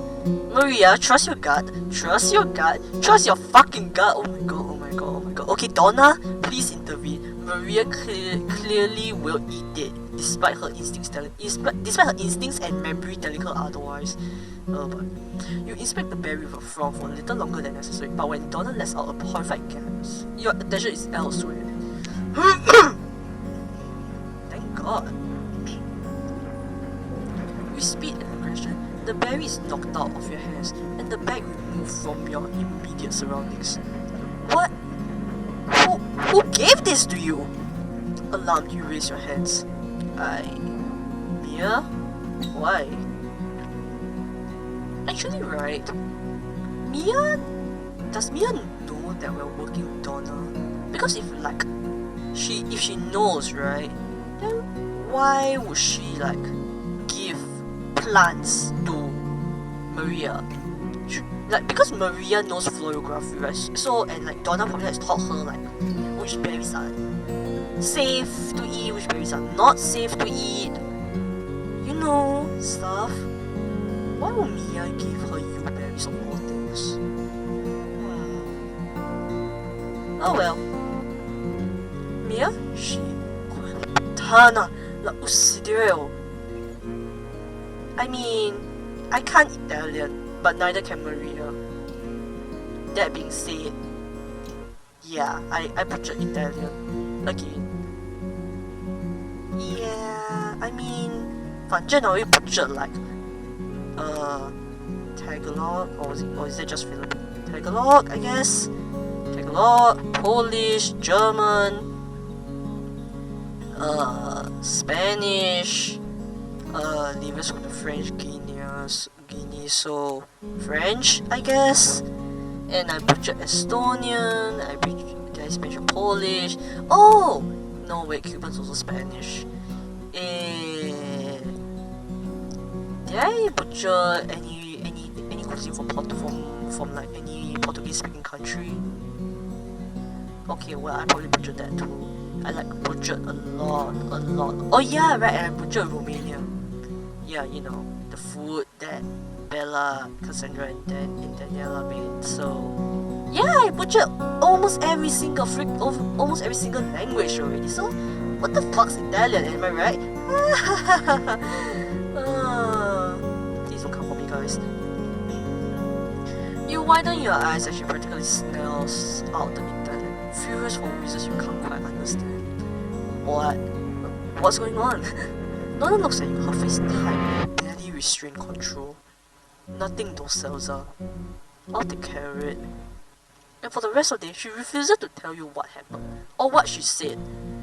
Maria, can't you just go to Google Translate, or try speaking to your phone, to a translation app, you try speaking to it and pray hard that the app can recognizes your really, really shitty page, or at least my shitty page. Maybe Maria has practiced the, pitch and ing and all that, Ing is also important in that, is it?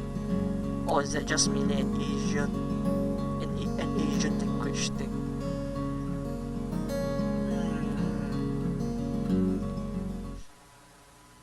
Okay, a day off. Finally. With your last class cancelled, you have some free time to yourself. Taking this opportunity, you choose to explore the city since you have been so busy with everything on campus. It feels nice to get away from the schoolgirls for a bit. After admiring the animals up for adoption at the pet shop, you pass by Donna's shop. There you see Donna through the window at the counter. She looks engrossed in whatever she's writing. The shop is empty and will be closing soon. You're not sure if you should interrupt her. Do you enter the shop? Don't bother and continue on your way. Enter the store and greet her.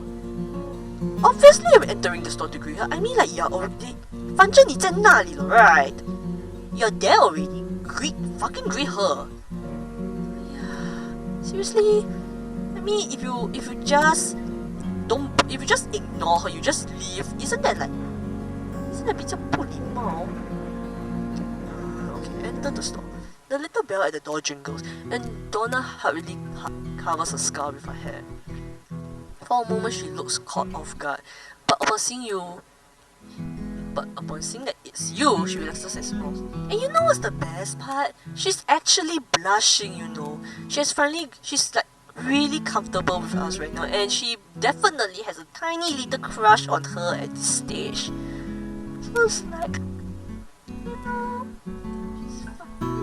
this is like a milestone, you know, a milestone in this road. Yay! Oh, hello. Hey there, how's the shop today? It was a bit quiet, but still productive. It would have been nice to have your company. Oh ho ho! You definitely have Maria's company now. See, that's why Maria, I'm telling you, just enter the fucking shop. If you ever like go through this route again, if you ever try to romance Donna again for like, I don't know, I guess we reset. I guess I restart the game or something, and I decide to like play Donna's route instead of like, say, play Miranda's route. I don't know. Yeah, just do it. Just do it, you know. Her tone and the way she smiles at you with a slight tilt to her head tells you that she didn't mean it sarcastically. How do you respond?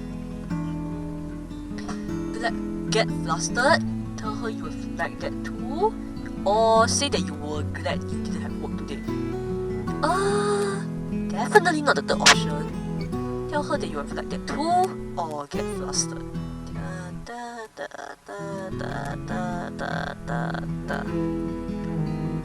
Second option, I guess. Oh my god, she now has heart eyes, you know. She has heart thingy, emoticon, bubbles, whatever. And she has hearts in her eyes. That's like, oh my god. Donna's eyes brighten as she bows her head to hide it. However, she's unable to hide her smile. Aww, it's so cute, so adorable. Even though you weren't here today, I'm glad that you have had some time to yourself. I'm sure you've been busy with school and everything else that might be going on. School? What's that? 可以吃的吗? Please, Donna. Maria has completely not started on her engineering project last week. Last she mentioned about her academics, and I'm pretty sure she hasn't started on it still. So it was nice to catch a small break. What are you working on? You lean forward to see what she was writing and sees a picture of a flower taped to the page with Donna's nose. Donna quickly shuts the book and puts it in the pocket of her apron. It's time for me to close up shop. Well, that's one way to change the convo. I can help. You don't have to. I can do this by myself. Yes, but I want to. I mean, same effect. You know, it's pretty much the same. I really don't mind. That's true. Donna smiles and accepts your offer. She directs you to grab her reusable bags from the back room. Despite the room being crowded with supplies, you spot the bags. They are filled with new hardware supplies and a few household items like trash bags and cleaning supplies. Next to the bags, you spot a stack of simple wooden boxes you've seen used for storing things like tea or perhaps small trinkets. Aww, that's so nice. That's like kind of adorable. But it kind of also reminds me of like a crow, and crows are definitely a certain someone's motive. It isn't the size of it that catches your eye, but the sticky note on the top box with Donna's handwriting labeled Miranda. Oh, come on, this bitch again. See, that's why I say anything to do with crows or reminiscent of crows somehow all leads back to Maria. Miranda. Ugh. All paths lead to Rome, or more like all paths lead to Miranda, apparently. Fuck. Do you mind your own business? Take a look in the boxes while Donna's not looking. Mind your business. Now, if you're asking me personally, I would say mind my own fucking business because I'll get caught easily. But since it's Maria, I'll just take a little sneaky peek inside. You open the lid and there are just small jars of tea leaves inside. There are no brand or flavor labels on them. However, the smell of the tea is familiar. Where have you smelled this scent before? Whatever it is makes your eyes flutter close, and you want to take another deep breath. Can you... Donna stops in her tracks when she spots you with Miranda's open box. Fuck. Almost instantly, her expression changes as she moves quickly to shut the lid and put herself between you and the box. Well, shit. Don't touch this. Sorry. Okay. The tone of her voice is one that you've never heard before. So dark and low that you're petrified. What do you say? It's just tea. What's wrong? Oh, I'm sorry. I should not have snooped.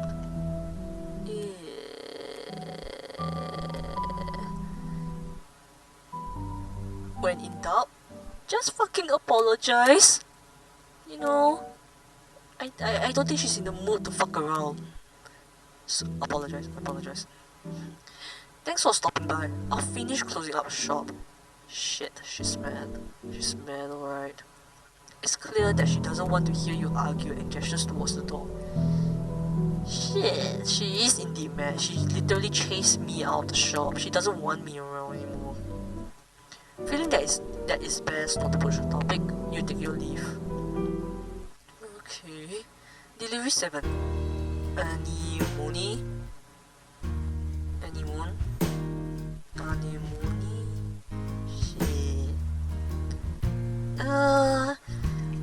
Anemone refers to loneliness, right? Kinda. Is it like I feel lonely? This is why perhaps I kind of regret not like reading a bit on flower languages before starting Donna's route. Like, I knew she was a florist. I kinda expected that that flower meanings would be involved, but I regret it. Okay, wait, how's this? You know what? Never mind. Your next few shifts are uneventful. However, after work one day, Danny flies out of her room with a guilty expression. Engineering project. Fuck! Oh my god! I knew it. Shit. Daniela, how could you forget? Oh. Fuck! The exhaustion tearing at you only worsens with the knowledge that you will have to work extra hard to catch up on all the time you missed. Maria, if you just listen to me, if you could just stop ignoring me, you will have me reminding you about your engineering project every single fucking time. GG.com, I guess. Sorry. No, it's not your fault, Daniela. It's never your fault. No, it's okay. I should have started it when it was assigned. Yeah, definitely. You close your eyes and let your head fall back in frustration. I'm going to bed. Thank you for reminding me. Oh boy. And you're going back to sleep even though you're reminded that you haven't done shit about your engineering project? Maria, you are fucked. Then Danny pants but give a thumbs up. For someone who skips all the time, she surely sees it to tire. You go to your room and flop face down on the shitty mattress. I'm not laughing at the shitty mattress, I'm laughing at how she just went flop face down on the mattress. It's like kind of cute, you know, it's like kind of a cute image. But no, Maria, wake the fuck up, you need to do your engineering project. Come on, wake up. Fuck. The next day, you go to the shop dead tired with no idea what you're going to do. I don't know. Cry? Quickly do shit? Sacrifice your sleep? Your sanity? Chuck a lot of Red Bull and whatever drink Cinder spilled on the floor? You know what I mean? Like, not like exact drink, but like emulate Cinder, you know? Red Bull, coffee I guess, and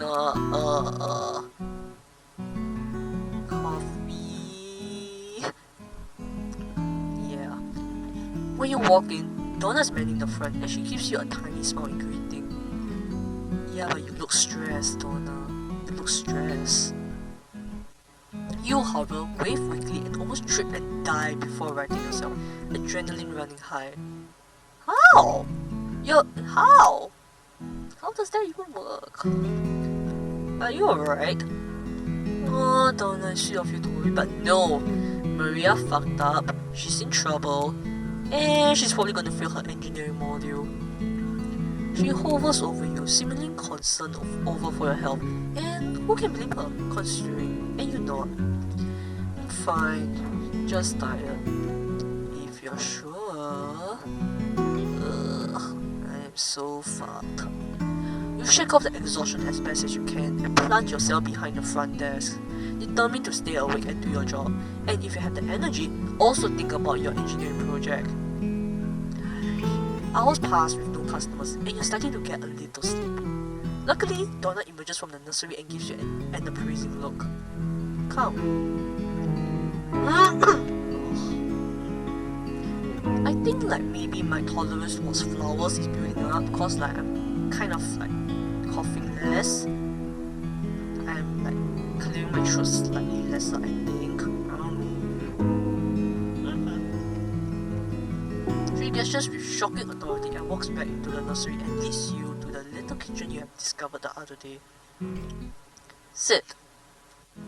You do as you're told. And as soon as you're seated, exhaustion hits you full force and you deeply want to go to sleep and never wake up. Maria, that just means that you want to die! When people say you never want to wake up, that just means you want to die! Maria, are you okay? I'm not gonna apologize for scolding you for being for procrastinating on your what's that called? Oh yeah, your engineering project. I'm not gonna apologize for that, but Maria, are you okay? Please don't call me suicide. That is not a good thing, and that will really make Donna cry. And I have no idea what the fuck she will do if that really happens. Oh god. I should be fine, right? I mean, it's just usually a turn of phrase. But still. Donna pulls out a box and plucks the scissors from a drawer. Okay. Using the sharp end expertly to cut the tape, holding it closed. She opens the box, then a cabinet, and pulls out an elaborate organizer full of tea. You probably sit there and watch her organize her tea for at least 5 minutes before she plucks one of the new ones and turns to you. What kind of tea would you like? I mean, are you asking me or Maria? Who am I kidding? You're asking Maria. If it were me, I would probably say I don't like tea or coffee. But if you ask me, I'll probably drink coffee because like tea is just like bland. It's just like water, you know, like barely flavored water that's usually hot. I mean, I can't handle hot things. I'm really bad with hot things. One time I went to Ichiran, I ate the ramen there, and then I kind of burned my tongue. My tongue remained burnt for like 2 days, so whatever. Donna's asking about Maria, so what kind of tea do you want? What's with you and ginseng and honey? No! I don't really want ginseng and honey, but this is Maria. Oh, honey be good. Okay. Oh, there's oolong. Oolong茶很苦嘞。Let's see. Then 有黑茶。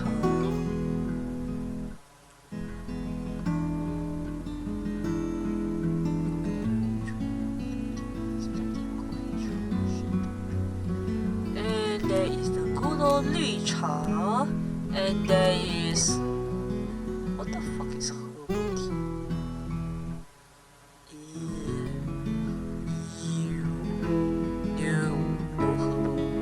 I'll take the black one, thank you. She focuses on her organizer for a moment before presumably picking up your choice and turning the kettle on. She sits with you while you wait with a peaceful smile. Donna, may I ask, can you dump I don't know, perhaps 3 to 4 tablespoons of sugar into Maria's tea? Because like, if I have to narrate as though as I'm also drinking the black tea myself, I would like my tea to be like sweet, you know. And does it have to be hot? Can I like dump ice in it, or would that like ruin the flavor or something? I haven't shared tea with someone I like in quite some time. Angie hates it. Oh, you're just coming out and telling me that you like me? Explicitly? Damn, Donna, you have some moves. Nobody drinks tea with you? That is not what I said. She smells at you before you're both startled by the whistling of the kettle, and Donna stands and grabs 2 cups. She moves quickly with practiced ease and lets the tea bags drop into the cups before pouring the boiling water in. Let it steep for about 5 minutes. Are you sure I can't have iced tea? I drink iced tea. I drink like, okay, not iced tea, but like tea steeped in like ice in like cold water. Yeah, I drank it before when I was like working and all that. It was good. It was like really good. I mean like, kinda. Yeah, but to be fair, I dumped like a few tea bags of it into my water. Okay, before you guys come at me or something, I just had to specify and say that that bottle was like a liter, 1 liter worth. The bottle is 1 liter in volume, so like, you know, me tossing 2 to like 4 tea bags into it, it's like kind of fair, right? Plus, no one drinks the tea anyways. She places your cup in front of you and sits down, folding her hands together as she looks at you. The silence is admittedly awkward at first, but Donna hums softly, glancing at a window above the sink before looking back at you. How has, school been? Horrible! But thank you for asking, Donna. Fine mostly. Angie lives another day as of this exact moment. After all, the only thing that's really messing with me is my engineering project. You sigh, already feeling more tired because of it. And I cough because my throat is dry as fuck. What am I saying? Oh yeah, right. He's insisting we mix something with real materials, and I absolutely have no idea what to do or why is he so insistent on it. Maybe it's because he's secretly shipping you and Donna together? Also, can I just say that I'm really surprised that he, whether or not it's the person, the gender, identity, or the pronoun itself, is used in the game, you know? Because it's like, usually it's just like female, people who identify with she slash her, or like, you know, they slash them, you know? And like, the sprites that we see are like all either gender neutral as fuck, aka character Avery, the 2D Avery, hence why the respectable palm t-shirt, who apparently seems like is also in Miranda's cult, given that they have apprehensions killing me with you berries. And like, you know, basically it's just the gender neutral presenting, or the feminine presenting-ish, I guess. Or maybe like slightly, or maybe like masculine with a few feminine. Wait, shit. Am I like... Oh shit. Am I like stepping on oh god. I feel like I'm probably describing this in a really, really, really bad way.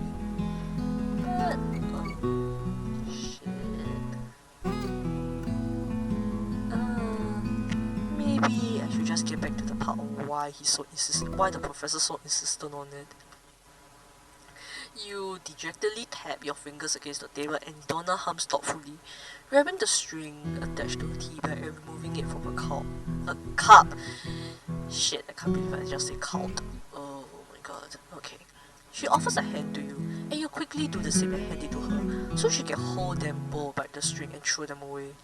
She washes her hands of any drippings before returning to sit with you as you blow gently in an attempt to cool it off. Would porcelain be considered frail in your class? I think porcelain would be considered frail in any class, honestly. Porcelain would be considered frail in any situation. Like, it's porcelain. Hell, I bet clay can be considered fragile, considering that you pretty much just dropped the many flower pots. You look up at her. Oh, definitely. He even mentioned it, but everyone knows that porcelain might just be a tad too frail for us to handle without breaking. Maria, are you implying that you're clumsy? Because mood, huge mood. Don't let me handle anything that's considered fragile. Cause like my hands will just like yeet accidentally. Okay, not that I actually throw it that kind of yeet, but like the thing goes yeet. Look, guys, I have like sweaty hands. It's kind of case in point, it's kind of hard to hold the microphone right now. And if it weren't for the fact that the microphone bendy part is like quite thin, I think my microphone would have slipped off like my hands in like Daniela's route or something, which is like the very first route I did. So yeah, I could help. Oh really? Okay, thank you. She chews on her lips. Lip. I could show you how to make a porcelain doll. Yeah. You have to make a porcelain doll. Like, I know in the game that was your thing, and I know there's quite a few people who like porcelain dolls, but really, their eyes are creepy as fuck.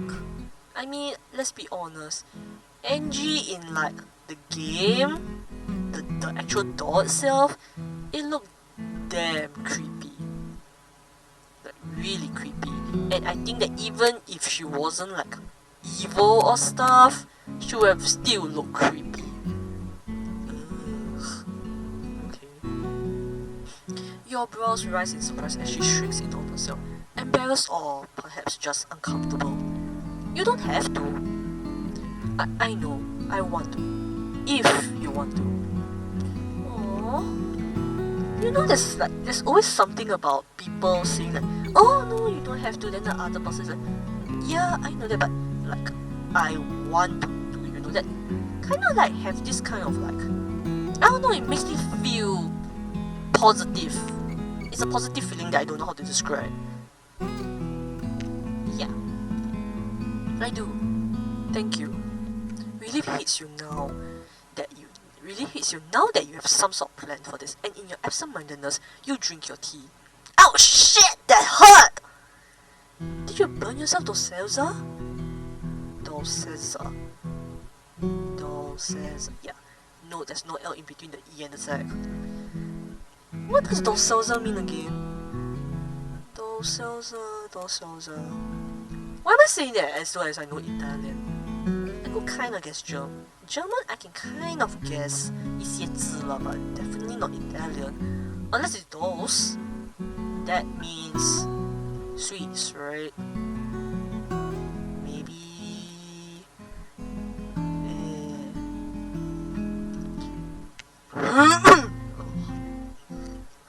Donna leads you to school later in the day to your surprise.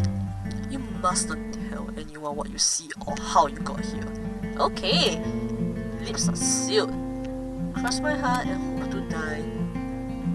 But hopefully Maria does not actually die, because that would be super bad. She says it seriously, so you take it seriously, nodding solemnly. I won't tell anyone. Good. I can't save you if you do. That does not sound good at all. Where she leads you is quite intriguing as you step foot inside. There are a few students inside, sketching, painting, and one working with clay in the corner, all of them focused. This is like Maria's heaven, this is where she belongs. Also, like kind of a side note, but this bust over here, I just like the angle of it. It's just like, yeah bitch, I'm sexy, come on, take a look at me, I feel like Maria's starting to rub off me a little. Oh shit.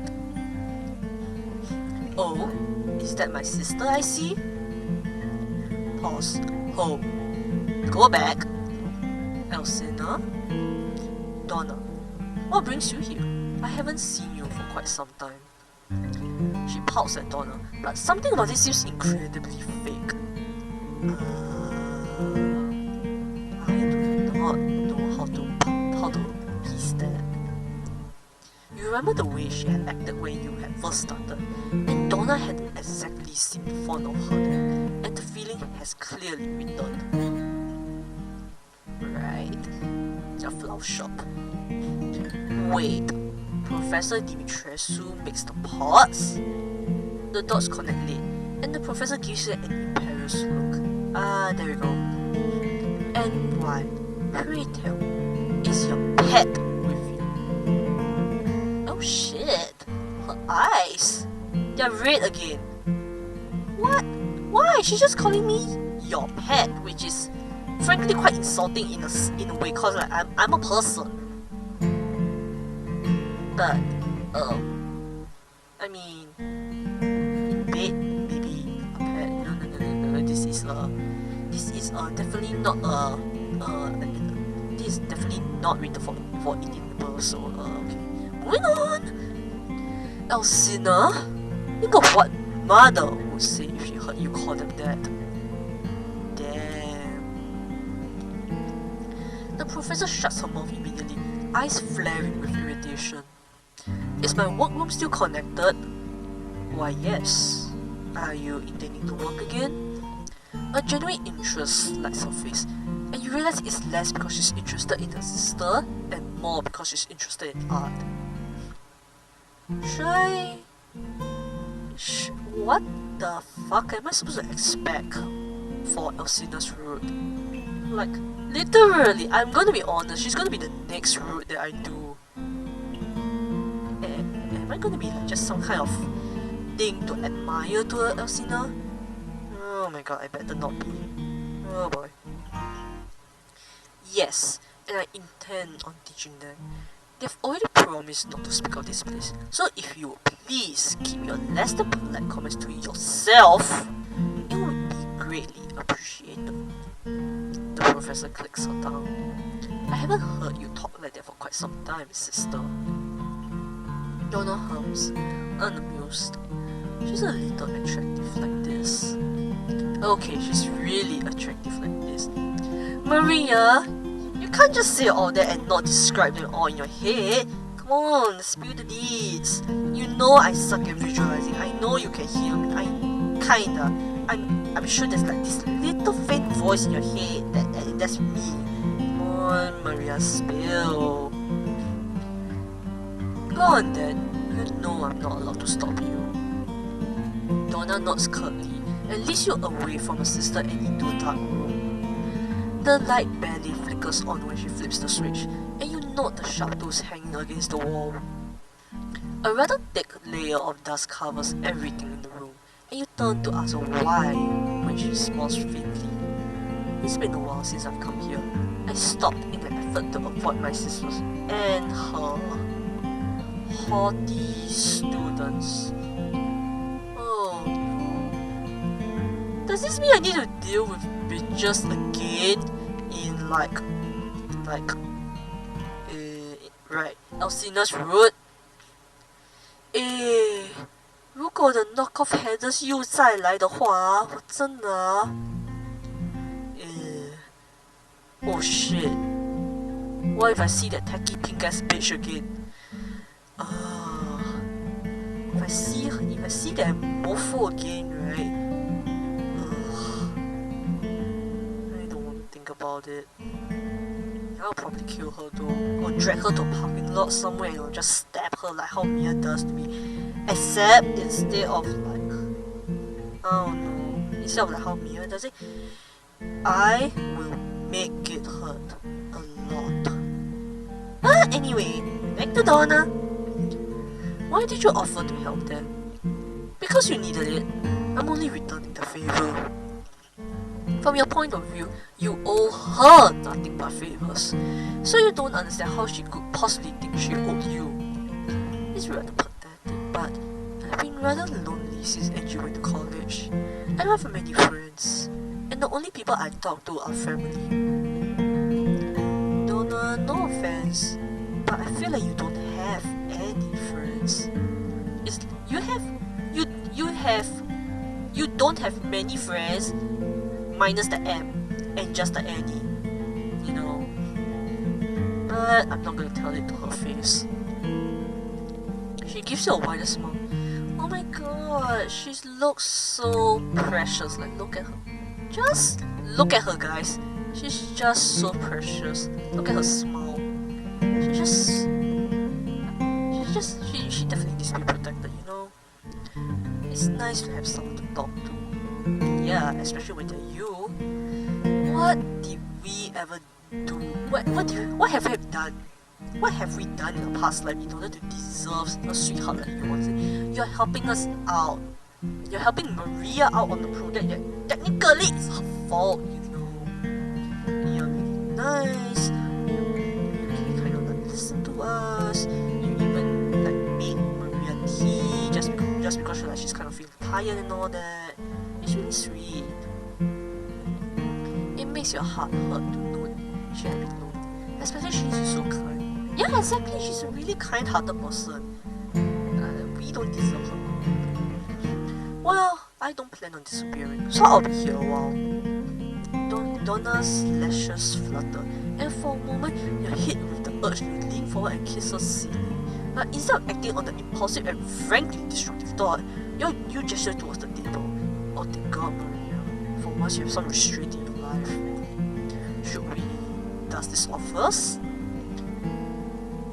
You get a lot done in the hours you spend there with Donna, and the base is mostly done. She directed you for most of it, but for the last few minutes, she's letting you do it on your own, watching to ensure no serious mistakes are made. I think I would have fucked up in step 1. You can't help but note, however, that she isn't slightly trained on dolls, but instead she seems to have done it professionally. She reaches out occasionally to slightly adjust your hand position and gives you hyper-specific tips on how to make it easier.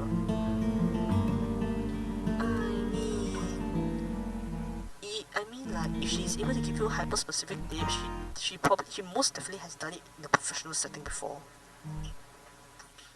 Pretty indicative that she's an expert on porcelain dolls. Take a break. You'll cramp up your wrists if you keep going right now. You put the utensil down and look up at her. You hadn't realized that you had hunched over the doll in the making. Just like how my back is hunched over, like ow! Maria, stretch your back. Honestly, you should just take a long stretch.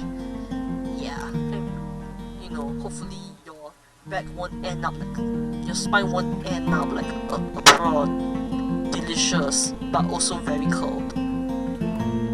She puts a hand on your back and forces you to straighten up, murmuring about bad posture.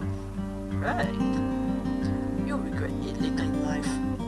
You go over to a stool and sit, letting out a breath of relief to no longer be on your feet and watch her clear the table of the mess made so far.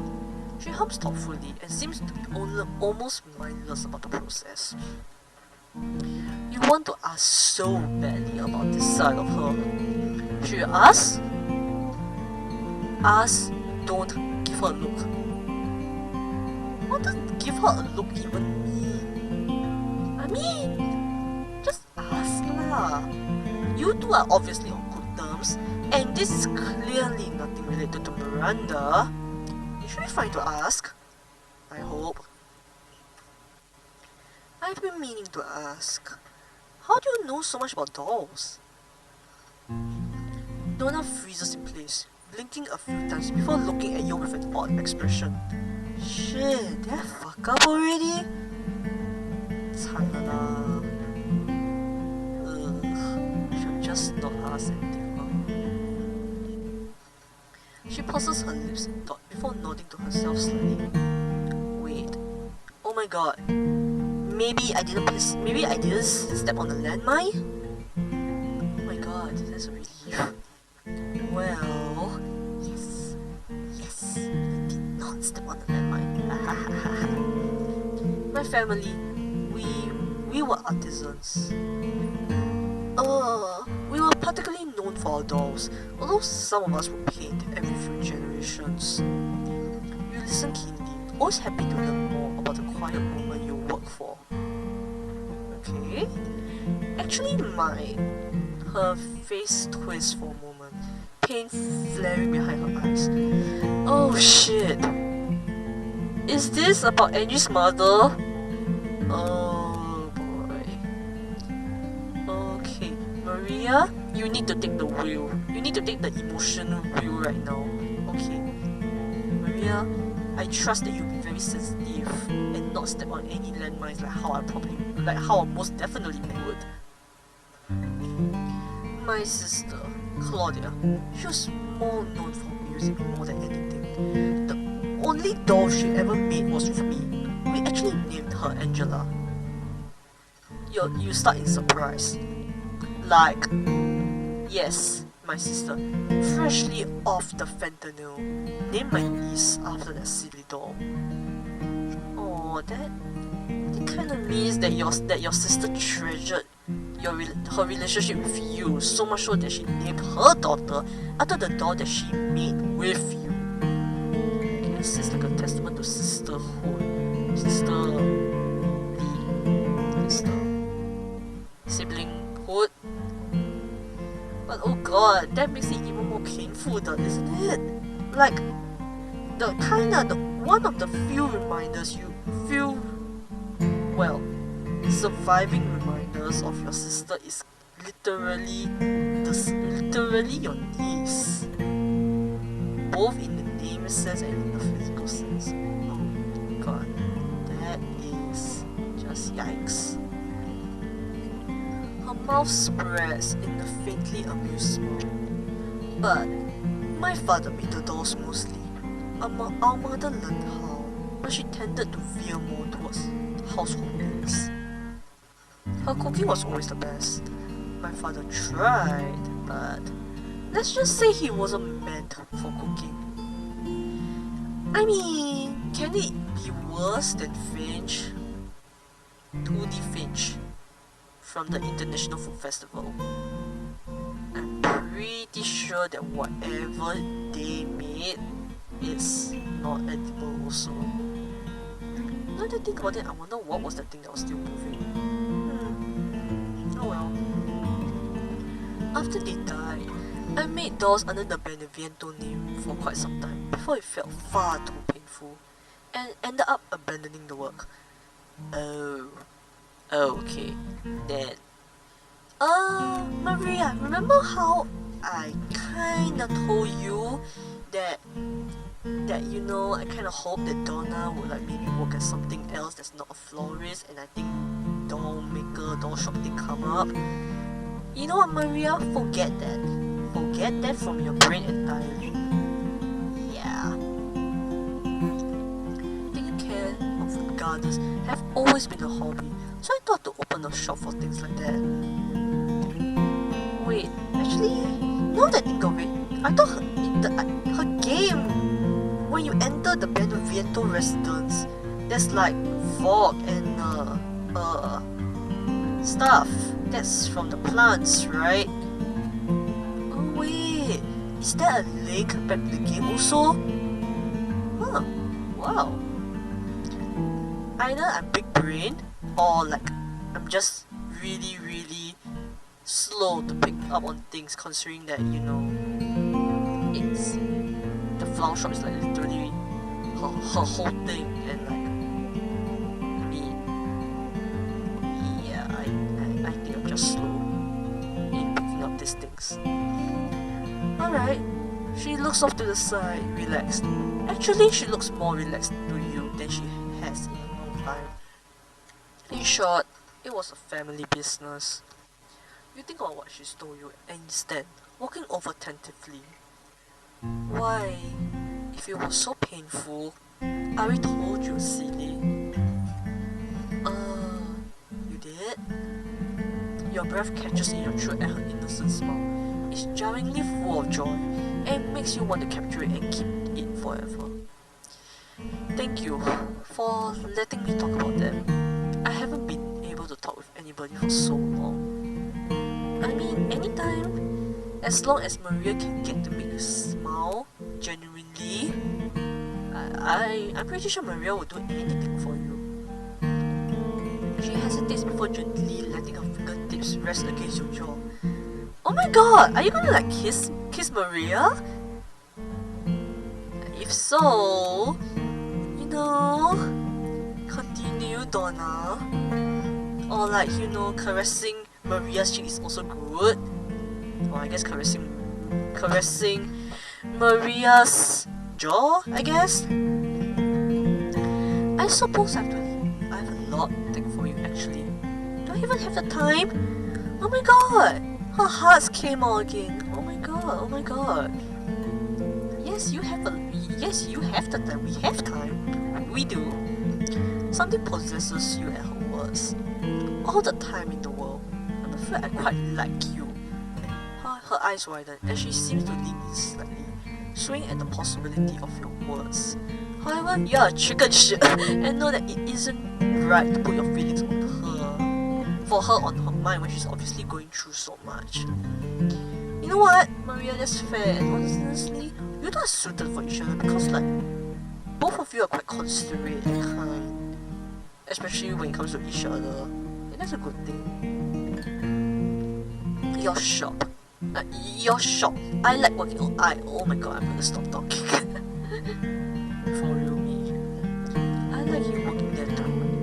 You and Donna only spend another 2 hours there before Donna practically forces you out of the door, citing rest and a plethora of other things.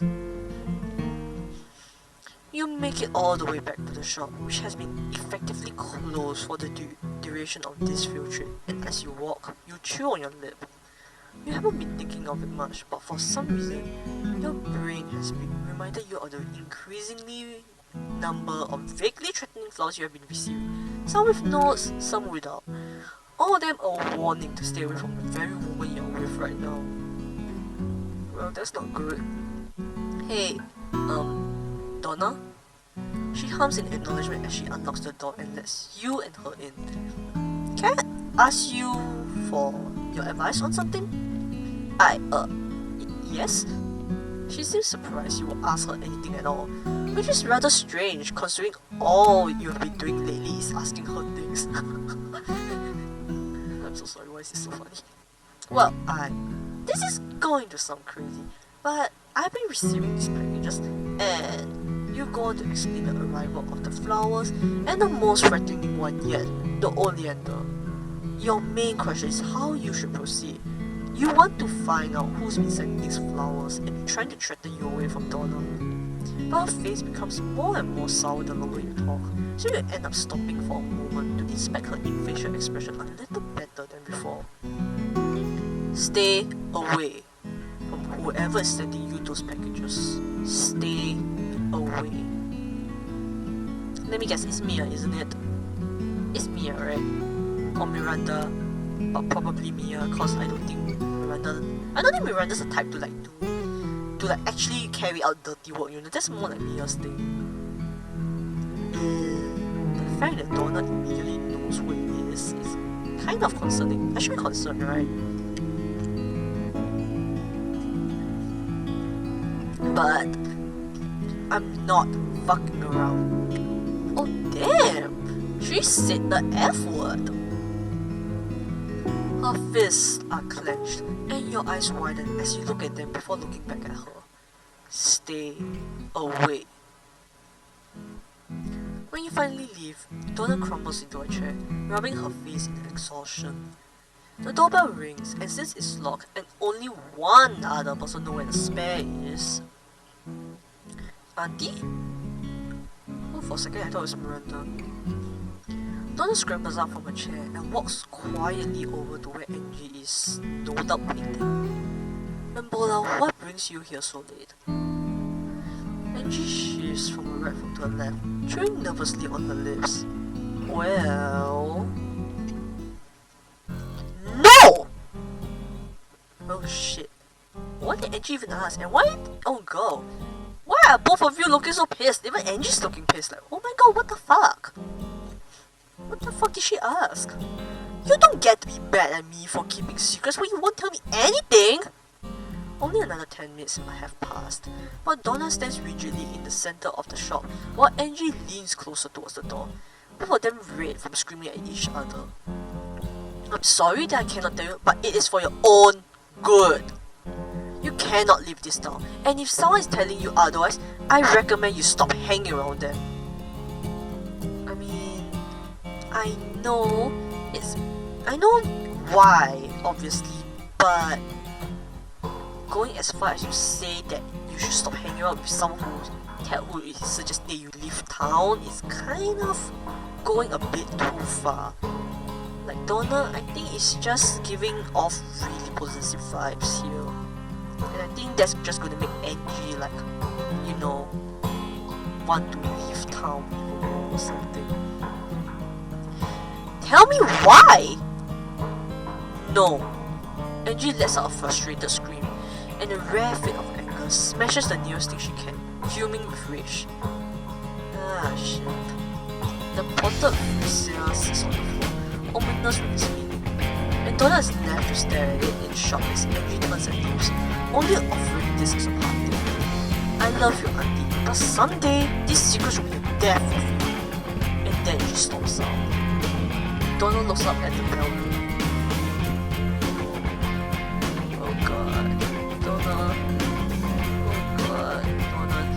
A hug or a mental hug if you are not really off of physical contact right now.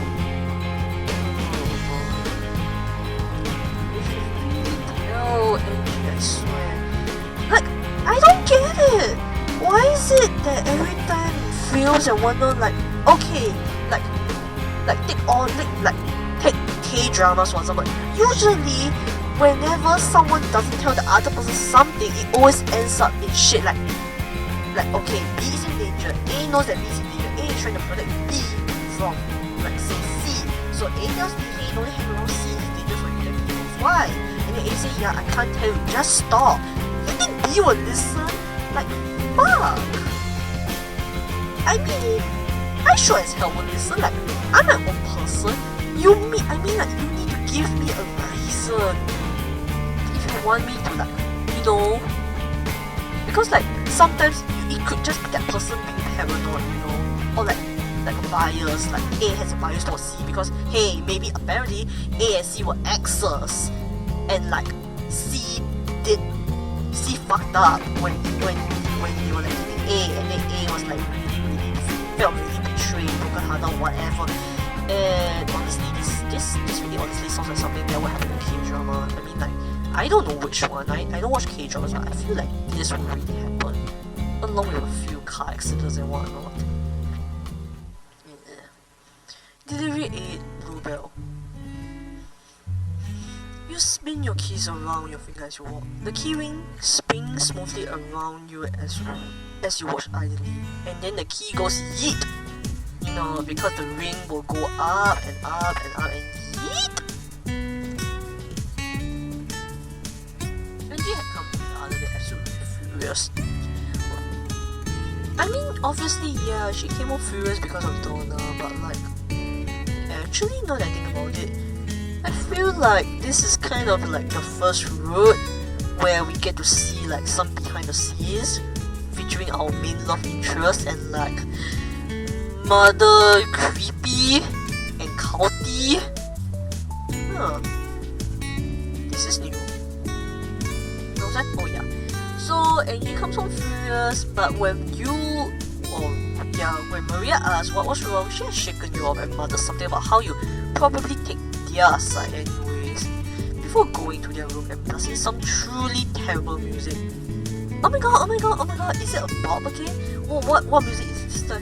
Like, I don't know, maybe like some screaming along with, oh I know, maybe it's like probably like those sirens, like those police / ambulance sirens, and then like maybe just some like I don't know, maybe like some opera songs, like, you know, those type of harmonizing or whatnot mixed with it. That would sound really bad. That would sound really good, especially like when the silence is just like Like maybe you start off with one siren, then over time you just have more and more sirens, and they're all like sirening at the like different times and like different intervals, like, and then maybe like the pitch, the volume, and all that. Oh my god, why am I getting so excited over the possible terrible music that NG owns? Oh my god. Danny had shrugged when you turned to look at her. I usually don't get involved when she and her aunt fight. They don't happen often, and they're usually pretty emotional. It's best to let it fix itself. Trusting Danny's hands-off attitude, you did just that, and at some point, Angie's mood drastically improved, so you naturally assume that they had in fact fixed it themselves without any outside help. You nod to a few fellow students, some your classmates, some you regularly pass by, and a few of Angie's long list of acquaintances from whatever society she's in. I don't know what their problem is. All I did was sit there. Maria, may I ask why is Cinder when in the cafe you clearly knew that she was Cinder. Like Donna has already told her to like stop drinking caffeine and all that. She even bumped into you and all. Okay, I imagine it's because you're so damn friendly. I'll explode you. Now we both know that won't hurt as much as you did. Ow! Hey! That's cheating! You overhear tidbits of conversation as you continue to walk. Some more interesting than others, but mostly you focus on making it to work on time. While speed walking, you can make it to work relatively quickly, but you have to maintain focus to sustain it. Turning, you allow your keys to spin off your finger, and you reach up to catch them before they catapult into the street and pocket them. The streets are a little busier here, and you can't quite focus on the conversation as much as you could on university grounds, but that only means there's less of a reason for you to stop and ask yourself, what the fuck is going on? The bell rings and you take a step inside, a smile lighting your face. You haven't actually been back in a decent amount of time, but you have been visiting whatever secret society bullshit Professor Dimitrescu has with Donna in order to finish the doll. Oh, hello! She waves at you shyly, something's never changed even with time, and glances back for a moment. That's nice. I thought you could do something different today. You pause what you're doing, moving on autopilot before. Alright, what do you have in mind? Donna gets a little red under your stare, but sets her shoulder in an effort to be brave. I thought I could teach you how to take care of some of the nursery equipments. Really? You trust me that much? Donna, are you sure? That's...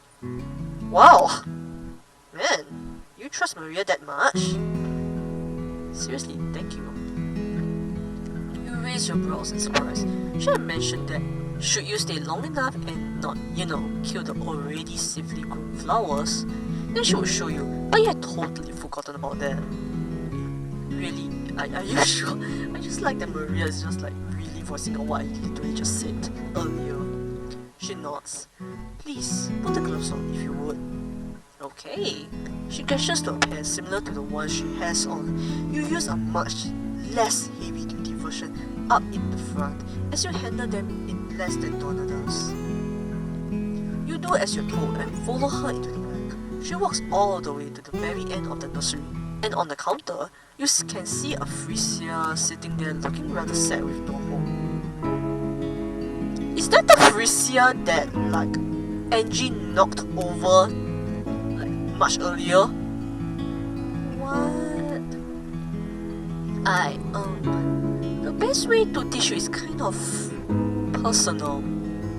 Okay, I'm game. I mean, sometimes you just really got to be hands-on, and like really like sometimes guide the trainees' hands to what they should do. Sometimes that's the best, honestly.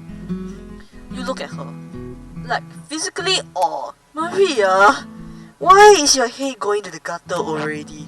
Oh my god, you bad girl. No wonder you're such a ho. But to be fair, you aren't really a hoe in this. I use hoe not as a demeaning, not as a derogatory word, so to speak.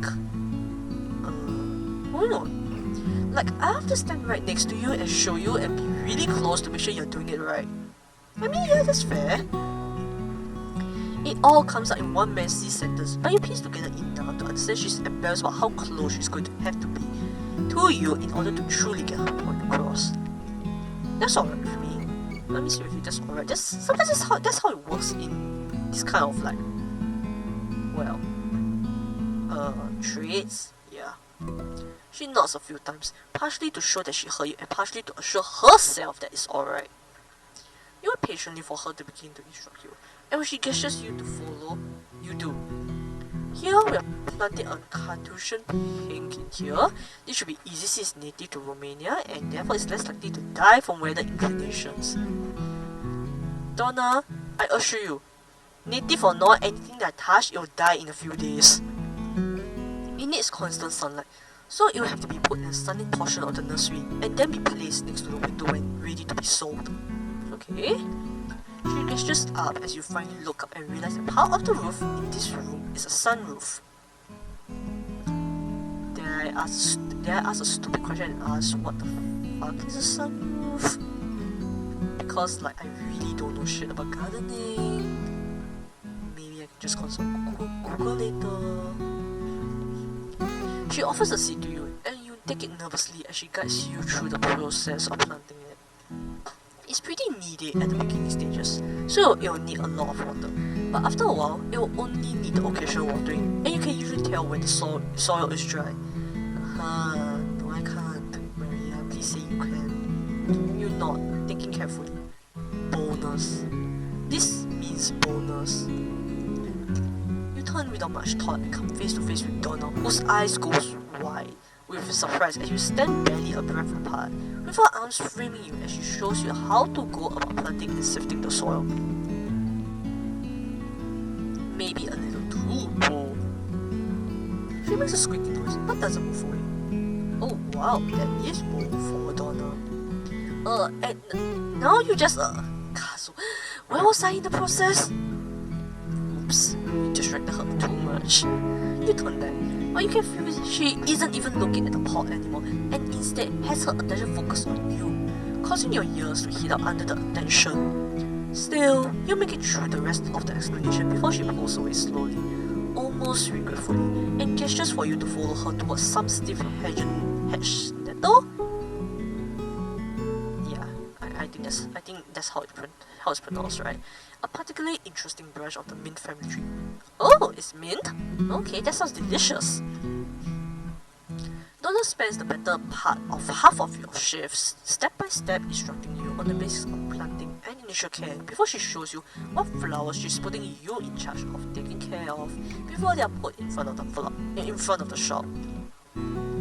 Despite there probably being no real reason for it, she remains in very close contact with you the whole time, flushing when your attention is on her, but for some reason unwilling to admit that she is making excuses to be close.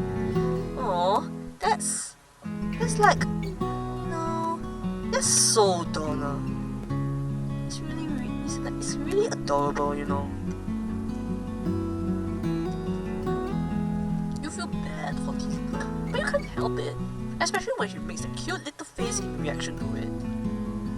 You're still hesitant on actively pursuing her, but since it seems so wrong for you to do, right, it has that kind of feeling, I mean, like, yeah, I'm like totally like pursuing Donna also, given that I'm like controlling Maria in a sense, but yeah, I get where Maria's coming from. It's like, it really does feel kind of wrong-ish.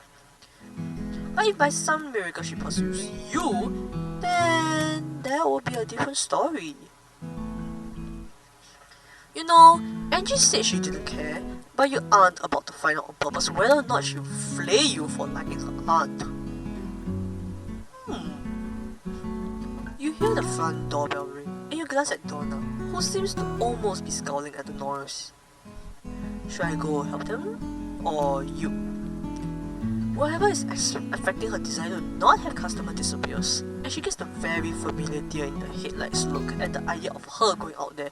You smile comfortingly at her. Don't worry, I got it. I'll be back in a moment. Oh god, what have you done now?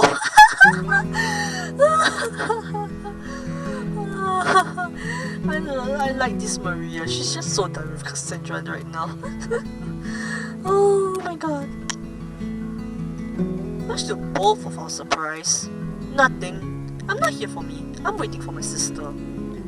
The bell rings again, and you quickly determine that this might end up being your worst nightmare as Danny and the very resistant Bella walk in. Her face is set in a scowl, while Danny is beaming. Oh my god, thank you Rumi for coming here and being a pillar of support against your two sisters, one who is heartless and the other who is definitely full of love for everyone. Cassandra whistles, impressed. Damn, Danny. I didn't think you had it in you. How did you get here? Get her here anyways. Blackmail. Oh my god. I need to know the blackmail that you have on Bella. Cassandra suddenly looks deeply interested, saying, but Bella harshly elbows Danny. Well, you haven't gotten to know her too well. You know her enough that you're shocked that she has been forcibly taken here. Cassandra? Cass? No, Cassandra? She paused. What do you need? Ugh, fine. Bella? She gestures to you, and you look at her in surprise. I told her I'd do this if she left me alone. I don't care what kind of bouquet you give me, as long as it makes Cass shut the fuck up. Okay, you're on. I heard that. I think she meant for you to hear it. You awkwardly shift. Any guidelines? Bella inspects you for a moment. Pick whatever you like. You blink. What the hell? You know she doesn't tend to think like that. You are really good at that. Acting, that is. It's a family trait. I wonder if you could out-act Cassandra as Juliet. You smile mischievously before wandering off to pick a bouquet as Cassandra makes a loud and extremely offended noise as you act your implication. It's just during Cassandra hours, huh? Oh my god. Oh my god.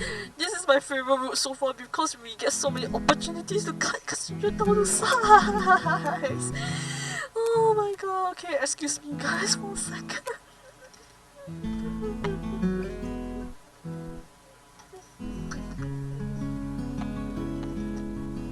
You pick a bouquet you like. No, yes, no, yes. You know what? The answer is absolutely not! There's no way you're doing that with the whole picking what you like thing though. There's so much room for Bella to just give it to you and be done with it and cause a whole slew of misunderstandings. You pick aesthetically pleasing flowers to put together and ignore their meanings for the moment. Cassandra is pouting in the corner by the time you return to the counter, which tells you she did not win the argument while Bella holds a card and pays using Cassandra's card. Oh my god. She holds up her own card and pays using Cassandra's card. Oh my god, this is bullying Cassandra hours really. Oh my god, okay. You hand over the bouquet. Careful not to start a riot over those. I know people are particularly ridiculous, invasive, deranged. That's describing Miranda, obviously. Okay, it's more of Mia, but like, you know, she can be all these things. Invested when it comes to you. Bella gives you one of her mildly warm looks. A bit even. And the trio of sister leaves, Danny being your favorite per usual because she barely bothers you. I mean, she can bother me. She can bother me no matter what. She's actually a pleasant person to be. Not like Cassandra or Bella. Between Cassandra and or Bella, I think I'll probably pick Bella. My god, of all the people to walk in, that was not who I thought would. You muttered to yourself before going into the bag once more. You almost ran straight into Donna, who squeaks and steadies herself against you. Thank you, sweetheart. Maria, you sound way too excited. You sound way too excited. But Donna looks happy, so... Donna jerks her head up, face red. Oh, yeah. Do you want any more help? Do you want her to help? Yes, maybe no. I mean, if it means getting to spend more time with Donna... Yes. Yes, please. I'm not sure how to do it right just yet. Right, I forgot that I may fuck up in the nursery. I'm sure you'll be perfect, but I'll help. She hooks your arm with hers. Wow! Someone's really bold. Donna, what happened? This is a welcome change, but damn. She hooks your arm with hers, an out of character choice, considering how horribly shy she usually is, and leads you back to the section of plants you're responsible for. Here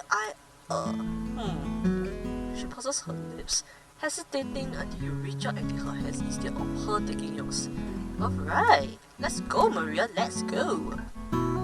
If you need to hold my hand or touch me, that's fine. Alright, okay. So Donna, you now have Maria's explicit consent. What would you do? But what if... I don't care, blanket permission given. Donna stares at you for a moment. You might regret giving that later. What if I want to touch you a lot? Oh my god, Donna! You're so bad! I mean, but hey, I'm down for it. Maria's definitely down for it. Damn. You choke and look at her. Instead of what you assume to be a shy expression, her face is very serious and intense as she looks at you. Wow. Like seriously, damn. Donna is definitely in love with Maria at this point. Do you? She leans slightly closer. I'm not sure yet. I think I do. Okay, that's fine. Well, you hum lowly, purposefully teasing her now. Oh, come on, Maria, don't be like that. When you make up your mind, feel free to do so. Her breath hitches and you swear you see her pupils dilate a little. I'll keep that in mind. Is this like flirting? Is this flirting? No way, but Maria, wait. Maria said that this was just teasing. But teasing with some flirtatious undertones? Yeah, I mean, this is not bad. This is actually kinda nice. I mean, I wouldn't mind if someone that I'm really close to have this kind of like teasing, banter, whatever you guys call it with me. Just no Cassandras. I'm so glad that Cassandra's card was used to pay. Oh god, I'm so sorry. Every time I think that Bella holds her card out and then uses Cassandra's card to pay, it's just like making me so oh my god. Closing time hits and you stretch with relief, a yawn forming. It's mindless work, closing up the shop, and the first thing you do is get the window cleaned up and wipe out as much of the windows as you can from the inside, before going outside and repeating the process. It takes the longest since there are so many windows. Then you go inside and clean the mirror and porcelain in the bathroom, before clearing out and replacing the trash bags in the whole place. Donna sweeps as usually. Wow. You scrounge around for the keys to the cash drawer. Once you find them, you yell out, "Do you want me to count tonight?" "Yes, please." This time of the day is when she's the loudest. She hasn't spoken all day, and you know she finds it easier when there's little to no chance of someone hearing her other than you or Angie. Counting the cash drawer is about the only stressful part of closing, mostly because it's so easy for cash to get stuck to each other, which makes it incredibly easy to lose count, which usually means you place it out on the counter. Honestly, Maria, I can lose count easily even if it's just coins, because whenever I count, I just like lose track at one point, and I'm just like, shit, how many did I count? So what I do usually is to like have a physical reminder, like, you know, make notes, not notes for every single one, just like notes at like key points, like saving points, kind of like that. But that means you have to be facing the door in order to see if anybody's intent on smashing through the window to steal the money. You only felt threatened once, but it was enough, even if the guy hadn't gone through with it. What? Maria, do you want me to kill that guy for you? I can kill that guy, and you and Donna won't have to worry about him ever again. Hell, I can kill all the people who are interested in breaking into Donna's shop. Just an offer. Donna emerges with a dustpan and sweeps the front while you count, occasionally looking outside before going back to what she's doing. She's headed back towards you as you have just finished counting when she trips and falls forward. You reach out and catch her by the shoulder at first before bringing her back up to balance herself. Oh, are you okay? Yes, she giggles. I suppose you could say I've fallen for you. Oh my god! A pun! You and Angie really loves puns. First there's a whole alcohol pun, and now this. It's terrible. No, it's good, Maria. What are you talking about? You have no sense of humor, I guess. And yet you can feel a grin form on your face at the worst. I'm happy to have caught you. I wouldn't want you to fall for anyone else. Wow, someone's being smooth today, Maria. You murmur in response, hesitantly bringing a hand up to brush her hair out of her face. You don't want to frighten her, and you know how touchy she can be about her scar. She lets you touch her face with no problem and even leans into it a little bit, though you aren't totally sure. Yes, thank you for catching me. She looks up at you, and you can feel the different meanings layered in her tone. I can't, because I'm not physically there to hear her. Always. Cornelius? Oh, what the fuck no. Finch? What? Are you also in the cult? And why the fuck is your name the Watcher? Oh, come on. Ugh. Are you secret? Are you also do you also want me to die or something? If you do, can you not give me you berries, or could you not set Cornelius on me?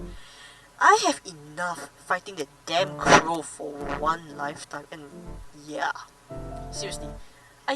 One root is enough for me, thank you very much. A crow hops onto the ground next to the figure before letting out an ugly caw. Yeah, just as ugly as you, Cornelius. You bitch. Okay. They scribble something down on the torn piece of paper and offer their arm out for the crow to perch on. Then they tie the paper to the leg of the crow. Cornelius. Why? She's gonna be furious when she reads it. Then don't write it. Do you have to tell Miranda this? Mother Miranda has been poking her nose in way too much. Just leave me be. Leave me and Donna be. I just want my happy ending.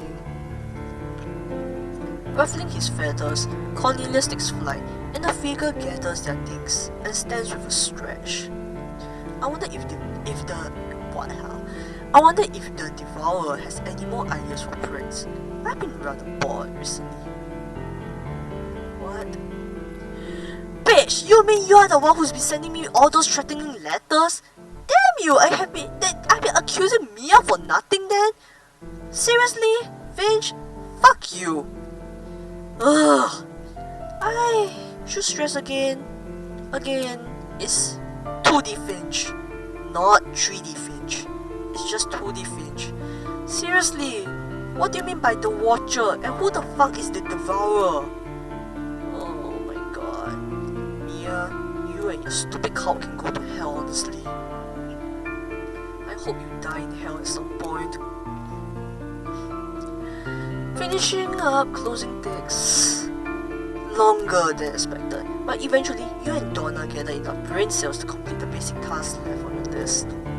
Arriving at your front door, you pick up an envelope, browse for it as your handwritten name catches your eye. Who could this be from? In furious and panic handwriting, it reads very simply and very familiarly. You do not know Benevento as I do Feather.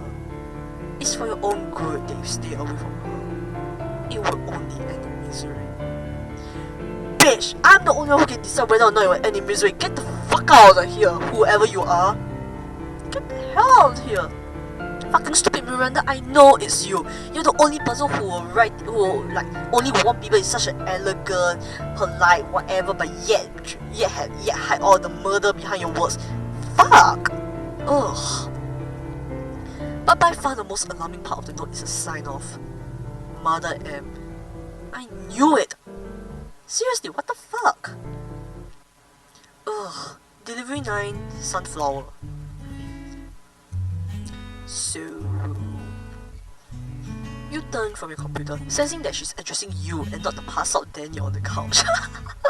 Obviously she's addressing you. Who else can she be addressing you to? You remember that conversation we had a while back? How I find it absolutely hilarious if you dated my aunt? Oh, I remember. Yes? Good. Keep that in mind. What? When you arrive at work, you frown. The entire shop is dark, and when you inspect the newly brought plum blossoms, you can see that they haven't had their initial watering. Donna? Wearily, you make your way to the back, picking up the clippers on the way in case you need to defend yourself. What? It's the sharpest thing that you can find on short notice. No, I'm not judging you. In fact, that is kind of a smart move. But, like, is there nothing else? In case? Like a fire extinguisher? But, I mean, like, fair, honestly. Finally, your self-preservation instincts are kicking in. You go into a nursery which is even darker than the front, the only light given from the partial sunroof. That does not sound good at all. Donna? Concert is starting to build, and you slowly make your way to the end of the nursery. And arm tensing the further you go with no sign of life other than the flowers.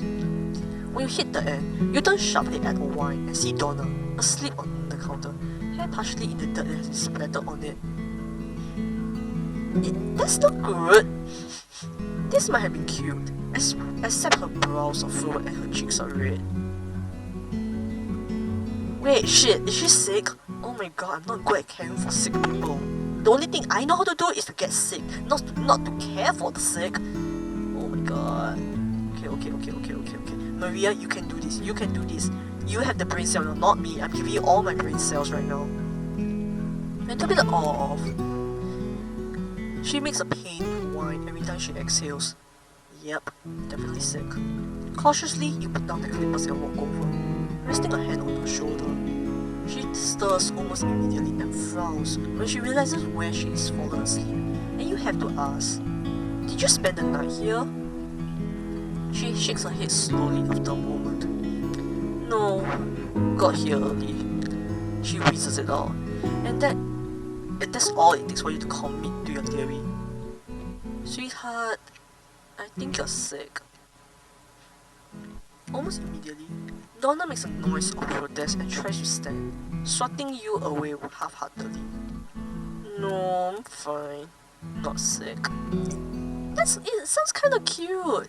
If it weren't for the fact that she's sick. She whines when you grab her hands gently and get her to sit back down. No, sweetheart, you are sick.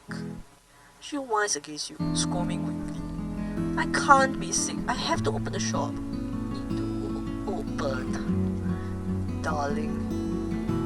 You murmur sweetly, brushing her hair from her forehead. It's just hot to the touch. You need to rest. I'll open the shop, alright?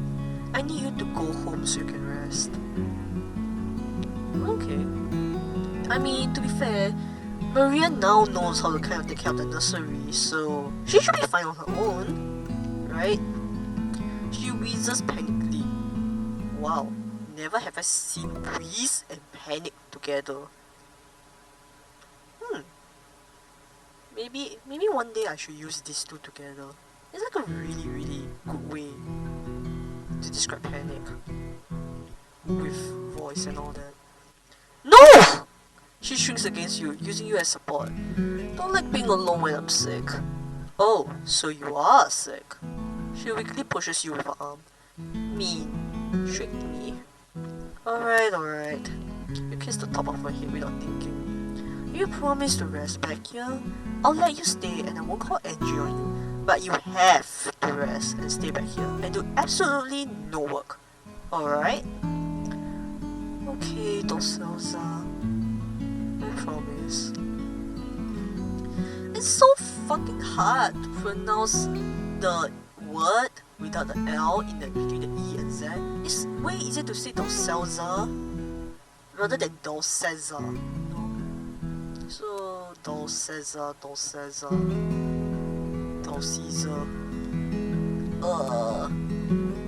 Now I'm just thinking of like Tao sees her, you know. Okay, Doseza. Donna, is there any other terms of endearment you could use apart from Doseza? Does that mean darling, by the way? Who am I kidding? She can't answer me. She doesn't even know I exist. She only knows Maria exists. You hum to yourself. You have any blankets? But I'm hot. But it will be more comfortable than the counter. Oh, in the kitchen. Okay, let's go. You make sure she sits down before going into the kitchen and searching the cabinets for a blanket. After finding one, which was oddly hidden in the very back and very difficult to get to, you go back into the nursery and fold the blanket on the counter for her to lay her head on. This kind of reminds me, like, you know, like whenever I get early for my classes and I want to sleep, what I do is like I take out my handkerchief, I fold it into like, I fold it in half, then I fold it in half again. Oh, I fold it in a quarter then. I fold it into half twice. Yeah, then I'll just put the handkerchief underneath like my chin, you know, because like when it's like, you know how some people sleep on their arms? Yeah, that's kind of, so like, you know, I just put it under my chin and then it's like a soft thing and it's like way more comfortable to sleep on than compared to a table.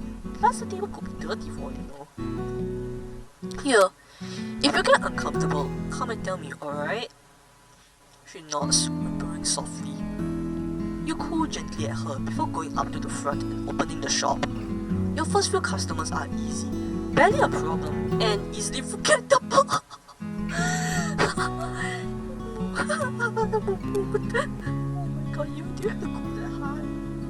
They know what they want and don't argue with you when you give them the price. Perfect customers. And because you're on the streak of difficult customer streak up and ill opportune times, she walks in. Is it Miranda again? Fuck you, get lost. This is worse. You feel nauseous. Fuck. Hello, headmaster. It occurs to you it's actually headmistress. Does it matter? Well, too late now. What can I help you with? Where's Donna? She frowns, agitated by your presence. She isn't feeling well at the moment, so she's unavailable. Can I help? The headmistress stares at you, blue eyes striking and all-seeing. I don't understand why you won't take the hint. And I don't understand why you won't take the hint, or rather the very explicit evidence that I am not leaving Donna, you fucking bitch. Get the fuck out of here before I like, I don't know, stab you with the clippers or something, or like, you know, break a flower pot over your head or something. But then, I think your cult may kill me. I have a bad feeling they're like nearby. Yuck. Pardon? Can't you feel it? Can't you tell when you... There's a clatter in the back, and Donna stumbles out, looking haggard. I need your help. I just tried to. She stops short at seeing Miranda before she peels her lips back in what can only be described as a snarl. Snarl? Fuck it. We are closed. I have warned you repeatedly to stay away. Get out! She shrieks as best as she can. So it's still clear from her voice that she's unwell, but your brain can barely comprehend what's happening before you. Honestly, same. Get out of here already, Miranda. Seriously, no one wants you here, not even Donna. And Donna is like the sweetest. Well, sweeter than most of the others. Okay, fine, she's sweeter than Bella. Okay, to be fair, it's kind of, most of the characters are sweet in their own ways. Even Cassandra, although hers is just nauseatingly sweet in a really ill way, you know. Yeah. Benviento, I won't let you take another one. Get out now, mother. The room goes quiet. The air sucked out of it, and you find yourself wide-eyed and gobsmacked as the two glare at each other. What kind of crazy adopted family shit is going on here? I just love how Maria just outright say crazy adopted family shit. I love her description. I really just love her descriptions in Donna's role, honestly. The headmistress leaves, absolutely fuming, but Donna has managed to stop her from getting another word in with you. You, however, are left with a lot of questions and no answers in sight because as soon as the headmistress leaves the premises, Donna almost collapses onto the floor. Oh shit, are you okay? Oh god, you need rest. You still need rest. Oh god. You rush forward and catch her before she can hit the ground. Came out to tell you I felt dizzy. Shit. I made you even dizzier then. Oh god. Stupid Miranda. She really ruins everything, I swear. Have you had water? She goes very quiet, and you roll your eyes at her. Come on, Donna. Seriously? Hydrate or dihydrate? Seriously. Even I drink water. Sometimes. I mean, I at least usually, I drink 500 milliliters per day. That's saying a lot, okay? Well, let's see if that helps. I could make tea for your throat as well. Maria, I also need something for my throat. But, if you're gonna add honey to it, I think I'll have to pass. I don't like honey that much. Apart, except if it's wings, honey roasted wings are always damn good. Please. Without hesitation, you pick her up, ignoring the squeaky noise that escapes her at the action. You carry her to the kitchen and sit her down in a chair.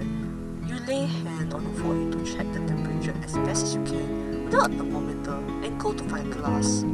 Quickly, you turn on the tap and you turn the tap on. Okay. Sorry.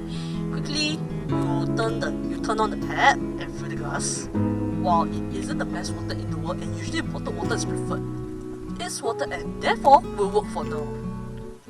Oh hey, what is the level of water quality in Romania now that I think about it? If bottled water is preferred, that means that Romanian water probably shouldn't be like drank from the tap, at least without boiling it maybe. Cause like I know some countries have soft water and there's hard water. I think my mother once said that Sweden and Germany have like hard water or something, but I don't know. Oh well. I mean, I guess tap water should be fine since Maria's doing it. Okay. You give her the glass and she dazedly thanks you before sipping it once, then chugging the rest of it down once she realizes she just hot those tissues. Damn Donna, you need to slow down, if not you're going to choke. You're going to aspirate at this rate, you know. You start the kettle, and with more precision than you thought you have, you pick out her preferred tea and a cup of your own, so she doesn't feel out of place. You refill her glass twice more before the kettle whistles for you, and you steep the tea as minimally as possible before returning with the teacup and another glass of water. Take it slower. I don't want you to throw out the water. It doesn't feel good. Donna makes a small whiny noise at your instruction, but seems to follow it anyway. She sips the tea, regularly alternating between the two, while you sit opposite to her with your own warm beverage. She blinks slowly, eyes unfocused, and looks up at you suddenly, frowning in focus. Did I do something wrong? What did Mother want to talk to you about? Or, I suppose, what was she talking to you about before I interrupted? You shrug. I don't know. It could be, honestly, I really don't know. She's just like, stay the fuck away from you and all that shit. I'm not totally sure. She was going on about how she didn't understand how I couldn't tell. Seemed pretty agitated about it. Donna's expression sours for a moment before leveling back into exhaustion as she sets her mug down and her head down as well, eyes fluttering shut. Her breathing is less laboured, which you hope means she's feeling a little better. You squint at her after a few minutes and come to the conclusion that she must be asleep. Thinking to yourself, you think that being asleep in a chair like that is probably uncomfortable and terrible for your posture. So you get up and leave her again, carrying her to what you deem to be a more comfier chair. You know what, comfier, comfortable, they're the same thing, right? Yeah, okay, a comfier chair than the one she was in before and sitting her down. You think for a moment and decide to go grab the blanket from the counter. But when you try to move away, a hand reaches out suddenly and grabs your arm with surprising strength. I mean, it's not that surprising, she's a florist, she kind of, once in a while she probably has to carry heavy things, right? Like carry a whole bunch of flowers, maybe carrying a filled pot, moving it from one area to the next, to get more/less sunlight and all that stuff. You look down to see Donna with her eyes open and a few light tears falling down her face. Oh god, no, oh no. What can Maria do? Oh shit. Oh no. Please don't cry. Please don't leave me. Oh shit, yeah, no, I won't leave you. Will you leave her? I won't, alright? I can't promise that. I won't leave you. Why would I leave you? Oh my god. I won't, sweetheart. I'm just getting you a blanket.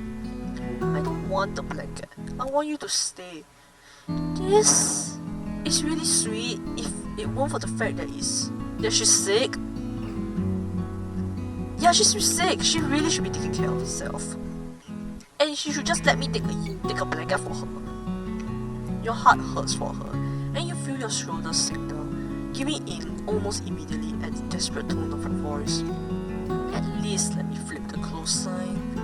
She thinks about this and doors, continuing to give you doe eyes. And then you'll come right back? I promise. She settles in the chair, intent on waiting for you before she allows herself to go to sleep. Really, you can't believe you let her convince you to not make her go home at the beginning of the day.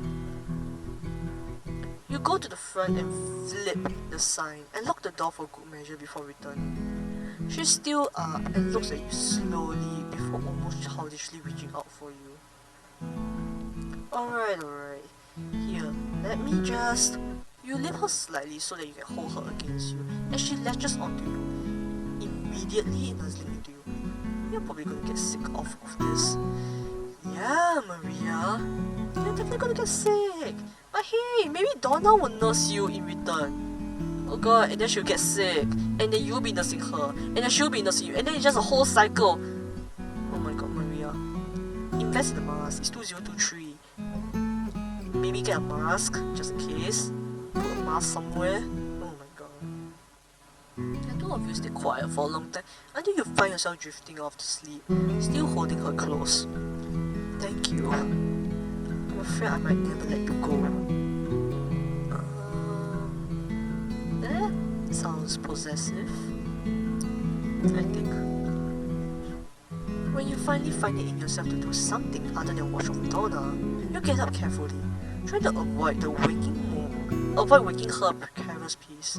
Once you've successfully escaped the room without waking your patient, you walk around freely. You haven't actually done a full-blown exploration of the shop yet, so now is the perfect time to do so without interruptions. You haven't been wandering long when you start to hop back and forth on your feet, and you slip backwards suddenly while exploring the far left of the shop. Oh shit, are you okay? Oh god. oh god, do you hit your head? Please say no, please say no, please say no, please say no. You squeak, you catch yourself from falling and look at the ground. Oh thank god.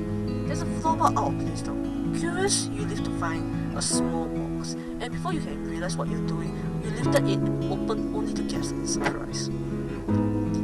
It's a secret ledger full of orders, and Donna's handwriting is writing. And Donna's handwriting is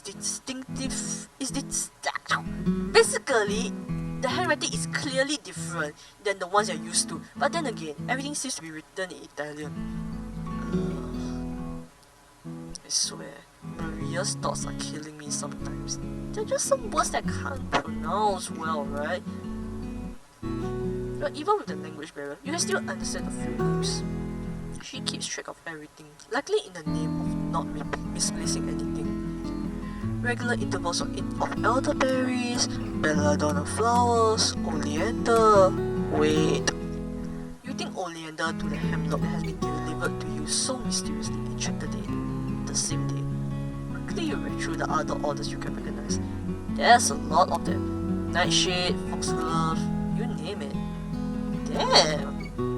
No, the question is, why does Donna have so many poisonous flowers with her? Why? And then in writing that seems almost furious, you see berries. And what you assume is the note section. Mia's name is Mia is named, followed by what you know to be Italian casuals. Oh my god! It's like so funny, you know, that Donna keeping a meticulous list of her orders, and then like, you know, yeah, and then when she found out that Mia was the one who gave the berries, then she was like just like, you know, writing in the book all of the Italian swears and all that. That's like so funny. What does this mean? I don't know, but it's funny as hell.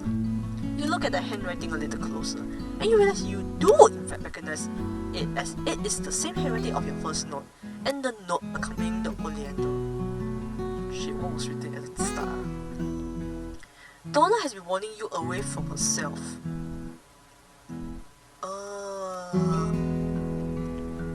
Okay, why would that be explained?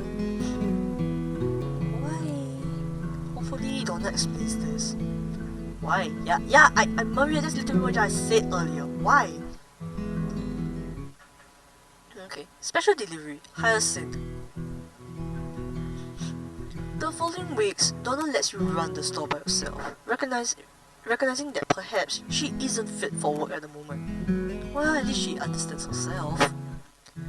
And in those weeks, you absolutely agonize over what you found, sometimes even taking the box out again and attempting to read the Italian again with no more luck than the first time. Maria, just Google Translate it or something. Today, however, the bell rings at the door, and you raise your head to greet whoever has entered, only to brighten unconsciously. Is it Donna? Hello, how have you... Oh! Yes, it's Donna. You round the counter quickly and gather her into a fierce hug, nuzzling her head fondly with a smile. How do you feel? Better. Much better. Her fingers curl into your shirt slightly, as if to keep you where you are. And she smiles at you sweetly, looking extremely pleased for some reason. That's good. I missed you the last few weeks. Must have been quite the illness. Weeks?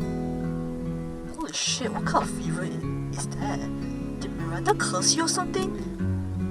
What? Weeks? That's not good. Are you okay? Did you go to the hospital? Oh my god. You miss me? Oh yeah, I definitely miss you, Donna. Unable to resist, you poke her nose. Oh, that's so sweet. Terribly. At this rate, I think my throat may just like, I don't know, die from your sweetness, but like, it's okay. My throat is something I'm willing to sacrifice. She smiles at you, wider than before. Well, maybe I miss you as well. God, you hope so. It wasn't really that bad. And G was just very worried about me and insisted I take a break from work anyway. She wasn't wrong, was she? Half the time I'm convinced you're trying to work yourself to death. Donna hums thoughtfully. Perhaps at the time, I was. What? Your eyes widen in shock as she brushes your shoulder clean of dirt. Now, I think I have better things to work for. Oh, Donna, that's so sweet. Is it me? Please say it's me. She hums happily and separates you from you, dinging the front desk bell as she walks into the nursery. She's in a very good mood, the best mood you've ever seen. And as long as you've known her, she's been gloomy and flighty and for very good reason. But now, it's like new life has been breathed into her. That break did her good. I know, right? And like we're getting really cute moments together too. Hey, why does Cassandra always go straight to flowers when apologizing? Donna shrugs. Oh, you assume she does, from the back. Saw in a movie, probably. Wow. Something about that makes you choke on laughter. The irresistible Cassandra Dimitrescu taking cues from a movie. Why do I believe that? I don't know. Maybe because it's true? Maybe because she thinks that her one-night stands are like, easily swayed by flowers, by apology flowers or something? Who knows? Amusement filters through her voice, still soft-spoken compared to average, but you're so adjusted to her whisper thought that it feels like she's almost yelling. If anybody else were in the shop, they'll think you're talking to yourself. Because it's Cassandra. She's very dear to me, but she's also so impressionable when it comes to media. Would it cripple the shop if I taught her a better way to apologize than spending thousands of dollars on flowers every month? Probably. Oh my god, Donna just outright admits that Cassandra is really the reason why her shop is still afloat. Like, I know she has said it at the start that half of the profits and whatnot, like half of the money earned is from Cassandra, but like, oh my god.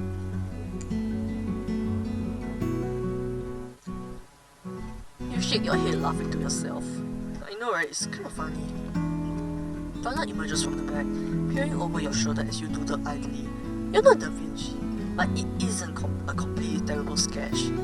Don't worry, Maria. If you need a terrible sketch, hit me up. I can do terrible sketches. I'm a terrible artist. You don't even realize you've been sketching Donna from memory until you see her eyes widen as she squeaks. Oh. Sorry, if you don't want me to, I don't mind. She sets her hand down on your shoulder and she doesn't look like she minds. At least she doesn't look like she doesn't want you to sketch her. At all, will it be easy if I stay out here for you? You choke on air. Wow, she's getting bolder and bolder by the day. Are you asking to pose for me? Something utterly mischievous crosses her features, and you realize that maybe Angie's chaos is an inherited trait, and that Donna just prefers to let Angie do most of the troublemaking. I'm no French girl, but Italian will do, won't it? Oh my god! Donna, you're so bold! Oh my god! It's okay, I need no French girl. I don't need the French. Italian's way sexier anyways, Donna. Oh my god. You're really bold. Oh my god, I know, right? You feel your face heat up considerably as you open and close your mouth like a goldfish.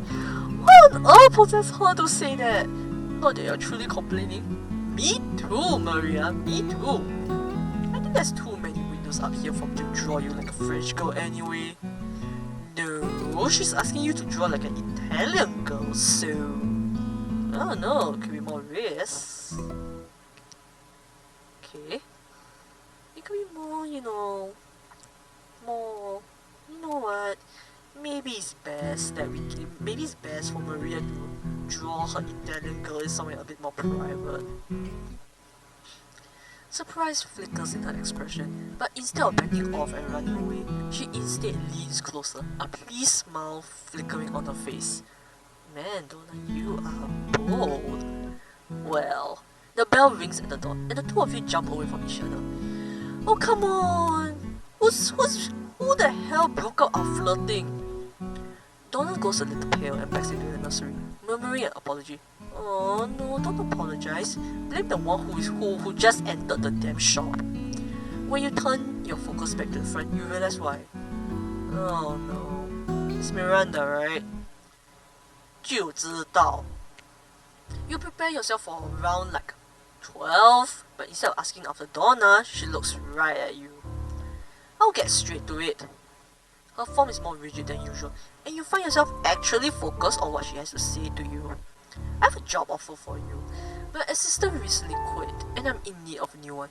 Everyone can use more money in life, and so I'd like to offer you the position first before I post it. What? Donna appears behind you and taps on your shoulder. Please, go into the back for a moment. Now. Your survival instincts tell you to do as you're told, and so you immediately go into the back. However, you stayed right at the entrance so you can hear what's going on. I told you, I wouldn't let you take another person from me, and I meant it. Benevento, no! I won't do it anymore. You think I can't keep them safe from you? I had a long time to think of ways to keep you away from them, and by all the gods, I will use them. Damn. I am done. There's a silence in which you assume the headmistress is staring at Donna. You're done? You assume Donna knows. Fine. Then you're done. Wait, what? Just like that? Bitch, obviously no! Obviously it's not just like that. Hello! Miranda's gonna plot all sorts of ways to get back at Donna. It's just that for now, Donna is safe. Oh my god, Maria, do you not watch anything? Like seriously? She is a straight up villain, a straight up baddie. Oh my god, straight up baddie. I'm just suddenly reminded of the umbrella sororities. Emotional damaging. Rebecca's emotionally damaging mixtape. Oh my god, I'm so sorry. But I mean, in a sense, it's kind of linked cause it's like in Angie's room, so it's like a Benevento in a sense. Oh my god. Oh my god. Okay, but yeah, Miranda's straight up baddie. She's not gonna let Donna off. Okay. You hear the bell ring again, and you assume the headmistress has left the building. You can come back out now. When you emerge, Donna is facing away from you still, shaking. But before you can get a word edgewise, she whips around, anger clouding her face. Oh boy, not good, huh? You were going to leave. What? No! She just offered me. I didn't say shit. You promised me you would, and yet you were going to listen to her and leave me.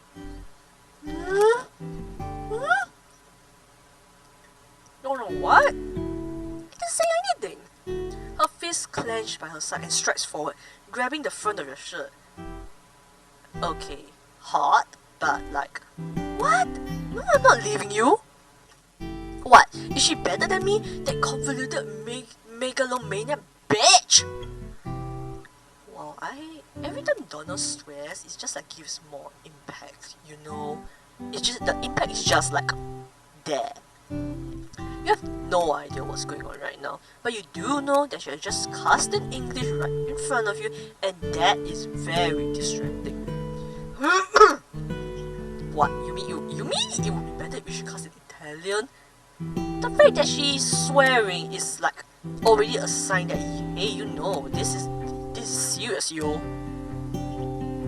Tell me what it is. Do you need a raise? More time off? What could possibly make her so fucking disruptive when all she is mean? I don't even know what you're talking about. Yeah, me too. No shit. Are you Donna? I think maybe you should really take a step back from all this. Why are you so clingy? I mean, I don't mind if since it's you, and because you're 2D, and only because you're 2D. But like, why are you so clingy? This can't be good. Again, I'm only saying that I'm okay with this because Donna is 2D. If it was a 3D person, I would dump their ass straight away. But that's the price of being aliens. I mean, once people hear that, they won't usually want to ask me out. But then again, people still think that hey, I'll meet the right one. I mean, I don't mind dating. I'm just like, anywho, this is not about me. This is about Maria. So moving on. Of course, you know what I'm talking about. You're going to say yes, won't you? No. No. Why would I say yes? She takes everyone from me, and if not her, then Elcina. Her sister's first name is dripping with contempt, and she's not exactly talking about her mother. Kindly, they have a complicated relationship, that's for sure. But there's definitely a lot of unresolved jealousy going on as well. Yeah, Donna, I think maybe we need to unpack some things first. Jealousy. Donna, look at me. I do not want to go work for the headmistress. I don't even really like Professor Dimitrescu. You will in the next route. I have no idea what's making you think I want all things those things. And if I'm being totally honest, I can't even identify why it will upset you so much. Don't play stupid! I mean, this is like the best option here. Stupid or what? I'm obviously in love with you! Oh my god. She finally said it. Granted, I wish it could be in better circumstances, but like, she said it. What do you reply to that? I love you too, I like you. I mean, obviously I'm going to say I love you too. I should match it. I should match Donna, right? Considering that I also feel the same way as her. Well, I'm obviously in love with you too! Her distraught expression flips to shock. Why are you shocked? Do you not expect I'll love you back? We've literally been flirting earlier. Okay, teasing, fine, whatever. I literally just said that I wouldn't mind painting an Italian woman instead of a French woman if it weren't for the fact that your shop is basically windows. What the fuck? And you know, if we weren't for the fact that Miranda was like blocking us, I probably would have flirted with you even more. What the fuck? What do you think that was anyways? What the fuck? Do people who don't like each other in at least like, okay, not like in a romantic, but maybe like super comfortable to the point that maybe in like another life you could see yourself dating them, or like, you know, enter some sort of relationship, not like romantic relationship, but like not like friendship, I guess. Like, I wouldn't even say queer platonic either. It's just like, you know, just that kind of friendship. It's just like that. I don't want to use soulmates because that's like really fucking mess. I don't like the word, but like, you know, like it's like that one homie, I guess, in your life that you can't live without. I mean, if someone like that, I mean, if someone, wait, what the fuck was I talking about here? Like, basically, I mean, you need to be on a really strong, you need to have really strong emotions, strong positive emotions towards someone in order to be comfortable with that kind of flirting slash teasing slash bantering or whatever the fuck appropriate word it is. You are? Yes! What level? No! Maria has been oh my god! Ugh. Honestly, this is way better than Cassandra's route. I should have been shitting on her. I mean, she has layers. I kinda like some of those layers. Some, not all. Alright. Moving on. Of course I am. How have you missed it? Yeah, my sentiments exactly. She falters before suddenly walking forward and kissing you chastely. Short but full of emotions, she pulls back, still shaking from her previous anger. You love me too. Yes, yes I do, Donna. You let the moment sit, beyond pleased that she feels the way she does. You are admittedly getting concerned that you wouldn't be able to hold it back for much longer, and you wouldn't want to pressure her. But your brain forces you to know that also important makes you fall there. Maria, you're such a cockblocker yourself. Sweetheart?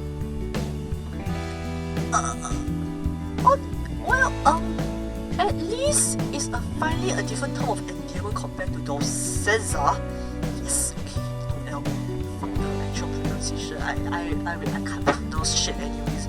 Might as well just not make it worse, right? Okay, yes, Caramia. Caramia or Caramia? You allow your lips to twitch upwards as a new nickname. She says it breathlessly and so full of love. I have a question. Might be kind of a downer. She pulls away, humming. Shall we sit then? You nod as she leads you by the hand to the kitchen and sits down, still looking pleased with herself. Considering it all came out because she had a fit of jealousy over something that wasn't even happening, you have no idea why. Maybe a little bit of an idea. I've got no idea how to bring this up slowly or delicately, but when you were asleep, I stumbled upon a particular floorboard. Literally. It was actually kind of painful. Donna goes pale, which is quite a feat, considering that she's naturally deathly pale. Man, this description cracks me up. Oh? Donna, why were you sending me those flowers? And the notes? Donna looks down for a moment.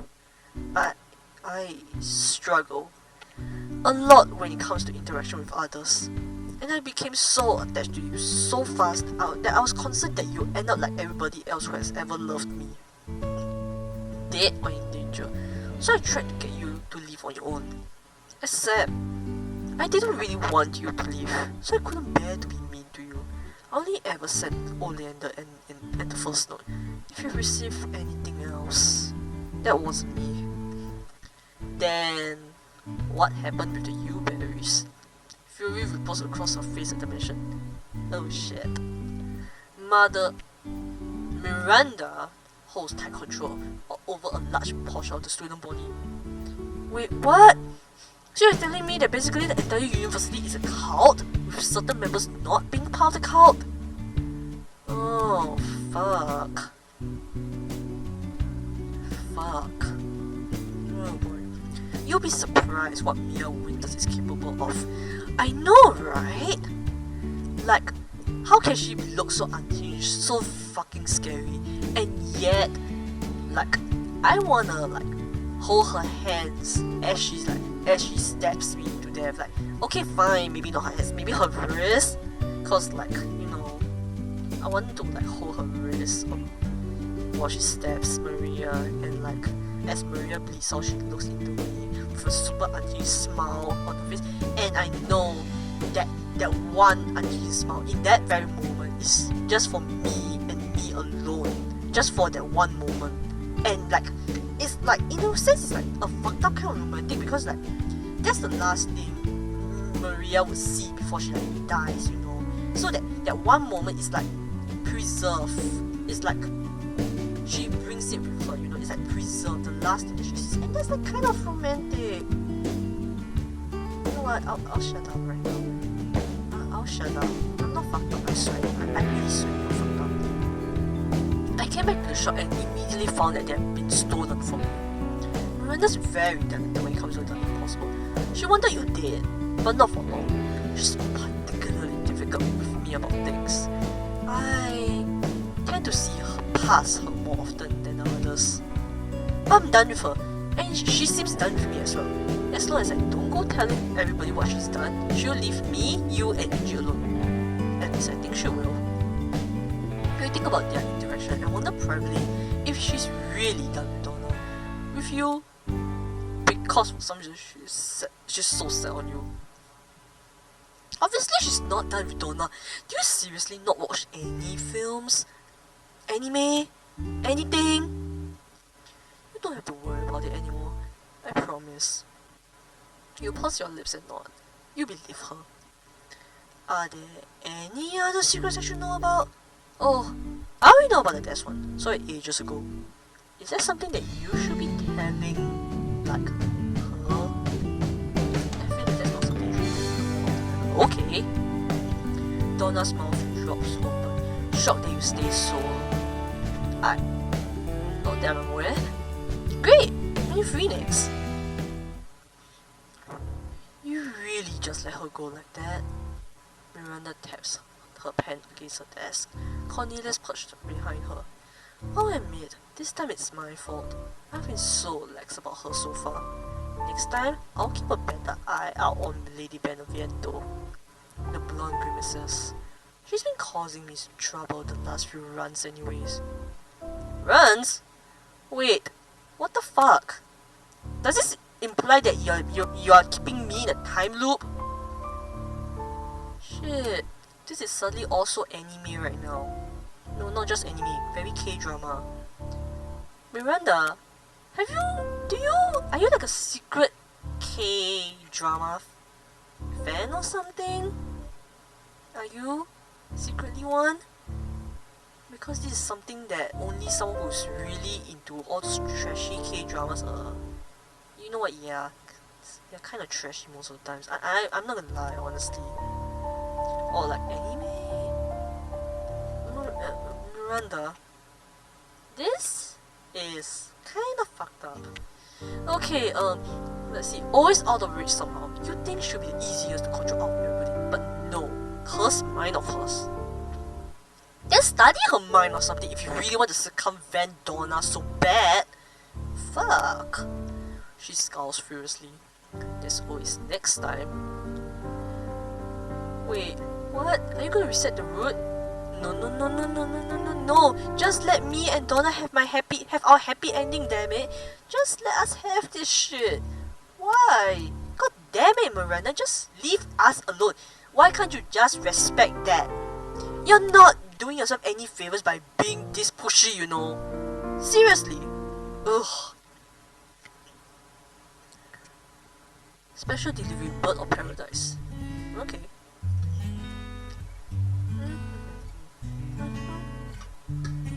Come on, you can't honestly tell me that nothing happened. She hasn't frowned in days. Days, I tell you. What did you do? I didn't do anything. Why did you keep phrasing it like I cornered your aunt in the dark alley? Stop it! I bet she'd love it if you did. I would love it if Donna did that to me. Or hey, Maria doing that to Donna. I'm happy both ways. Angie! What? Is this weird? Kind of, but everything involving you is weird. So, I'm kinda used to it. Angie throws her head back and laughs before leaning in extremely close. No, but seriously, did you kiss or what? I wish. You hit out at the planters, but also out of fear because of the underlying threat in her tone. Well, this has been nice. Oh, don't you dare! I gotta go! Bye! You can't run forever! You hover just outside the flower shop, a few minutes before closing. The sky is more grey than usual, but it doesn't seem like it will rain soon. Maybe tomorrow. I wish I could say the same for me. It's raining heavily here. Thankfully, the rain audio is not picking up. 10 minutes before closing, you see Donna flick off the lights early. You smile. She's just as excited about this as you are. Oh my god, are we going to have our first date already? Yay! And 5 minutes before closing, she flips the sign and opens the door, completely missing you and locking it from the outside with deep focus. Hey. She jumps slightly and looks up before grinning at you. Hey. Oh, she looks so adorable. I can't help but notice that you're closing a little early. You raise your brow teasingly at her, and she almost preens under your gaze. Perhaps, I couldn't help but notice that you were here 30 minutes ago. Shit! You caught me. You flush but smile. Perhaps, I was excited. So was I. The key is still in the door as the two of you stare at each other like teenagers new to love. Maybe the two of you are new to it. New to it like this, perhaps. Eventually, Donna returns her attention to properly locking up her shop and successfully pockets the key. You both have agreed to go on this date in your regular clothes to avoid being uncomfortable. Aww. Aww. Okay. You know Donna prefers things to be consistent, and going on a date is stressful enough without the added point of getting dressed for it. So, it's been a while since we went to the theatre together. After the Uberries, Donna had gone to the theatre by herself and put you in charge of the shop while she was gone during renovations. Things are put together enough for the play to be put on, so you're kind of excited. You think that going somewhere that requires quiet is a better idea than a night out. It's easy to eject from the situation. Besides, for all her BS, Cassandra will never half-ass a play, and Romeo and Juliet is sure to be good. Yeah, I know. We have been through one run of it, apparently, Maria. Runs. Oh my god. Just here. I cannot believe I'm stuck in a time loop. Oh god. Wait. I think I remember Bella saying that Alcina's in pretty deep. Oh god. I wonder if it's possible to save Alcina from Miranda. Oh my god. Let's hope I can save her I guess I can save her next. I'm doing her next anyways. Okay. I sit in platform B near the edge, so if you want to leave, it'll be easy. Thank you. You beam and offer your arm to her, and internally celebrate when she takes it shiny. Yay! Forget internally. I mean like externally celebrating it for you. Woo! Yay!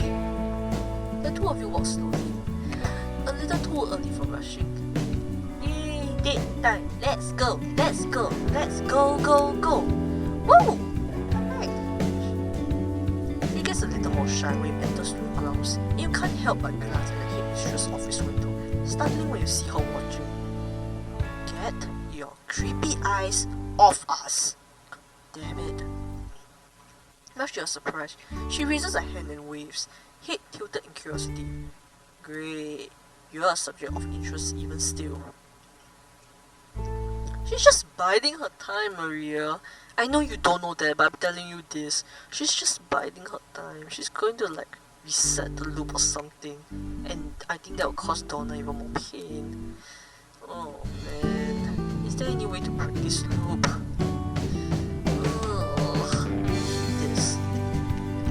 I hate that Miranda's kind of control over this, honestly. Oh well. Nothing to do but to enjoy our date. Just ignore her. Already doing that. Donna tugs at your arm, concern and a pretty kind of jealousy in her eyes. Alright, I'm sorry, sweetheart. She brightens at the tone of endearment. What? You're just brightening it up. You're just brightening it now. I've been using the word sweetheart for at least 3 times or something. It's alright. Now come on, you might want food.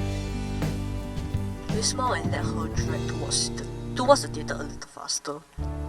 Oh, I fucking knew it. Donna stops dead just as you register the voice. Both of you turn to Angie, who looks far too smart for your liking. Let's see how you like it when you call me aunt in the future.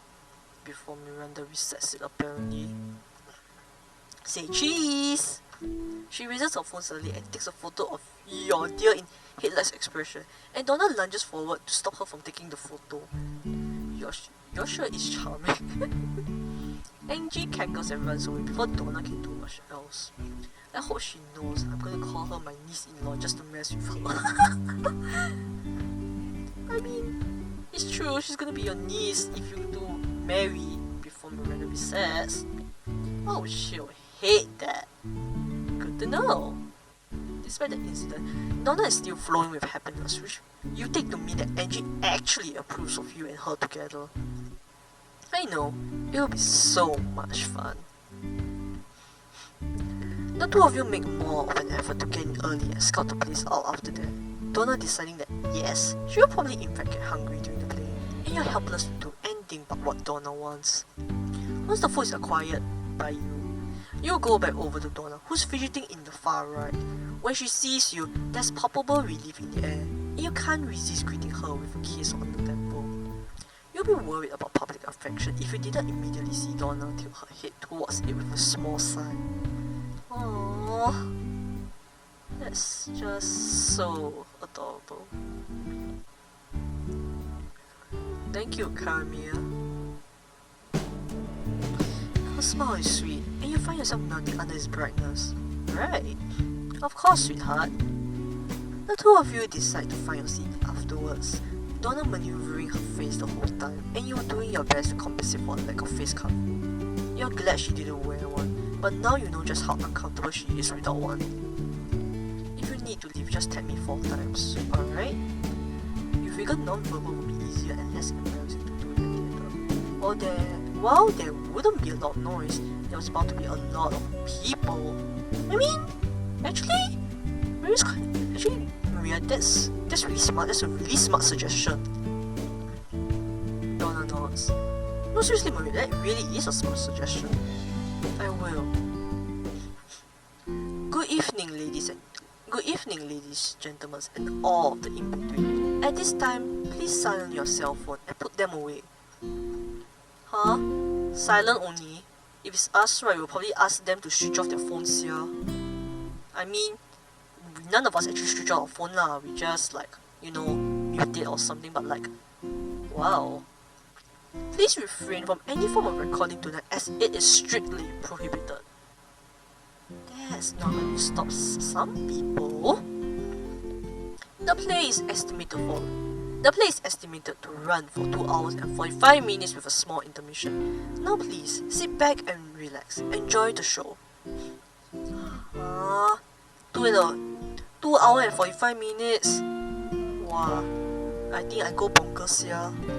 How? I mean, I've watched a play lah for that's quite long and there's an intermission, but there was 2 stories. There's 2 stories into one play that was broken up and all that. So it's 2 short stories that's in one play. So when there's intermission, it was a story ended, then 还有 that intermission lah. Then afterwards is a second story. Oh my god. I don't think I can handle Romeo and Juliet for 2 hours and 45 minutes. Oh my god. Okay. What devil art thou that dost torment me thus? This torture should be wrought in dismal hell. Have Romeo slain himself? Yes, they did. Say thou but I, and that bare foul eye shall poison more than the death-darting eye of cockatrice. Things are just starting to get Shakespeare level crazy when you feel 4 taps on your arm. Okay, time to leave. Well, you can always just come see it tomorrow night if you really want to. You look to your side and purse your lips. I think scene 3 should be coming up. When they're switching, we can go. Smart. Leaving when they're just switching so that you wouldn't really bother, so that you wouldn't really disrupt the actor's flow. Maria, you are really being big brain right now. You whisper it to her. She nods in understanding, and you take her hand in hopes of comfort and maybe a little bit of selfishness. It doesn't actually take too long to reach the end of Act 3 Scene 2. Wait, how many scenes are there in Romeo and Juliet? Is it 5 scenes? No. How many scenes are there? How many acts are there? It sounded like Romeo was probably dead already. So I guess it's towards the end. Oh, find him! She goes to the nurse on stage. Give this ring to my true knight and bid him come to take his last farewell. Nope, not the end. Whoever is playing Fra Lawrence, you don't actually know a lot of people, let's be honest. How Maria's just sounds so self-aware, I'll be honest. I think the closest, my personality is probably the closest to this Maria's personality. The closest. I'm not saying it's exactly similar. My personality definitely can't be similar to any of. It's definitely not similar to any of the Maria's or bad. But still. Okay. Whoever's playing with this guy actually enters a little too soon. It's recoverable, but also the indicator you need to stay with Donna quickly and leave as he enters again. The two of you exit out of the other side of the theatre, so instead of ending up in the courtyard, you end up at the edge of the woods. Spooky. I'm sorry, it was just too many people around you. She nods with a distinctly miserable expression on her face, but you shrug. It's alright. It was getting hard to look at Cassandra and think of her as some 14-year-old girl. Oh my god. 14-year-old girl, and you would say what she will, she is good at acting. Oh wait, so Judith's 14? Shit, I thought she was like 13 or something. Donna seems relieved that you aren't too held upon it and embarrassed slightly. I know I didn't want to be there anymore, but would you mind walking with me for a while? You reach out and take her hand again, intertwining your fingers. Lead the way, sweetheart. Donna giggles softly, either at your term of endearment or the act of holding her hand. She's still shaking a little, so you think she might still be nervous. But as you let her lead you further into the forest, you can't help but note that she seems to be flicking from flower to flower that she sees. Oh, that's nice. Eventually, the two of you stop and just sit. God, my throat. Alright, ignoring that, Donna tilts her head up towards the sky for a moment before looking back at the trees as you watch her. You can tell when she notices too, because she starts to fidget and struggles to focus on what she herself is looking at. What? Is there something wrong? No, I just like looking at you. She makes this strangled noise at that and closes her eyes, jaws clenching. You're too sweet, Karamia. Aww. I love it when you call terms of endearment to Maria. She leans against you as she says this though, and you do admittedly give a smug smile at the action. Ah, I heard you have a sweet tooth, so doesn't that just work out? Damn. She whines and probes your shoulders at your continued teasing. Alright, I'm sorry. I'll stop. You sit in silence for a while until Donna decides to break it. You know, before I met you, I don't think I realized how much I needed someone like you. It's contemplative, and with Donna, that usually means sad. But you also know that she has got to get her emotions out somehow. And she has been telling me already that I should leave the shop more and find other people to talk to, but it all seems so daunting.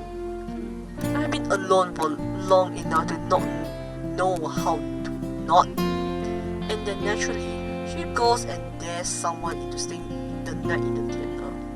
She turns around to look at you. You know she did that on purpose, right? Whoever she claimed it to be, she knew the whole time that you run into me and that we'll meet. I told her no again, and she took matters into her own hands. Would you believe that I was mad at her for it? She smiles. Now, I'm quite glad my niece saw it fit to be a matchmaker. She reaches out and cradles your face. I don't really think you understand just how much you changed my life. You could tell me. I'm always a fan of compliments. She taps your cheek scoldingly, and you smile cheekily at her. I'm not lonely anymore. It hits you square in the chest as she says it, and you feel yourself inch forward ever so slightly at her words. Oh, I would have never stood for myself without you. Her head falls so that your foreheads are touching as she laughs breathlessly. I love you. Wow. That was such a moving reaffirmation of your love. I'm so glad I'm finally on Donna's road. You grin, pressing yourself lightly into her hands, and it seems to trigger a reaction from her. She looks very determined in the moments right before, and you're too busy admiring her to notice any of the signs. She angles your face a little more than before and kisses you. Oh my god! We did it! Almost immediately, you react by wrapping your arms around her and pulling her closer to you. It's done without much thought, but it's obviously appreciated as Donna's hands get a little more possessive. Don't actually like the word possessive. No. This is concerning given that it's Donna, but especially when it's with Donna, but hey! This clearly looks like I got her best ending. So, you know, plus, I'm already a fuck up for Mia in a way, so... Donna can't be any worse than Mia. And Donna is definitely way better than Miranda. So... When you separate from each other, Donna puts a hand on her lips, staring at you with dark, loving eyes. Oh dear, I'm afraid I might not let you go after tonight. Please don't. Oh my god, Maria, you're so forward. You're so forward, you're so gay, and I'm all for it, honestly. She lets out a shaky breath. I don't think you realize how attached I am to you. I don't want you to let me go. You say it as firmly as you can, and it obviously gets to Donna as her eyes flash with a similar fires to her jealousy. She probably isn't joking when she tells you to be worried about just how possessive she is going to be, but right now, you don't really care. I mean, she's warned us. Maria doesn't care at the moment, so... whatever. You're considering egging her on by kissing her again when you feel a droplet of water fall on your nose. Oh, it's raining. Just like right now. Oh, come on. Donna realizes it at the same time you do. It's about to rain. Oh god, let's go to the shop before it starts to. And almost like you summoned it yourself, it starts pouring rain. You jinx. Both of you scramble up and quickly head towards the shop, and you take her hand into your own as you pick up the pace. By the time you get close, both of you are running. There isn't really a clear point to it anymore since you're both soaked, but it's almost fun. Almost. Rounding the corner and making it to the door, Donna struggles with her keys for a moment, water dripping down her face as she unlocks the door. As soon as it's open, the two of you go inside. The rain falls bitterly to your ears now as you and Donna pant. Both of you absolutely out of breath and non-athletic. Maria being non-athletic. Such a good callback. And you guys shed your outer layers. Can't help but laugh at the situation. Of course it would rain. Of course it would. Donna, however, looks contrite. I'm sorry this has been such a mess. No, it's fine, it's fine. Has it been a mess? It's perfect, honestly. I mean, sure, it's been chaotic, but honestly, it's perfect.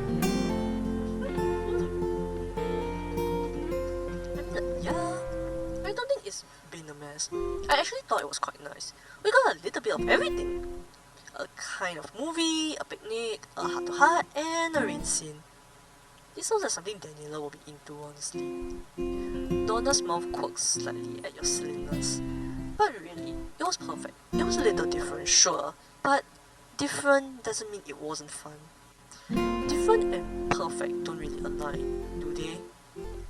You're perfect, aren't you? Her face goes blank before it gets very, very red, and she turns away from you slightly as if to hide it. Oh, the tip of her ears are bright red, and though she's trying to cover it, so is the rest of her face. God, she's so fucking cute. How could anyone not love her? Oh my god, I know, right, Maria? See, I'm so glad that we're on this route. We are so in sync, really. You look out to see the rain letting down a little. We should probably take advantage of this slightly less heavy rain before it decides to come back. Donna hums from behind you and stands next to you.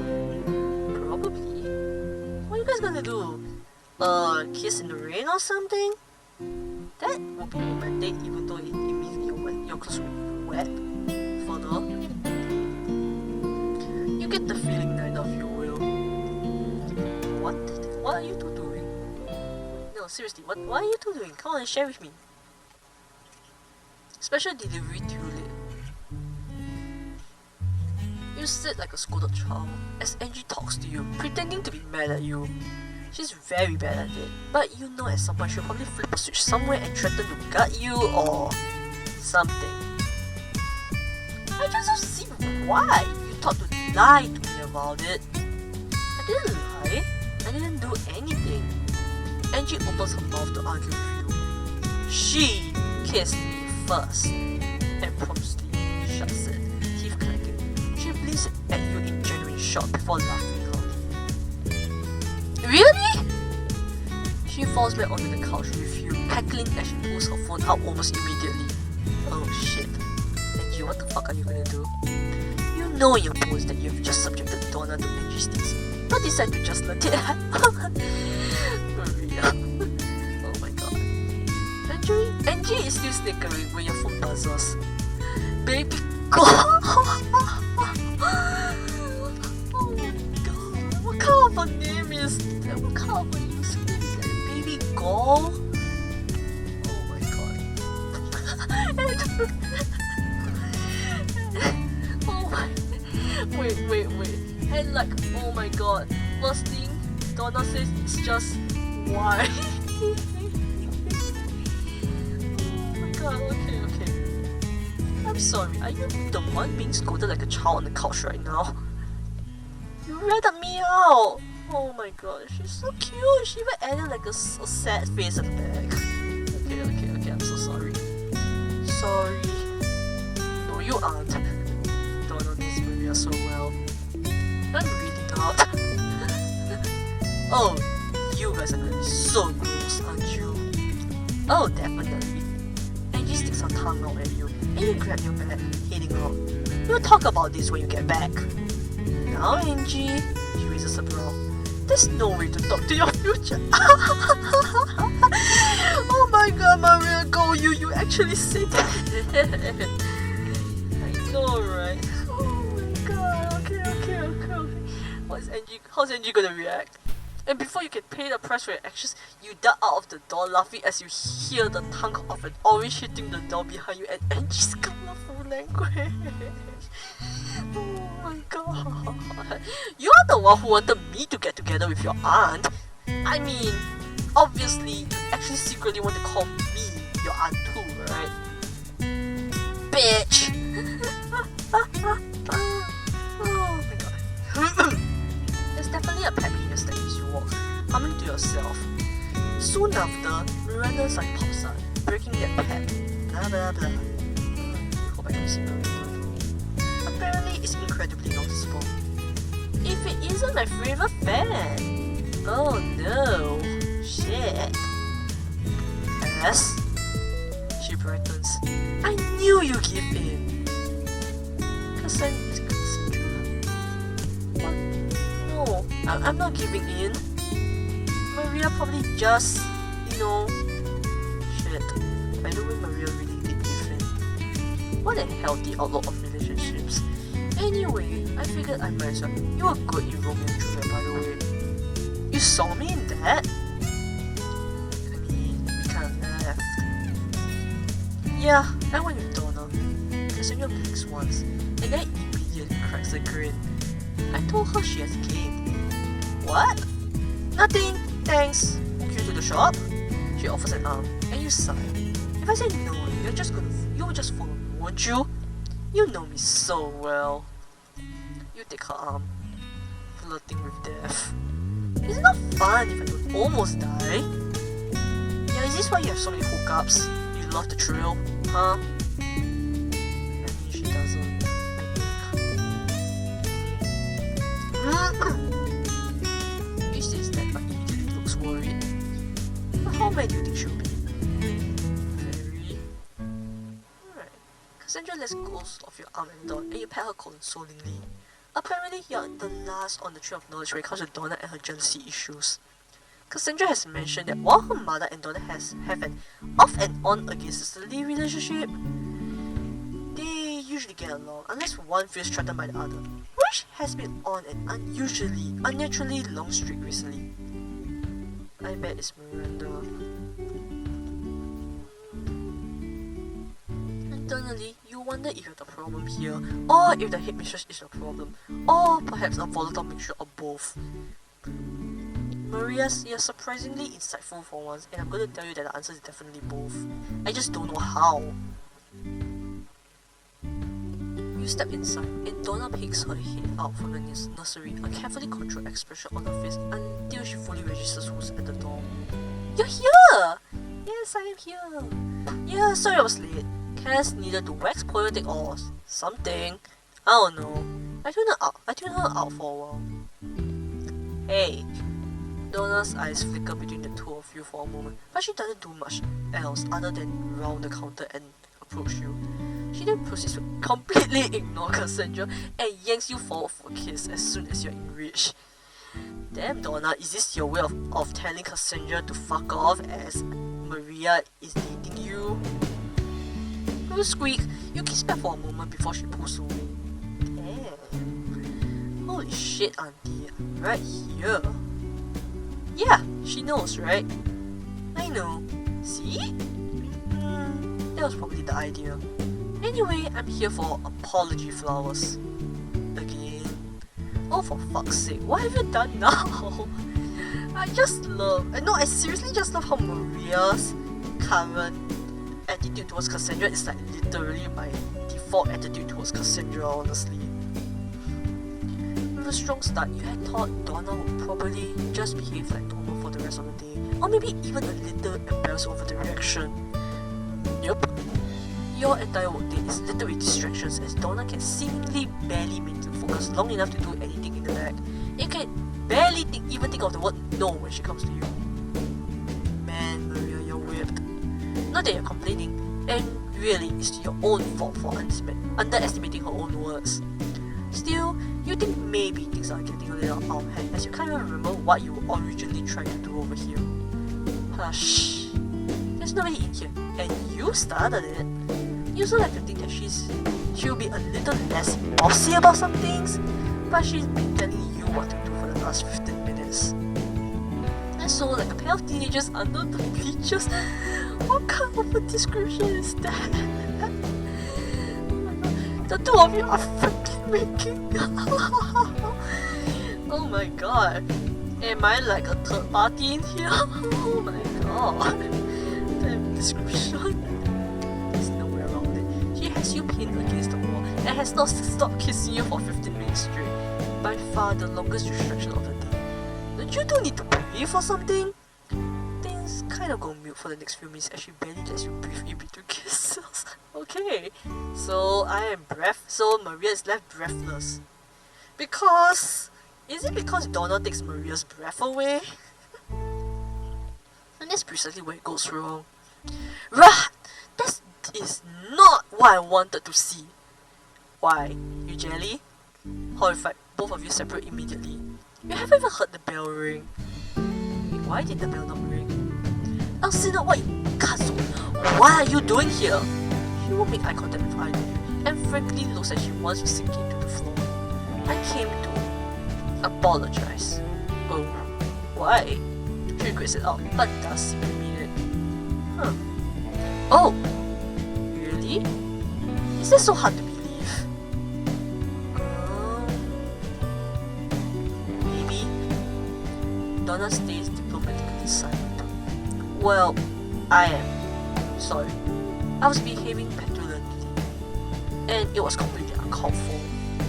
Donna hesitates, and you realize she's deciding whether or not she can stay close to the Dimitrescu's and still be separated from the headmistress. Well, I suppose I forgive you. There isn't a lot for you to be in a competition with me anymore, so I imagine that will fix most of our fights.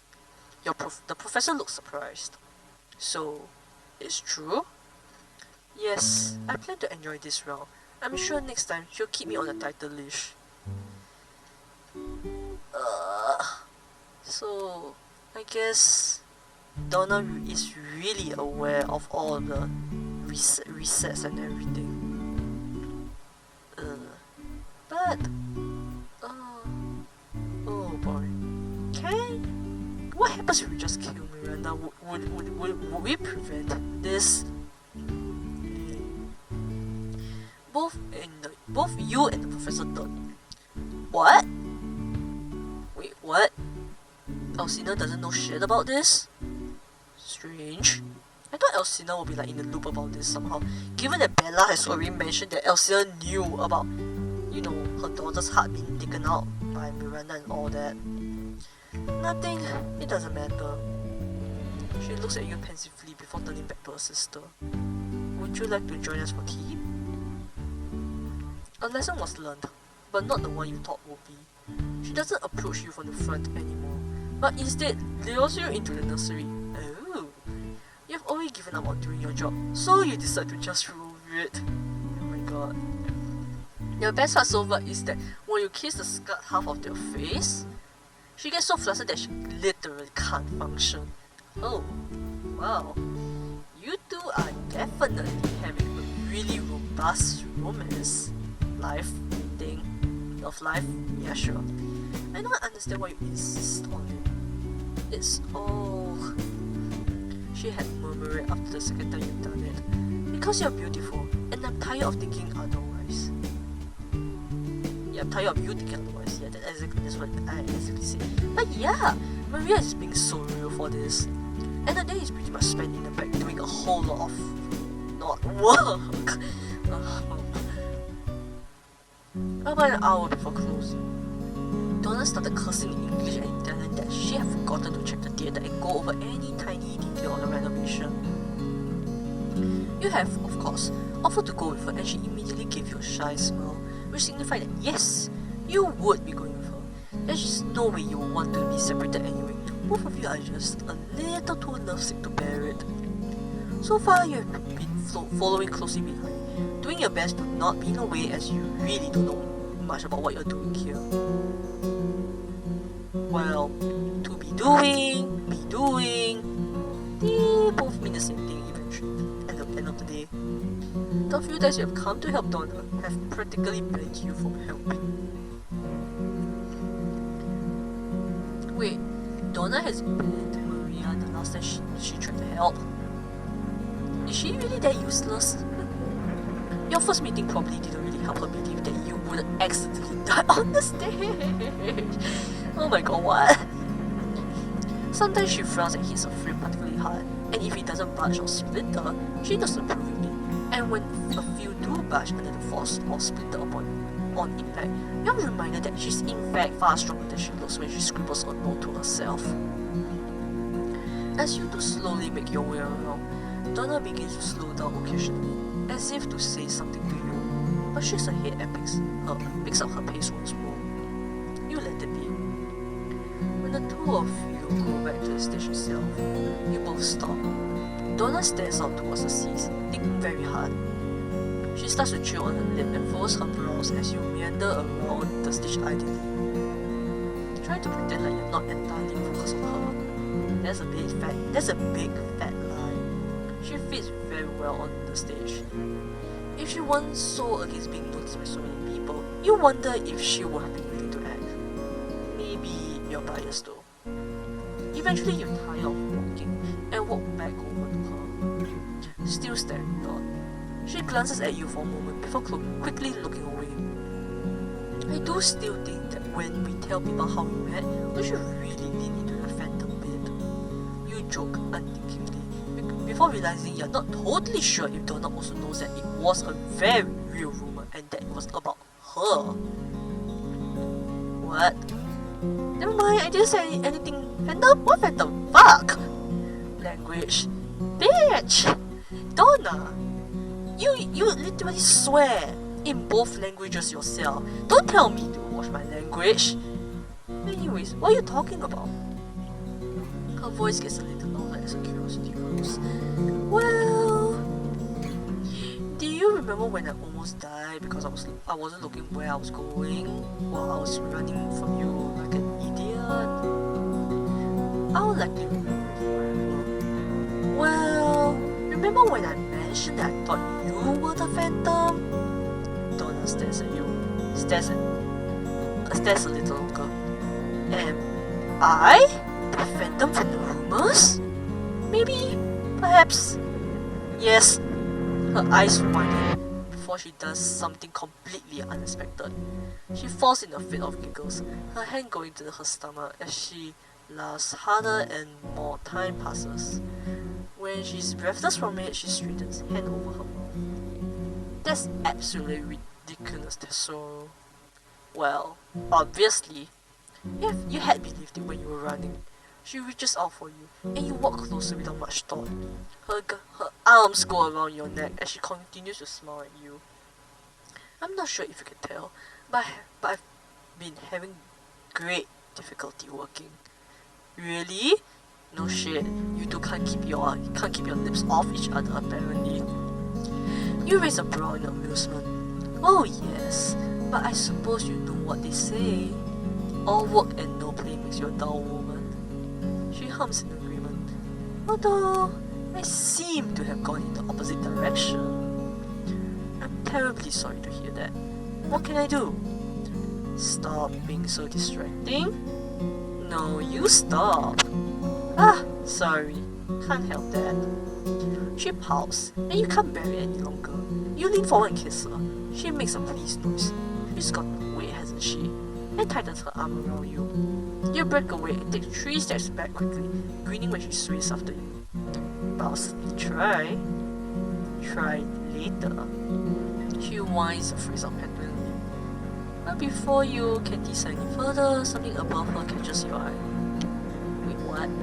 It's swinging precariously, and on instinct, you rush forward and with the pure force of adrenaline alone, pick her up slightly and swing both her and you out of the way before it makes a creaking noise and crashes to the floor. Damn! Yikes. It's a bucket. It spills on impact, and a gross red substance leaks all over the floor. Oh, come on! Is it the knockoff headers again? 他们真的吃饱没事做是不是 Why? You widen your eyes in a vague sense of horror. That's what would have been all over Donna, or she'll have a concussion from impact. What in the world? Are you alright? You frown, your hands raising to hold her, occasionally allowing your fingers to make contact, as if to solidify that she's okay. I'm alright. I'm alright. She reaches up as well, grabbing your hands in mid-air with fond expression. Thank you for saving me. Again. There's a mysterious red liquid behind you, and you should really try and figure out what it is and how to clean it, or at least find someone to clean it for you. Instead, you let Donna distract you from the mess as she kisses you as thanks. You think. It would have been fine if she kissed you once and left it at that. But both of you have poor self-control, and soon enough, you're way too invested in the kiss to separate. There's a point somewhere in the time world you exist in while kissing her. Then you remember that you're supposed to be doing something and try to separate, only to get, and you're not joking, growled at in response and yanked back. Wow. That is the only time you try. You aren't really too keen to stop her anyways. She's absolutely addictive. And she knows it. She is pulling you away from you momentarily. Her grip still strong to keep you close and her eyes dark. I think I would rather leave this for tomorrow. Do you? Oh my god. Wow. Leave the clinic for tomorrow? Yes, no, yes, no. I mean, how can I say no to Donna, right, Maria? Yes. Your face is flushed, but it comes off fast. She smiles, smart. Well then, let's go.